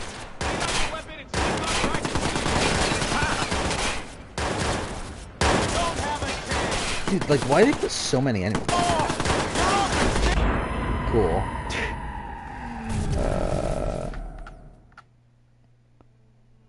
The brigade. I wonder how many members of the brigade actually talk to each other anymore. I feel like almost none, right?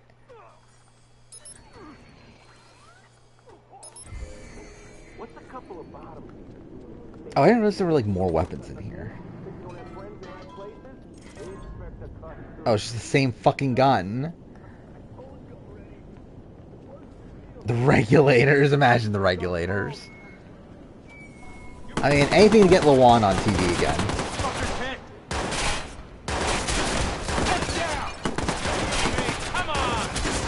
Get back and cover! That didn't hit? Okay, cool. Obviously, we need the exterminate. Obviously, we need to see Gina Marie on TV again.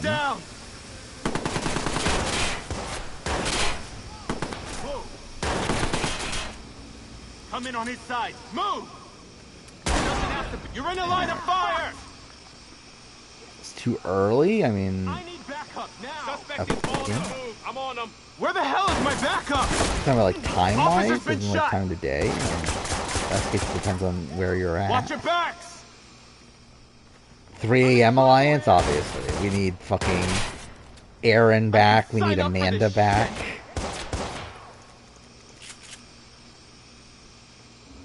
This is fucked! Yeah, like the BB-18 teams. Move it on the side. Go.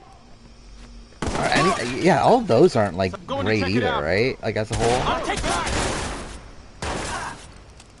At least you got what? Like you got like.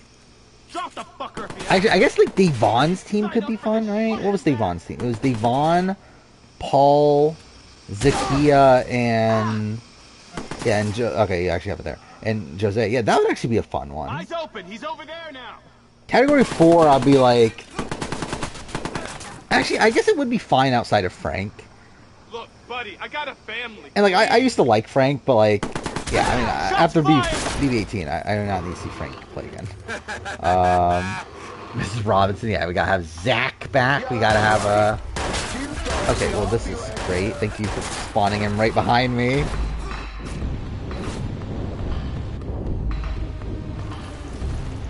By the way, this game's checkpoint system is really shit, also. That's what I really remember from this game.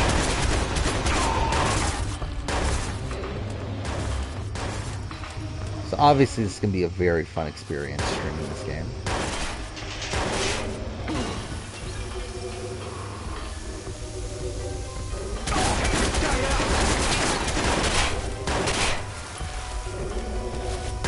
I mean, yeah, we've talked about this so much on this stream.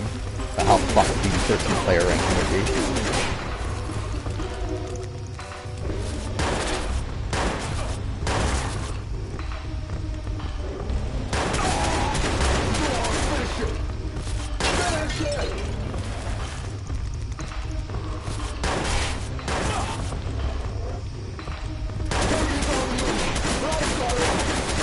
Fuck, how many hits can he take? How many shotgun shells has he gotten hit?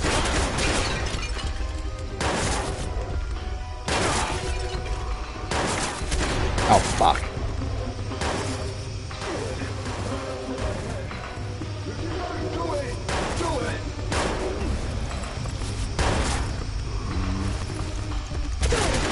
There we go. Fuck me, dude.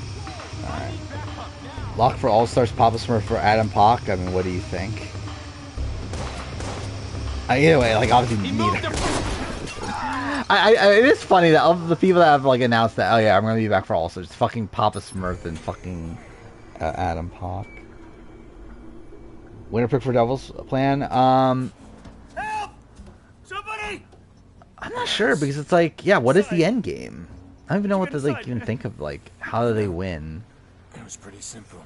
I can't imagine Junbin, like, winning... like a death match sort of thing. Like he doesn't really like feel that like that type of player. What? So like no. The guy that No, like you, got to the Yeah, I didn't think so. To the So you're safe. in here for What's his name again? 60 Sunkin or something like that. Good behavior if you're out. I generally barely remember any of these people's names from Devil's Plan. What does that say? Let's see. Sokjin. 60 years? Yeah, I could see him winning. What are you doing, man? I'm just showing you an alternate future. You know, in case you get the urge to share. Why is there not just like a basic cast list? Make a deal with the cops. Yeah, like it doesn't even have a Wikipedia page. Devil's Plan. We're clear, right? All units, possible prison escape. Be on the lookout for white male Joe Smith. I need a unit up to the laundry. Yeah, I'm just like looking at the cast list. It's like, We're on it.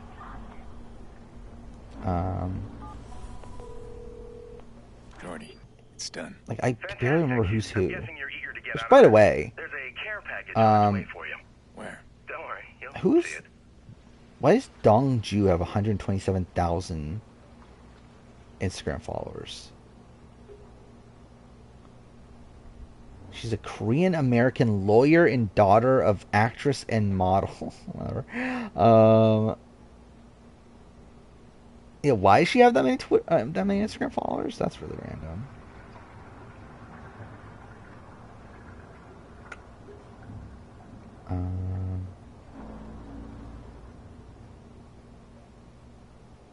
Yeah, then you have that. What was her name again? Yanwu. Got eliminated. She only has 4,000 followers. Oh, Yu Min also. I could see Yu Min winning. I feel like she's gotten pretty good at it. Orbit could be interesting.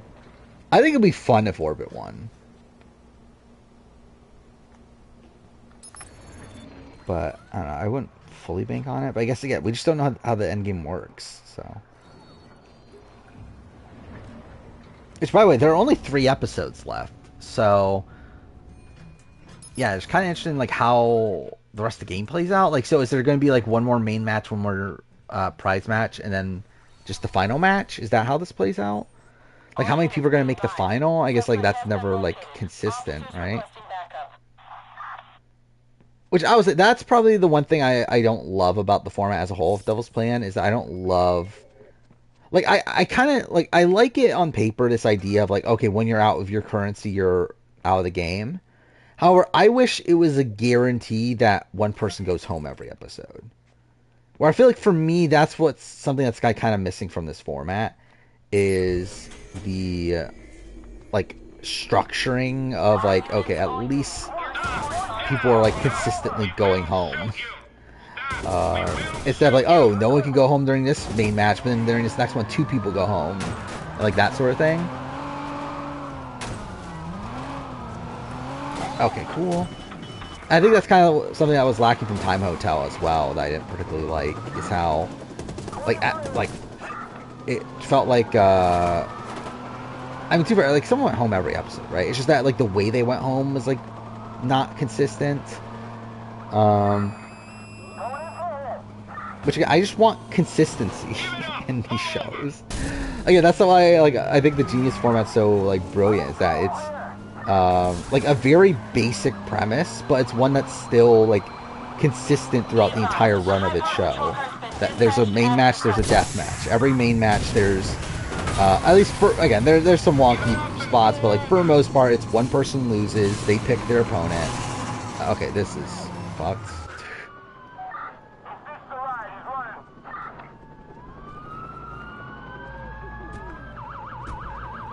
And for the most part, death matches play out normally.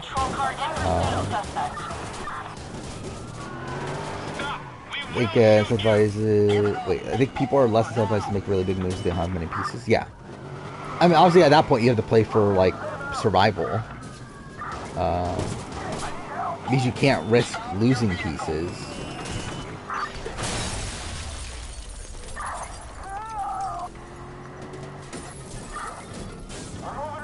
Like, it's funny, it feels like Devil's Plan is a game, like, specifically made to, like, fuck over Johan. Like, it really feels like, just in general, like, were the Genius producers just, like, super upset at Johan? Like, obviously, they bring him back for Grand Final. But, like, it is very strange when you think about, like, how much shit they seem to do to avoid people continuing through the game with, like, 0 garnets or whatever. Like, they literally made the entire Black Garnet twist, like, that felt like this, like, counter to Yohan's strategy. And then now this entire game is based around, like, you have to make sure you have pieces at all times. Yeah, what is this? Best reality shows right now?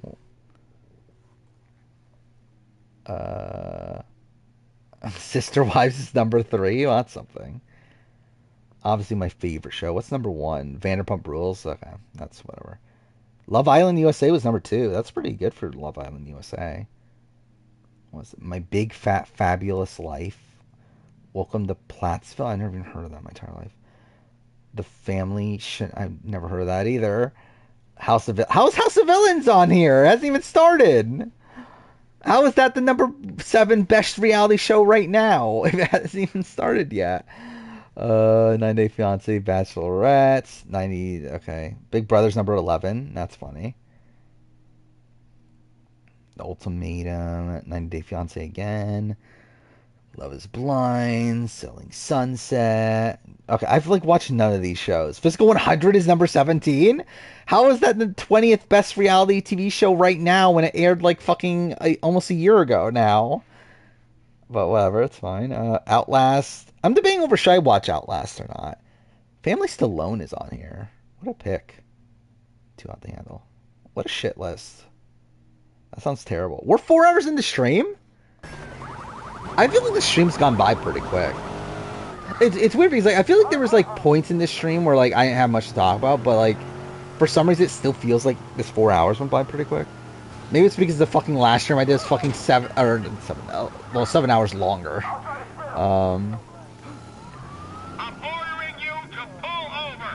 Which Big Brother eviction has the fastest last minute flip? Like fastest as in like the decision was made quickly, or are we talking about like the late, like fastest as in like it happened like quick at the very end or whatever? Like I know like the vote to flip on Bronte that happened at the last second. I'm trying to remember like what other flips have happened like literally like the final day before the eviction. Like there's obviously ones where like they flip-flop a lot. But like how many of them are literally them like just outright flipping for the first time right before?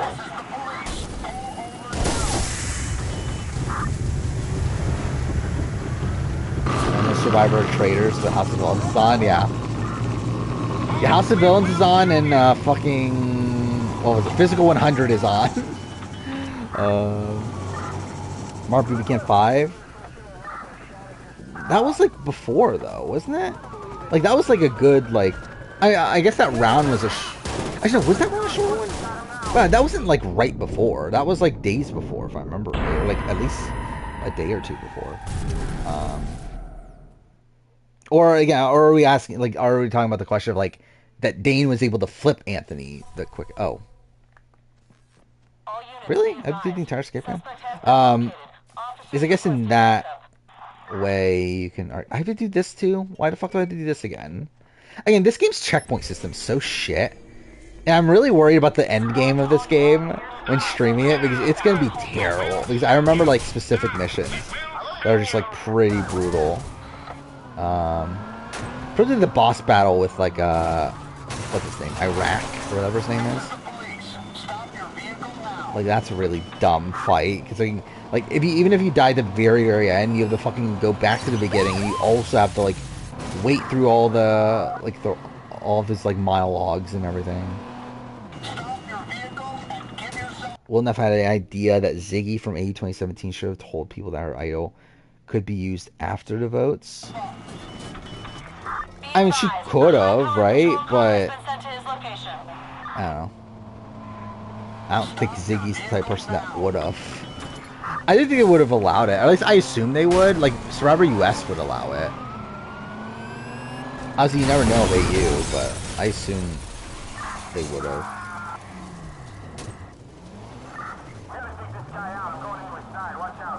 But yeah, like, the fact that her super idol was literally just an idol nullifier and a regular idol was really weird. And like, actually, she could have still said that. Oh, it's a super idol. It's the Tony idol, right? Was this post Tony? It was, right? Yeah, it definitely was post Tony. It's 2017. So yeah, I mean, yeah, like if she knew Survivor History, I don't know if Ziggy knew Survivor History though. I assume not. But if she did, then yeah, she could have easily just claimed that yeah, it was the Tony idol, like the Tyler Perry idol. Sandra's better than Russell in AU. Not that I think Sandra played great, but still better than fucking Tony than Russell.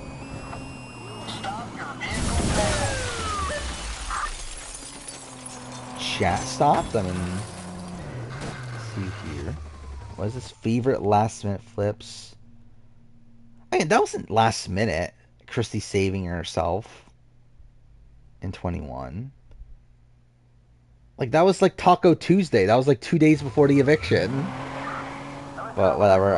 Sam, though, yeah, that was one that, like, again, he didn't save himself, but he came very close, and that was fun. But again, he didn't save himself, though. But again, usually they don't flip at the last second. Usually it's the day before or even 2 days before. I know Jocasta, the Jocasta boot, that was literally the night before. Where it was like the night before when, yeah, like Derek and Cody decided to save Zach, and then they went to Frankie and Christine.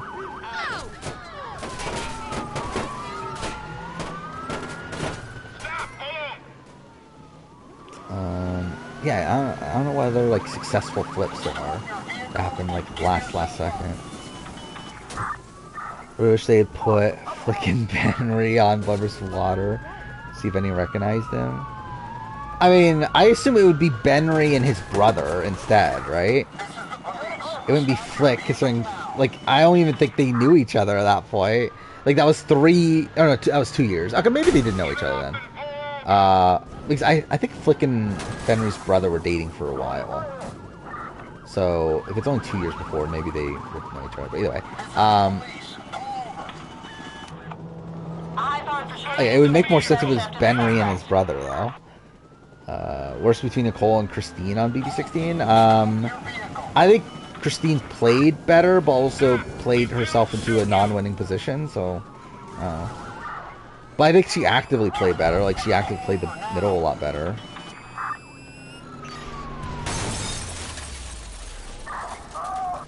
Nicole's flipping too? That wasn't last second, though. We were talking about, like, week 1? That wasn't last second. That was, like, for a while. Oh, wait. This is the answer. Tyler flipping Caitlyn. That's the answer. I forgot about that. Like, that's... Yeah, that's, like, the definitive answer. Because that was literally right before. Like, that was literally, like, the morning of the eviction, right? He does that? But yeah, that's definitely the answer. Play Lies of P? Probably not, to be honest, just because I know it's not a game for me. And I feel like it's not, like, big enough to where, like, it's not like a, like an Elden Ring or something like that, to where, like, it's so big that I feel like I at least gotta try it. Like, Lies of P is just a game that I know I'm not gonna like, so it's like, why bother spending that much money on it?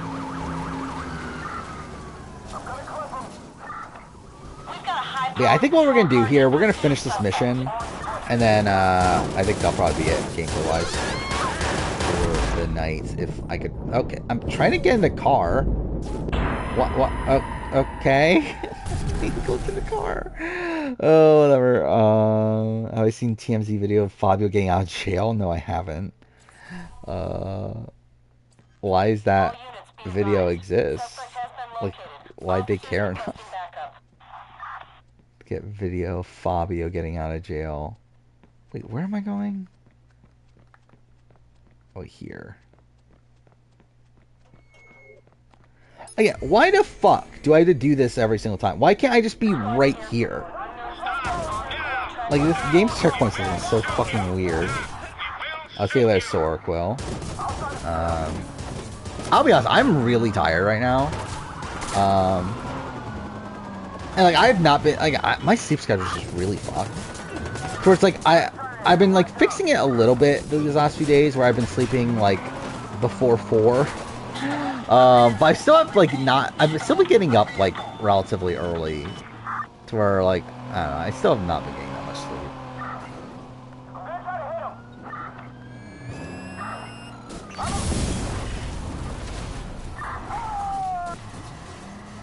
Only 27% thought Mark deserved to win Blood vs. Water. Really? Is that a thing? 65% thought Shay should have won? Like, why? Like, honestly, I would have voted for Christy over Shay. Easily.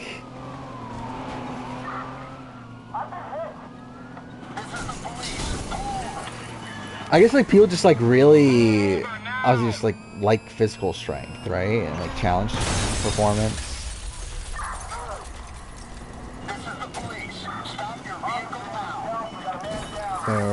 Wait. It's a funny video where Fabio's friends call a limo and they all drink alcohol, and for some reason Fabio has a hickey after getting out of jail. Is that real? I feel like that doesn't even sound real. Oh, fuck. We just got through that.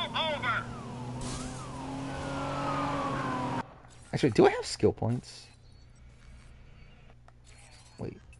Oh, wait, no, it's in the other menu, isn't it? No, wait, no, not that one. It is in that one, right? There we go. Do I have the helicopter thing already? Okay, I don't, but I can buy it.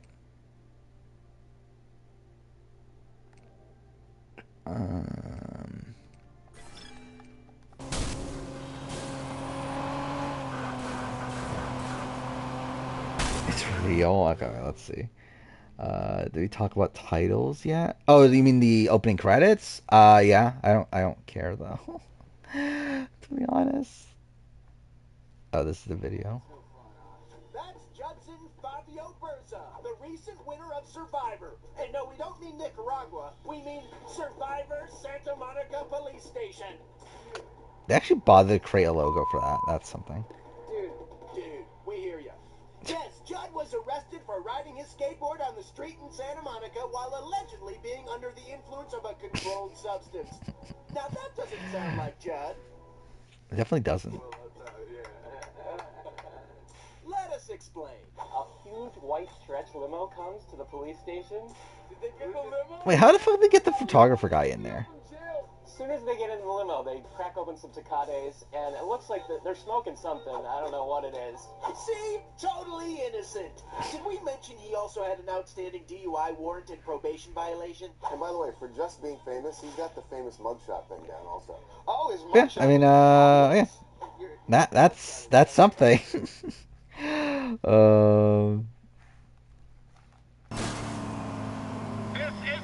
Yeah, I don't know how Fabio won Survivor. It's still like a funny thing. This is a guy that, I mean, to be fair, it's not like he won Survivor in like a very like intellectual way or anything. But it's funny how like a lot of, okay, I just did like again. But it's funny how like a lot of his like confessionals, especially early on, about how people are gonna underestimate him and everything. It's like, I don't think they did. I don't think they really did. I think he just won challenges at the end.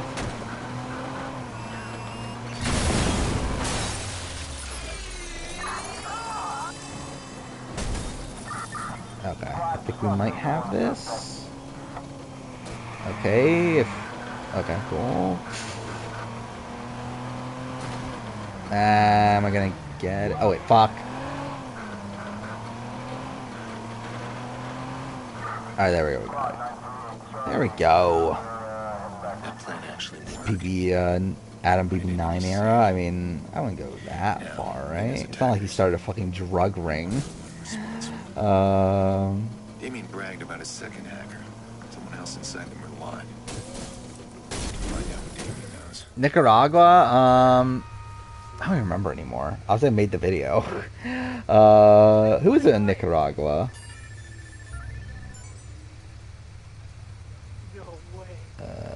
Survivor, Nicaragua, Edgic.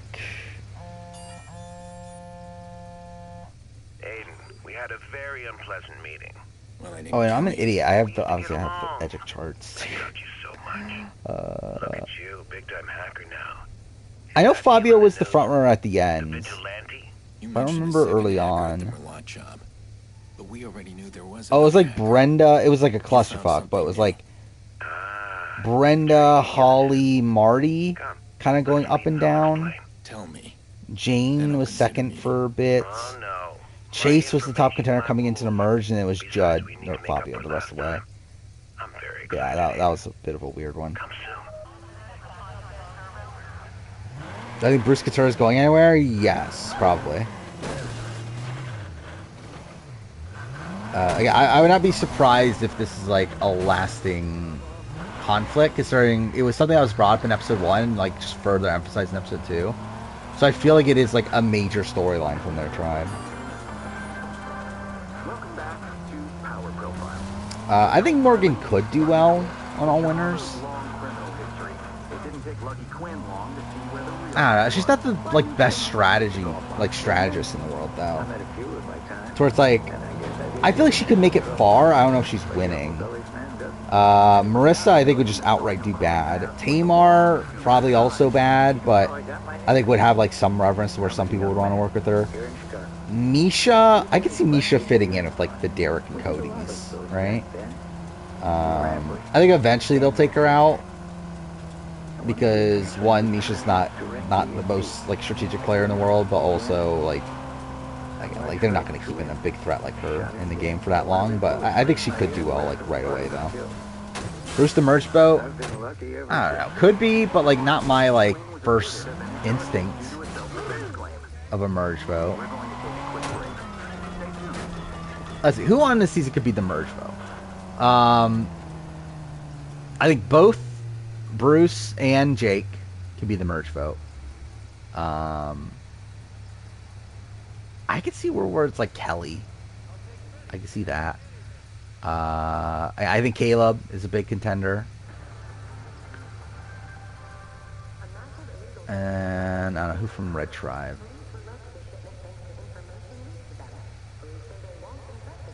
I guess no one really from Red. Maybe D, maybe. I guess D would probably fit in with Merge Vote. And it like would explain why they're like giving her all this like random content, but I think those are like the top contenders. Bruce losing finalists? I don't know. I don't really get that either. But he's got like even the way that Katura is portraying Bruce is as if he's a threat. Where like she's saying that, oh, everyone is buying into him, but I see through him. Like it implies that he's a threat. It implies that he's like a good player to a degree, to where yeah, I don't get the sense that he's going to get to the end and lose. I think he's like the type of player that, like, I think he might be like a Rick Devens, of like he gets to the merge and he's just like barely holding on. Don't we do this challenge, this mission? I don't think so, right? Yeah, it's fucking 3:30 in the morning. I'm tired, so probably not. I do want to see, though, where are we in the game? Was that the end of Act 1? Okay, it was. So, yeah, we're literally at the start of Act 2, so that's fine. 15, 21, 29, 30. So there's 30 more missions. It's about a fourth of the way through the game.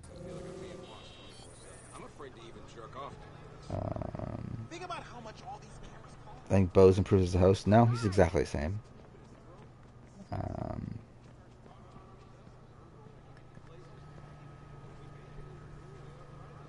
Oh yeah, that actually, yeah, I forgot about that. That was an interesting line of Drew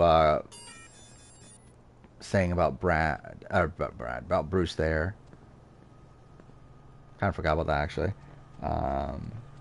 Really funny too is like that seemed to be like a little moment that could have been like hyping up, or not hyping up, but like at least propping up Brandon a bit. But then like Brandon just goes home anyway, so I guess it doesn't matter. Apparently the Survivor Fantasy Facebook League spoiled the next boot. How would they spoil the next? Like, what? How would they know? It's a fantasy league, right? Like, is it run by CBS? Like, unless it's just like readily known who the third boot is, then like, how the fuck would they? How would they? Like, how would they be the ones to spoil it?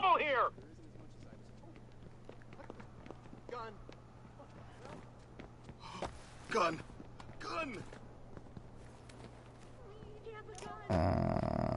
Anyway, actually, I just want to look this up, not for the sake of like getting spoiled, but I just want to see, like, is this actually a like CBS run thing?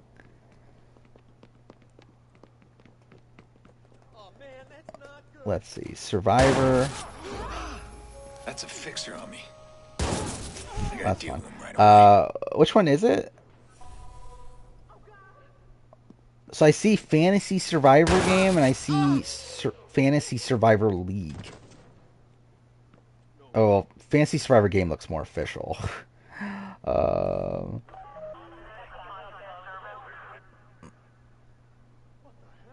this is definitely not a CBS thing. Like, this is definitely not an official, like, thing. I don't know what I'm doing with Hannah as the first boot. Like, this is 100% like a fan-run thing. So, like, unless it's just, like, well-known outside of this, that who the third boot is, I don't think it's a credible thing.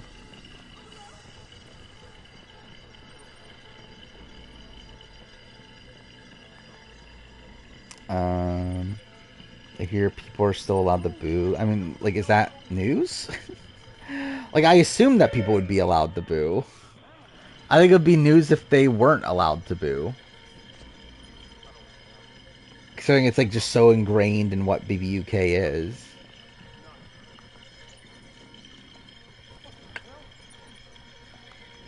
Should I just let myself be hacked? I guess I should, because I don't really care. Yay or nay on D foot scene? Nay. Like, if I was a big foot fetish person, I'd probably be yay, but I'm not. And I feel like, I don't know, feet just, I don't know, kind of bother me. So I'm like, I really didn't need this on the show. Is Brandon a better player than Jacob Derwin? Yeah, I think so. It seems like Brandon was at least liked socially. And, like, people, like, wanted to keep him around. They just, like, couldn't because of physical strength. So, I do feel like, Brandon's not, like, the worst player in the world. Worst player for each Big Brother season? Or worst move for each Brother season? I don't know. I still need to do a best move, let alone a worst move. Didn't I feel like I didn't do the best move because someone else already did the best move. I'm pretty sure that's something, right?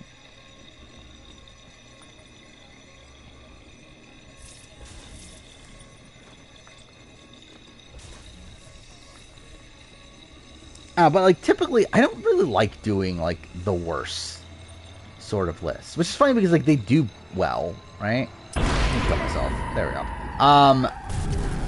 Like, they typically do well. But I just feel like it's not as fun to talk about, like, the worst. Stream this? Yeah, what is this? What is this? I don't even know what this is. Who the fuck is Pink Pantheress?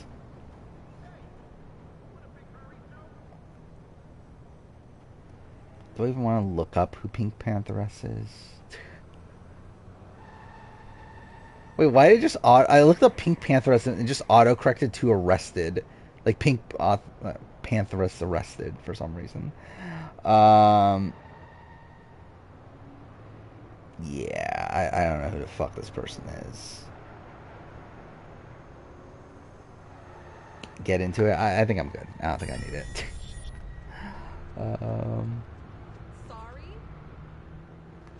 B15, I think it's the entire double eviction. Well, I think it's both the Amanda eviction plus also getting McRae to go after Alyssa. No, I haven't gotten Castaway Island. I thought it was before that. Like, it doesn't come out physically until November, so I'm just going to wait until it comes out physically. Because I already have Assassin's Creed Mirage coming out tomorrow, and then Spider-Man comes out in 2 weeks, so... I'm just going to wait until after those.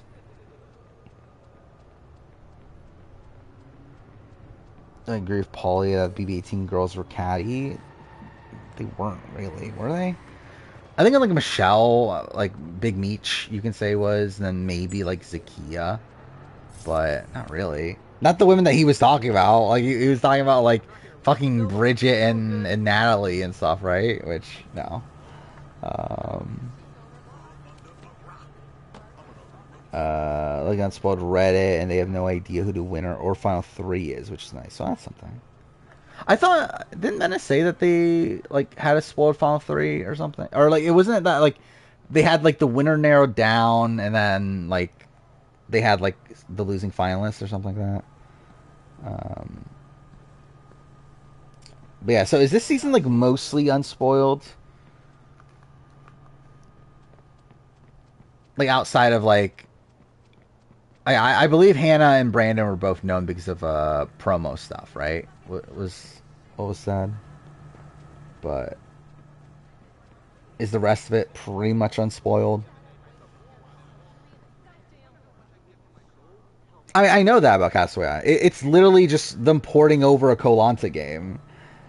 Like it's literally a Koh-Lanta game. But they just like translate and everything for the US, which I'm fine with that. I mean, I don't personally care. So I never played the Koh-Lanta game. But also, it's like, I'm not expecting it to be good. Like, there is a video on YouTube. There's already a review on YouTube of it, and like, yeah, looks very mid. But I'm still interested in playing it. Seems like they are fully. Seems like all they fully know is the pre-merge boots. Okay, so they do know the pre-merge boots. Is that from like social media? Or what? Best B20 move? Depends on what we're considering best. Are we considering best as like the move that caused like the win? Or like the thing that was like most influential to the win? Or are we considering best as in just like the most impressive? Most impressive, flipping Caitlyn. Like Tyler flipping Caitlyn using Sam's power information. Or lying about Sam's power information.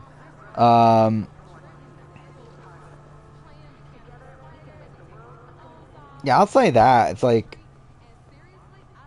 I don't know, what other moves are there? I have the Survivor Wii game. It's literally right in front of me. I can literally see it. It's in sight. Will I play it? I don't know. If I ever make that reality game video. Wait, spoiler said the people in winter contention is confirmed fake. Okay. However, there's a lot of small rumors that seem to line up with the edit. There hasn't been a huge 42 level. Okay, so essentially, so what is like semi-confirmed is pre-merge boots, and that's pretty much it. Which I guess that's still like a good chunk, because that's literally like half the boot order then, right? I guess not necessarily half. I guess like pre-merge is like what, 6 people? Because I assume like Hourglass are pre-merge. I assume it's like the people that didn't make the jury. So like that's like 6 people, right? By the way, I just realized that too. If we are... Wait, we have 18 people. Yeah, so if we're merging at 13, like we had the last few seasons, then... Actually, wait, where did we merge in 44? Well, we merged at 12, but that was because Bruce's medevac, right? So, like, you would assume that the plan is still to merge at 13, unless they actually change it up. Because, yeah, Bruce medevac changed the merge numbers in 44, but 43 merged at 13. Yeah, it was 12 in both 41 and 42, though, right? But again, I assume the 43 format is what they actually wanted to do for recent seasons. To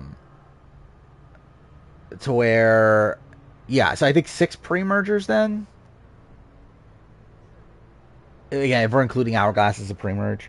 Yeah, I would prefer merge at 12. Well, actually, no. I actually wouldn't. The thing is, I would prefer merge at 12 if we swap.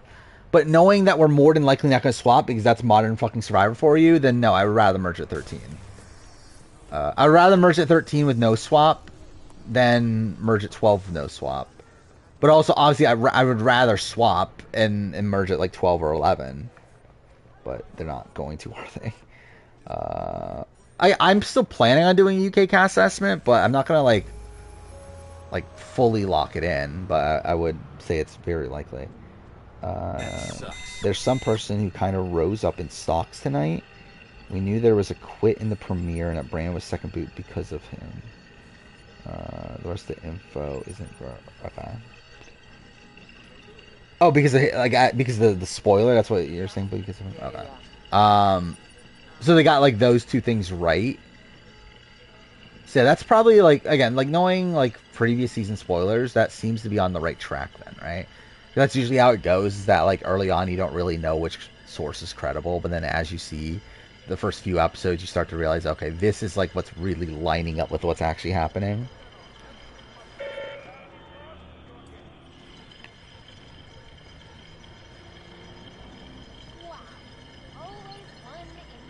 4. I mean, yeah, like I don't really even consider that like a real swap though. Like I think that's like a worst case scenario swap. Where again, like it's so fucking weird. That's the way they went around that. They're like, okay, yeah, we'll give you a swap, but we'll do that by just swapping one person from each tribe. Favorite song by J Maya? I actually have listened to J Maya's songs. Which ones are they again? Library Card is a song, right? And what was the other one that I've listened to? Well, actually, I've listened to Slow Burn. That's not one of my favorites. The Maze, that's one of her newer ones. Rome, that's a song. Sunday Crossword, that's a pretty good one. Sunday Crossword. Which I think that's probably like the most impressive of her songs from like a, like, I don't know, like pun perspective or like wordplay sort of perspective. Yeah, I'm a big J Maya fan. She's my favorite modern singer. AKA the only singer I've listened to in the last like year or two or whatever. Even that leaker only has the winner gender and a final 3 loser confirmed. Okay.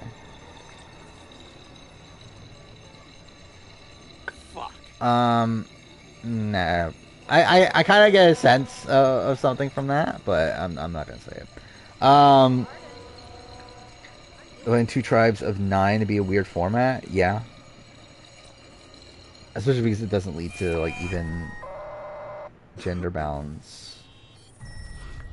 But it's better than fucking 3 tribes of 6. Ideally, it would be 2 tribes of 10. But obviously, I get why they don't with the 26-day format. I don't think Drew can have a similar structure to Daniel.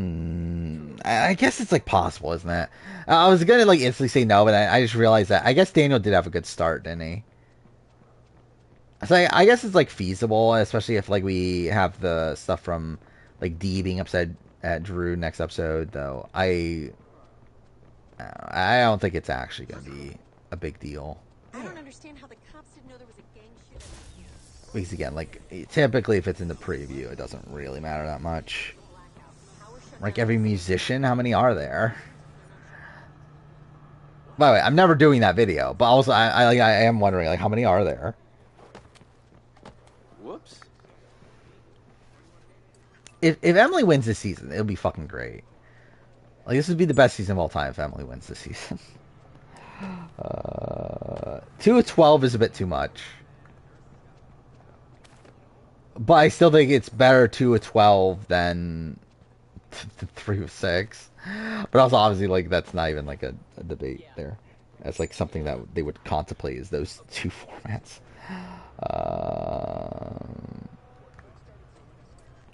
I kind of get like straight up. I kind of get a vibe of which gender would win based on that, but I'm not gonna fully go on to speculate. Oh yeah, I remember that. 3 of 8 I like for Australian Survivor. Obviously, like Survivor US can't really do that because like they don't have the time and the lever to. Oh wait, I'm an idiot. I forgot I was playing on a gun. Oh whatever, we'll kill people. But yeah, like yeah, 3 of 8 I do like.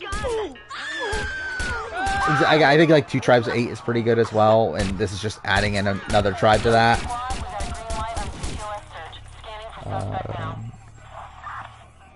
Which season I wish I wasn't spoiled on? I don't know actually. Like of the ones I was spoiled, it's like how many were that interesting? Like that, like how much of those? How many of those would have changed? I guess. Because it's like okay, I was spoiling like Philippines. So that's like whatever. Caramoan is obvious that Hopkins is gonna win. Game Changers, I don't know. I thought it was pretty apparent Sarah was gonna win by the end, where it's like, whatever. Cambodia, maybe, but also it's like, I don't know. It felt pretty clear Edgic-wise. Jeremy's gonna win also. Like, I don't know, are any of the spoiled, or, yeah, are any of the spoiled seasons that had like a strange like winner? Not really, right? It's like it feels like a lot of the spoiled seasons are seasons where it was kind of like obvious who was going to win. And Worlds Apart wasn't actually spoiled. Like, Worlds Apart was a season that actually, I believe there were no spoilers at all, outside of Jeff himself. Just openly saying that, yeah, the winner of the season, it's going to be one of the most popular winners of all time. Oh, I guess 42. Well, I didn't follow the 42 stuff, so like that's why I didn't think of it. But yeah, I guess 42 with Marianne would be a little bit abnormal. Yeah, Caleb's not winning. Worst tribe division theme? HHH. Like, by a lot. It just doesn't even make sense. Jam Jam was right. I had Jam Jam like number 1 for most of the season, didn't I? Let's see. Where's my power ranking?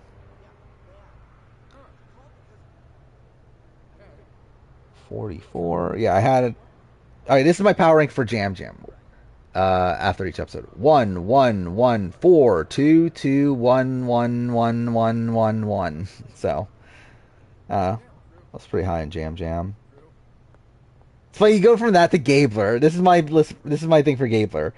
16, 14, 9, 12, 12, 9, 7, 6, 3, 3, 2, 2. Yeah, Marianne is what? 6, 9, 5, 5, 6, 4, 2, 2, 2, 1, 1. Erica's funny too. Erica's 13, 13, 12, 12, 11, 11, 6, 5, 1, 1, 1, 1. Yeah, I feel like Jam Jam was the one I was the most right on in the new era. Like every other one, like Marianne, I didn't get until Marianne was one that I suspected, but I was like, I don't really feel like there's like, it's like it was more so like Omer felt like a bit too like good, like too like perfect, like in terms of like I don't know what the right term is, too game body. I don't even know. To like win the season, then Mike was like starting to show his flaws, so through that like Marianne started to creep up as like the less flawed of the bunch. Then Erica after the Shan boot, I was like 100% on Erica. Or after the Evie boot, actually. Ozzy Gabler was never fully on, but still number 2 towards the end.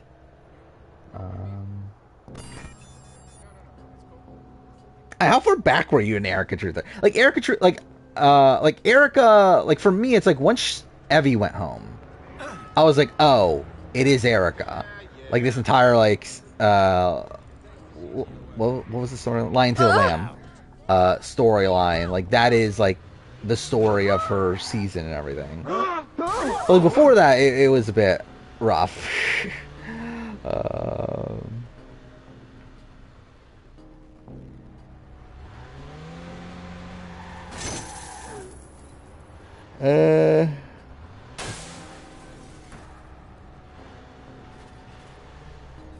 I mean, yeah. I mean, I guess that's the general vibe of the tribes. But Cook Islands, like, again, Cook Islands is bad, and bad that they actually went through with it, but at least it's a division that makes sense. What the fuck is heroes versus healers versus hustlers? Like, that doesn't even make sense to do. Like, what is that theme? Like, that's not even a real thing. Like, at least, like, race divide. Like, at least that's actually a thing to divide people by. Again, should they have done it? No. But at least it's actually, like, a thing. Like, what the fuck is HHH? Here's an caricature from the Hourglass episode, yeah. I think I moved... Isn't that when I moved her up to 6? It was like... I think it was after part 2. Because, like, part 1, she was still 11. That's why I did the power ranking, right? Mid-season power ranking.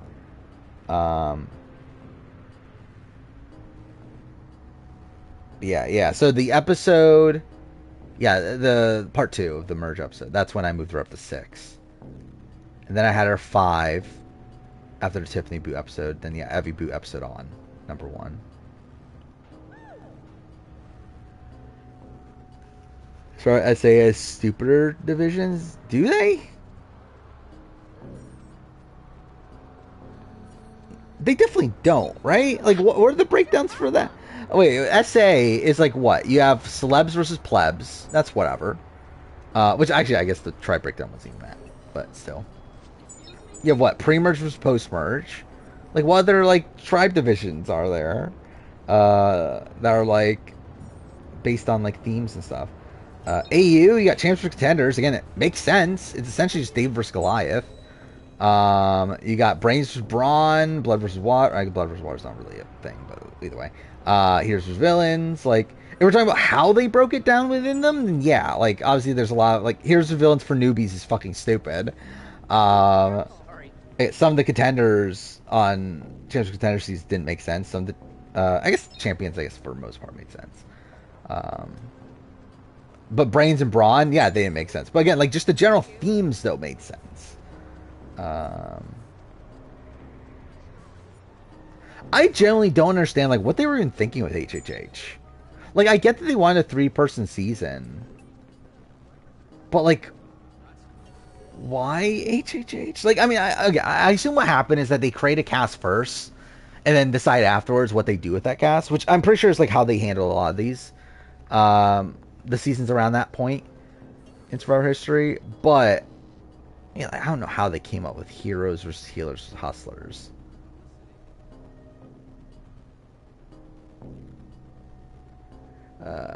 Democrats versus Republicans. I mean, obviously, that'll happen.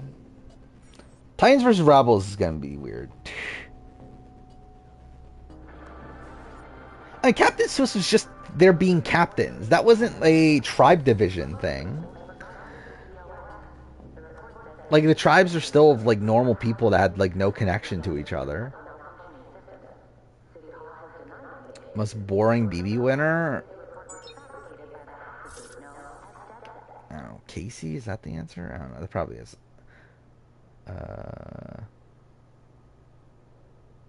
Like, Lisa's not the most interesting in the world. Drew is pretty boring. I think you could debate Maggie. I think Maggie herself is boring, but like did interesting things on the season, so at least there's that.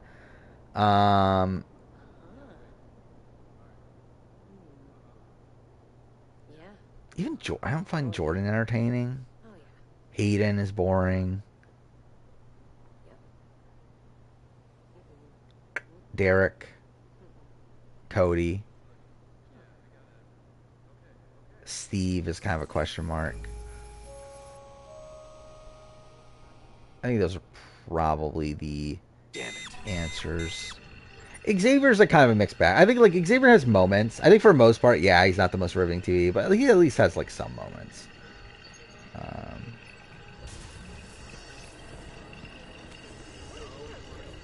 Yeah, it's champions picked them by Schoolyard pick, but again, it's not like a thematic thing. Like, it's not like the tribes were divided by like, oh, who, what would have made it worse? It's like, what if the tribes were like, okay, who's a Cornet fan, who's a Mark Fish fan? That would have been the worst tribe division ever. But like, this is just like, okay, they did a Schoolyard pick. Like, that's not really a like true like tribe division theme. Mathletes versus athletes would be a fun season, would it? Like, it would just turn out like Brains versus Brawn and AU, where like they're gonna cast a whole bunch of people that aren't even really mathletes, but they just like claim are mathletes so that they could compete against the athletes. Did Liz, Austin, Julia serious about targeting Vanessa at 8? Yes. I mean, it was I don't think it was the primary plan, right?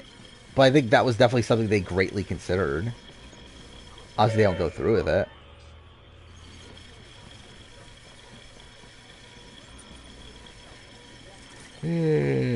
Alright, I think we're probably nearing the end of the stream. And I'll probably miss that, even though I fucking took the time to line it up. How did that shoot? What? That shoots. What? I hit that like so much earlier. Like it just didn't shoot until like way after. That was weird. 911, please state the nature of your emergency. Michigan 1 theme. I don't remember. Was there a Michigan 1 theme casting wise? I need you to stay on the line.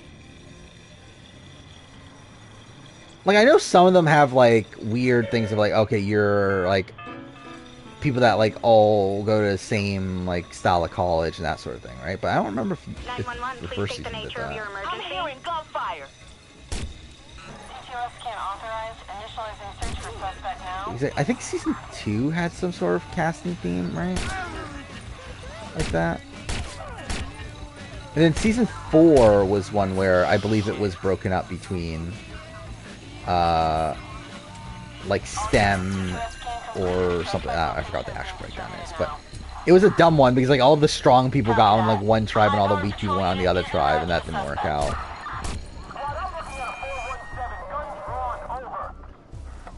I mean, the name is Victor's Valiant, but like that's not a theme. That's just the random name they made for the season because like it has to do with like the Michigan like university motto or whatever the fuck it is. Like it's not like a theme that actually means anything. Yeah, I'll watch Michigan season 6 because I'm probably more excited for Michigan season 6 than like most other shows that are coming.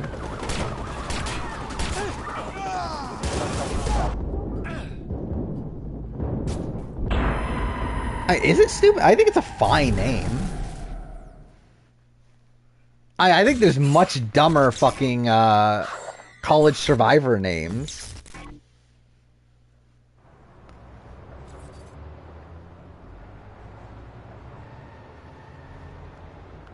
Leaders and Best is not great. I don't love the Leaders and Best names. What's season 3 again?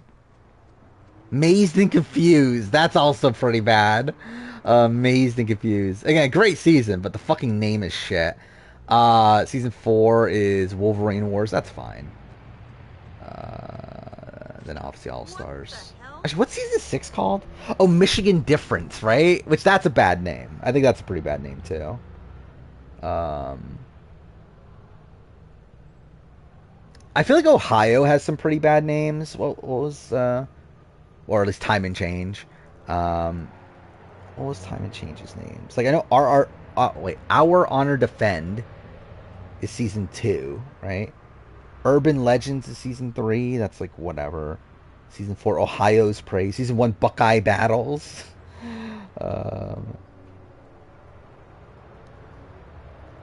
What was Maryland?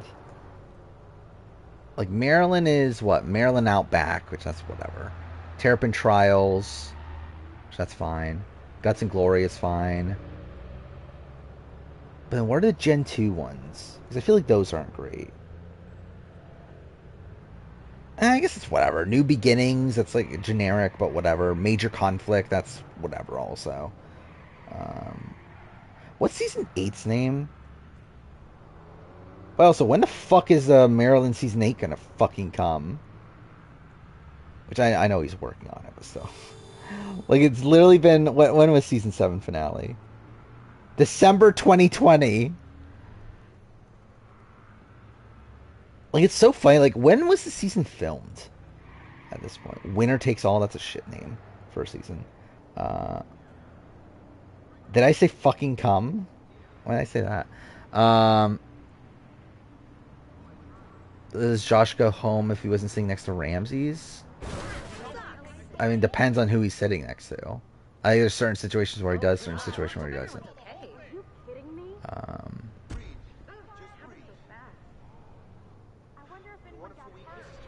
But like, if he's on the block against like Alex or Jason, I think they probably go home. At that point, I think it just depends on like how much Josh is really looking at, or how much Paul is really looking at Josh as a number for him for a long term. And I do think he was like I think at that point he was definitely like playing the middle a lot more. I don't think he really solidified a side, but I do think he would have wanted to keep Josh around if he could. I don't think he would have gone like that far out of his way to keep him, but Like, if it was like Matt or Raven, I'm not sure if he would have done it at that point. For Bryce, what is this? It's from Michigan. Yeah, it's from Michigan's the good one. Like the one that's actually genuinely well made. Maryland, early Maryland seasons are good, but they're still like very flawed. Time and Change is kind of bad. Like season 1 and season 2 are pretty solid, but like seasons 3 and 4 are kind of bad. And in general, it's like very amateur in how it's put together.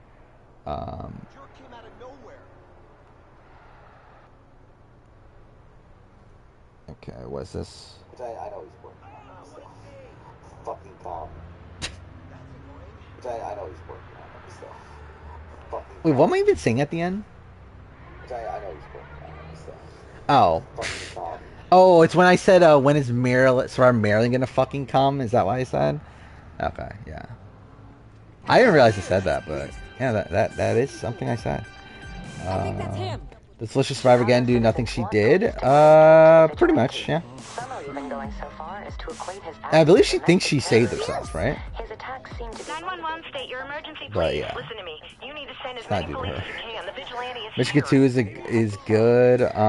No, Michigan 2 is shit. Everything else is good though. Like Michigan 2 is like in line with the like bad Ohio seasons and stuff. Probably, actually, it's probably better in the fact that I think it has better casting as a whole. But production-wise, though, it's the same. It's terrible. Like it's a terribly produced season. How the fuck am I still here? It's 5. Wait, it's 4 a.m. How the fuck am I still here? I just realized this. How the fuck am I still? All right, we're done. We're fuck this. How is it 4 a.m.? Oh, fuck me. Like I've literally been doing nothing for like 45 minutes in the game right now, but whatever. Okay, yeah, we're done. I'll be back on probably Saturday. What's gonna suck is that by then my vacation's done. That's depressing. That it's probably the last stream of my vacation, which I only did 2, right? In that time. Well, whatever. 4 a.m. drop, obviously. But yeah, we'll be back on Saturday. Talk about Big Brother. Talk about whatever else there is. I don't even remember anymore. There's an episode of not Traders, of Mason Race, Australia, right? I think that's pretty much it. But still, we'll talk about it on Saturday. Perfect. Yeah. So then, see you guys next time.